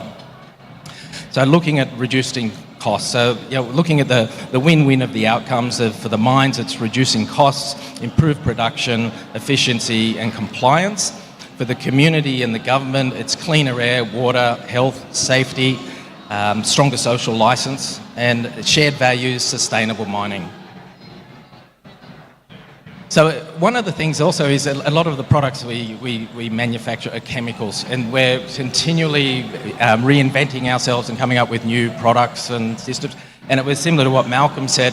After you've been in the industry for so long, when you go to the mine sites, I might go on where I'm looking at one problem, but by the time I finish, they've told me 20 challenges that they're having that they need some help with as well. So a lot of our technology is being developed like yours, where they've got the challenge, they come to us and say, how do we fix this? And we'll come up with something to do that. So simple things are like you'll see in these. So one, that's brand new, this one here. And the one on the left is a dust suppressant.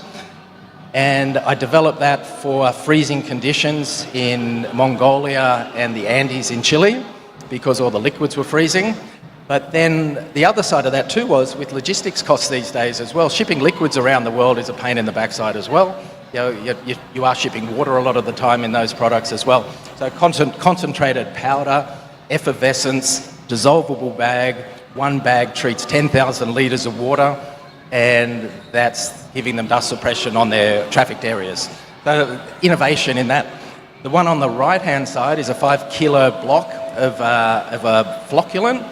So with sediment treatment, when you want to remove sediment from water, you use, there's a number of different technologies, but we use specific flocculant technologies, organic and inorganic, and blends thereof. And this one we made a block form that you can put in the water flow, in the drains, etc. So it becomes a very cheap dosing system. So you can have lots of, rather than, you know, typically with liquids and those you have to have specific dosing at a specific point, which is nearly impossible in a mining application in the field. So, you know, those sorts of things are really part of what we're doing. So it's not always just about the chemical, it's about how we implement them at the same time as well. Technology transfer. So one of the things, we've been coming backwards and forwards to Indonesia for a lot of years. We've worked on a number of the biggest mines here, and we tend to come in and we do a project and then we go home and then we hear nothing of it again, etc. And it's like anything, it's finding the right partners. And partners that have a like mind and have access to where you go, and etc. And we've tried that a few times, and we've teamed up with a company up here, MNI, and it's brilliant. They're very like-minded, local support, and they're in the mining industry as well. So that relationship has been fantastic. So we've got a collaboration with M&I, ensures local capabilities and long-term sustainability, knowledge sharing and training, so we do a lot of technology transfer with them as well, and align with Indonesian government's local content requirements as well. So RST M&I difference in mining, so fine particle management links productivity and sustainability. With the right approach, mine achieves profitability, compliant and community responsible operations, and RST and M&I equals a long-term sustainable mining in Indonesia. So thank you for that. So that's not very product specific, more about the overall picture. So thank you.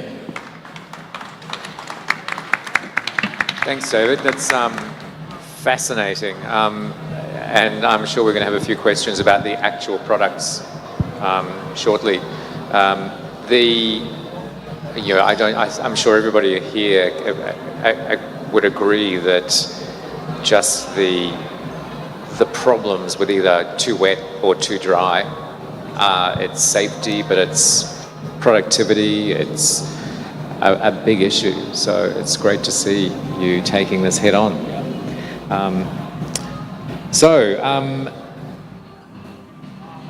What we're going to do now is turn it over to the floor again for some more questions. So yes, any questions from the floor? It's that time of day, I know.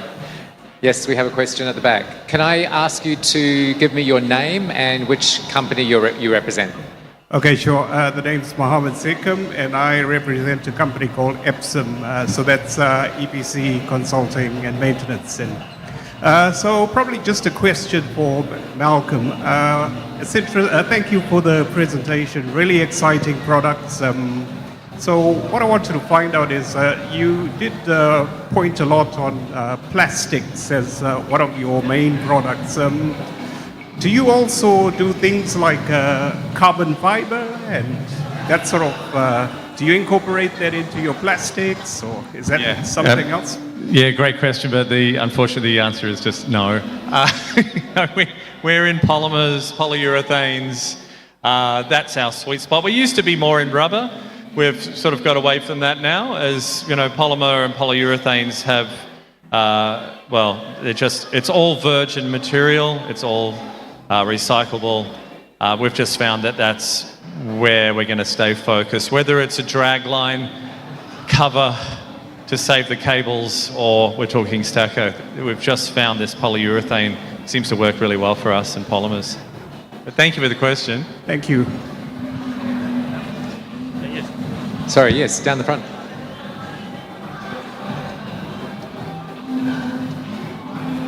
Yeah, Bill Haylock here, PX4 Software. How are you, David? Hey, my question for you is this. We go through an enormous amount of effort in an approval process, EIS, detailing everything, detailing all these needs to manage runoff, erosion, sediment control, dust. And then the mine opens, and all of a sudden we've got issues. I mean, it's good for you, but I find that quite interesting that we've actually done all this work in the approval process and the studies, and yet we actually don't find the problems until it rains. 100%. It's interesting because we actually do a lot in the exploration area as well. So an example was Rio Tinto in Western Australia. We're all in that Pindan sand, and I get a phone call and he says, mate, I'm trying to get my drilling rigs out there and it's basically untrafficable, we're getting bogged, etc. Have you got a solution? I gave him a solution and I rang him back after a period of time after he got the support and used the product, and I said, how did it go? And he said, it's trafficable. So it was, that was my testimony of that as well. We also, with the drill holes, there might be asbestos in them and those, so we work on those things. Typically, it's not until they've got a problem that they ring us, unfortunately, as well. And so I agree with you. We tend to come in after it to fix what's already been built or done, Even when you're talking spray systems, I can't tell you how many I have to rebuild. They're not maintained properly. I might then put a foaming system in, for example, which needs all new equipment and things like that. It's still more economical to do than what was originally designed. So I agree with you. There's not a lot of forward thinking in what in our industry. We tend to, unfortunately, have to be very reactive with them as well. And a lot of it will be when we're doing tailings dams, for example, and we might be aerial spraying them and doing major, like 600 hectare of binding these tailings dams. It's not until it's a major environmental hazard that they actually go and spend that sort of money on those projects as well. So I agree with you. We're definitely never in the planning stages, unfortunately. Excellent. Any more questions from the floor? Which is fine because I have some questions. Gents, I want to, I suppose, give you the same question to each. It's essentially the same. It's the same question. Maybe for Mel, which is, what is it? I mean, there are clearly so many benefits to your products, but what's the tipping point? What do you find is the key benefit that gets you a sale? So I thought you were going in a different direction with that question, like what has to happen on site, what injury has to happen before we come in. I'll answer that one if you like. Okay, so the other day on site in a workshop, there was one of our dozer rest pads. It's a similar poly material. Basically, the dozer blade sits on it and it stops the chipping of the workshop. So it was sitting on the ground, and it just so happened it was a female mine site worker, and she went up to kick it, and it was actually attached on the handle to something, and she broke her ankle. So we've now had to redesign the handle so that it will stay off the ground, it won't get caught on anything. So, you know, you can have a product that everyone's signed off on, and then something silly happens that you're not expecting, and you have to change the product. So that's one product that we're now changing. I'm not sure if that's on the maybe on the negative side. On the positive side, well, yeah, just on the positive side, it's just great that I think, you know, the engineers are always trying to think of better ways to improve safety. They're constantly in the improve safety mode in workshops, and, you know, that's great. Another incident, wheel chocks. Wheel chocks in a workshop. If you don't put it in correctly, that wheel chock in a workshop will fly out at a very, very fast speed. If you're anywhere near it, it will cause a serious injury. So that became a big thing for Anglo-America. They then came to us, and yeah, we made another product just for the workshop. So it is a little bit, you know, like yourself, it's solution orientated. It's continual improvement, and so which, you know, we think's a good thing, and, you know, I hope that doesn't stop. Yeah, so the relationship-driven point, I think, is very relevant. It's a matter of get us in there, and we know you'll love us. Until you try and kick it, yes. And then don't do that. David, same question, slightly different bent, I suppose. It's such an obvious problem that, you know, dust suppression, mud, but, you know, look around us, and I'm yet to see this used. What is it what is the barrier, what's the blocker,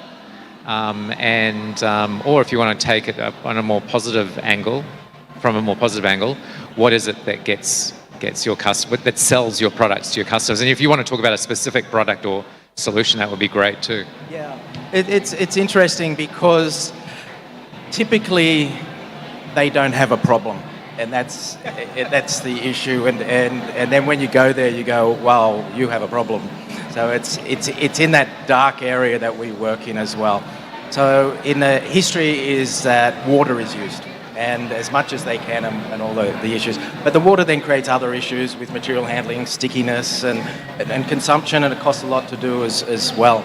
So it just takes a little bit of education to explain to them how, by modifying these things, whether it's modifying the water to work better or changing the particles, the advantages. So I'm finding now, in the past, in the early days, it was the old school mining guys that you had to take a photo or something like that with an old camera and show them, and they trusted you.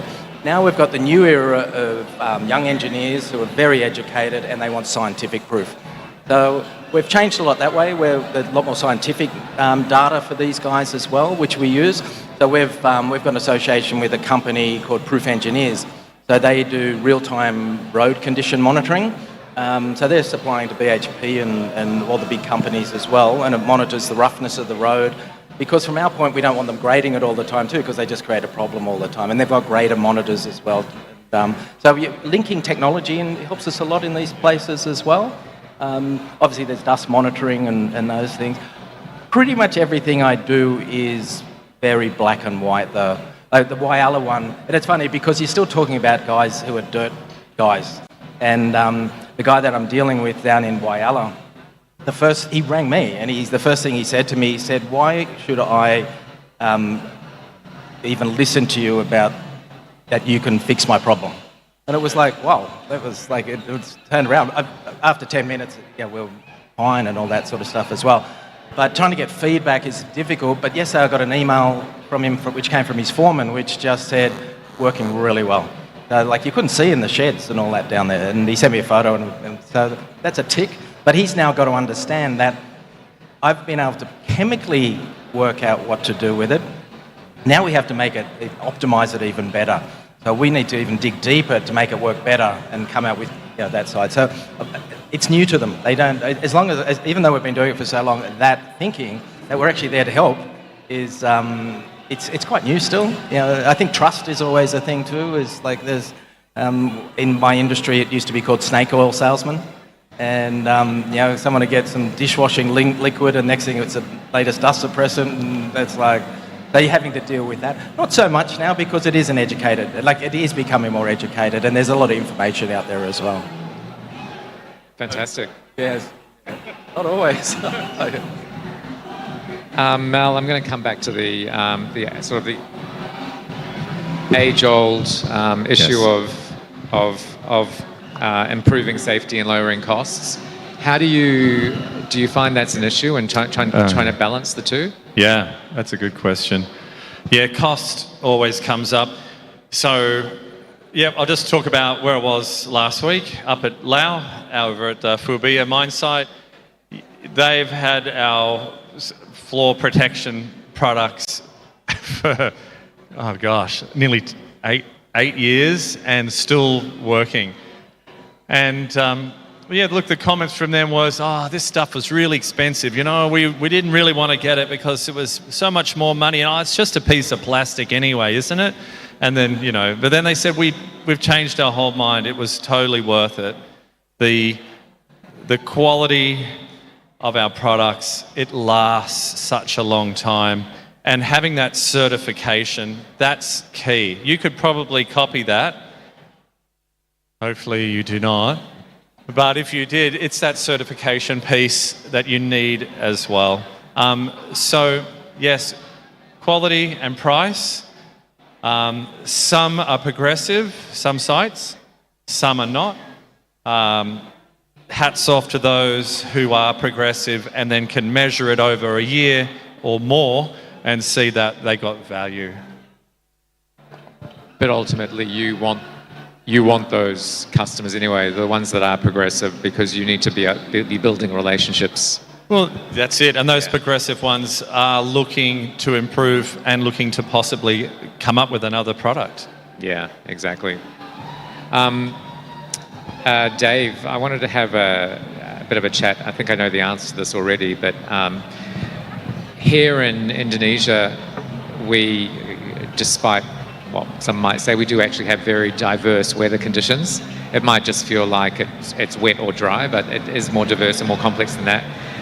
How how relevant is that diversity of climate? Or are your products and solutions sort of like a multi-purpose? They're applicable to all conditions? Because our products are aimed at dust, erosion, sediment, and modifying materials, there's always something that slots in. So, like we do a lot of work in Mongolia, in the Gobi Desert. Now that's totally different to here. And so what I find is like regions will sort of be like the Philippines and Indonesia have a lot of wet soils, so we're dealing with that side of things. But what we tend to be in these countries is more stickiness, so the material sticking to the trucks. So we have sprays that release agents. Sediment's a big issue as well. So not just environmentally, but just even on the mines, if, typically all the sludge runs down to the bottom and it costs them a lot to get it out of there as well. And stabilisation. The roads not stable and slowing production down. So I do find the different regions would be more focused on different things. So although we do dust control here, it tends to be more material handling, stickiness, road structural stability, those types of things as well. Great, thank you. All right, that's us for today. So thank you both to Mel and Dave. Can we please give them a warm round of applause? Thanks, Brett. Thank you very much, and thanks to TIQ. Thanks to Dit. You're the man. Yeah, thanks TIQ. Fantastic. Okay, thank you very much, Mr. Brett McGuire, and also our two speakers. Please, we welcome again Pak Didit Rahardian, the Business Development Manager of Trade and Investment Queensland, to give the token of appreciation for our moderator and speaker on the last session of today's event. So again, there will be two token of appreciation. This one is from Trade and Investment Queensland. The first one will be given to RST Technical Director, Mr. David Handel.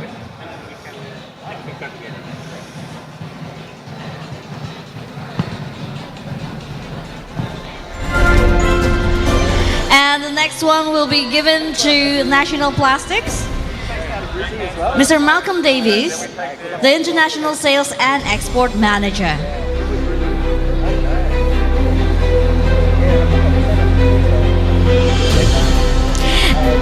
And of course again, for Mr. Brett McGuire, Principal of Business Asia, as our moderator.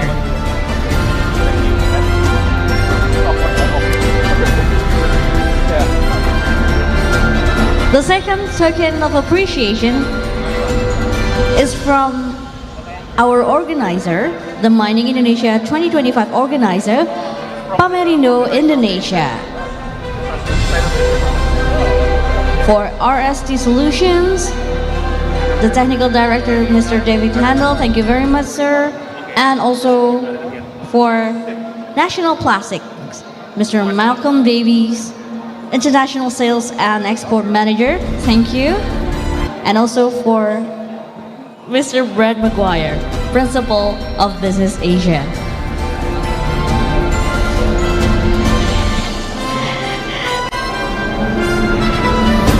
Okay, the second pose, please put your token of appreciation on the table.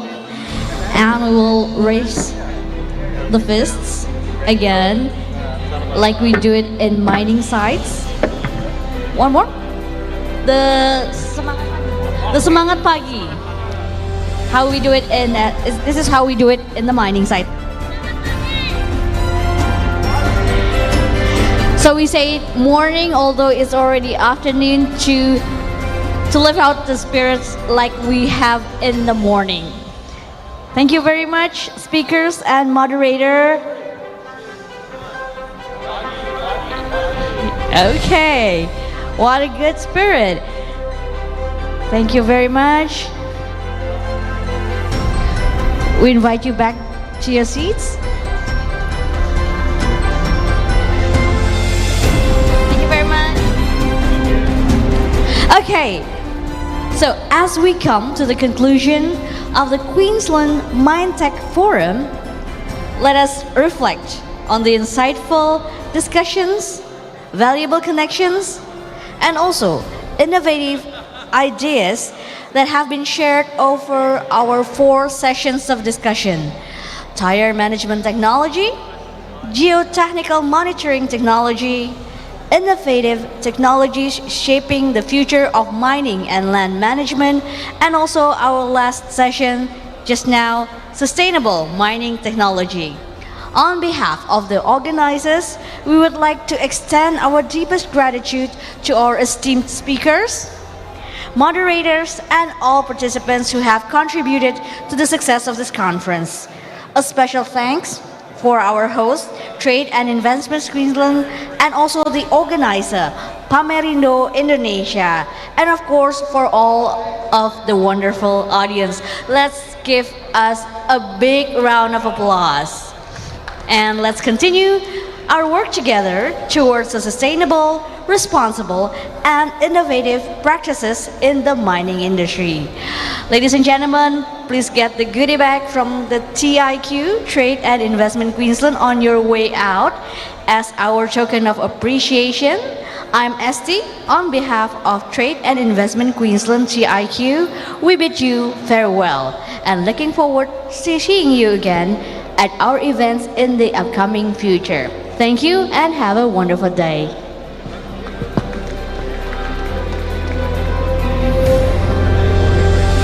Terima kasih, Bang.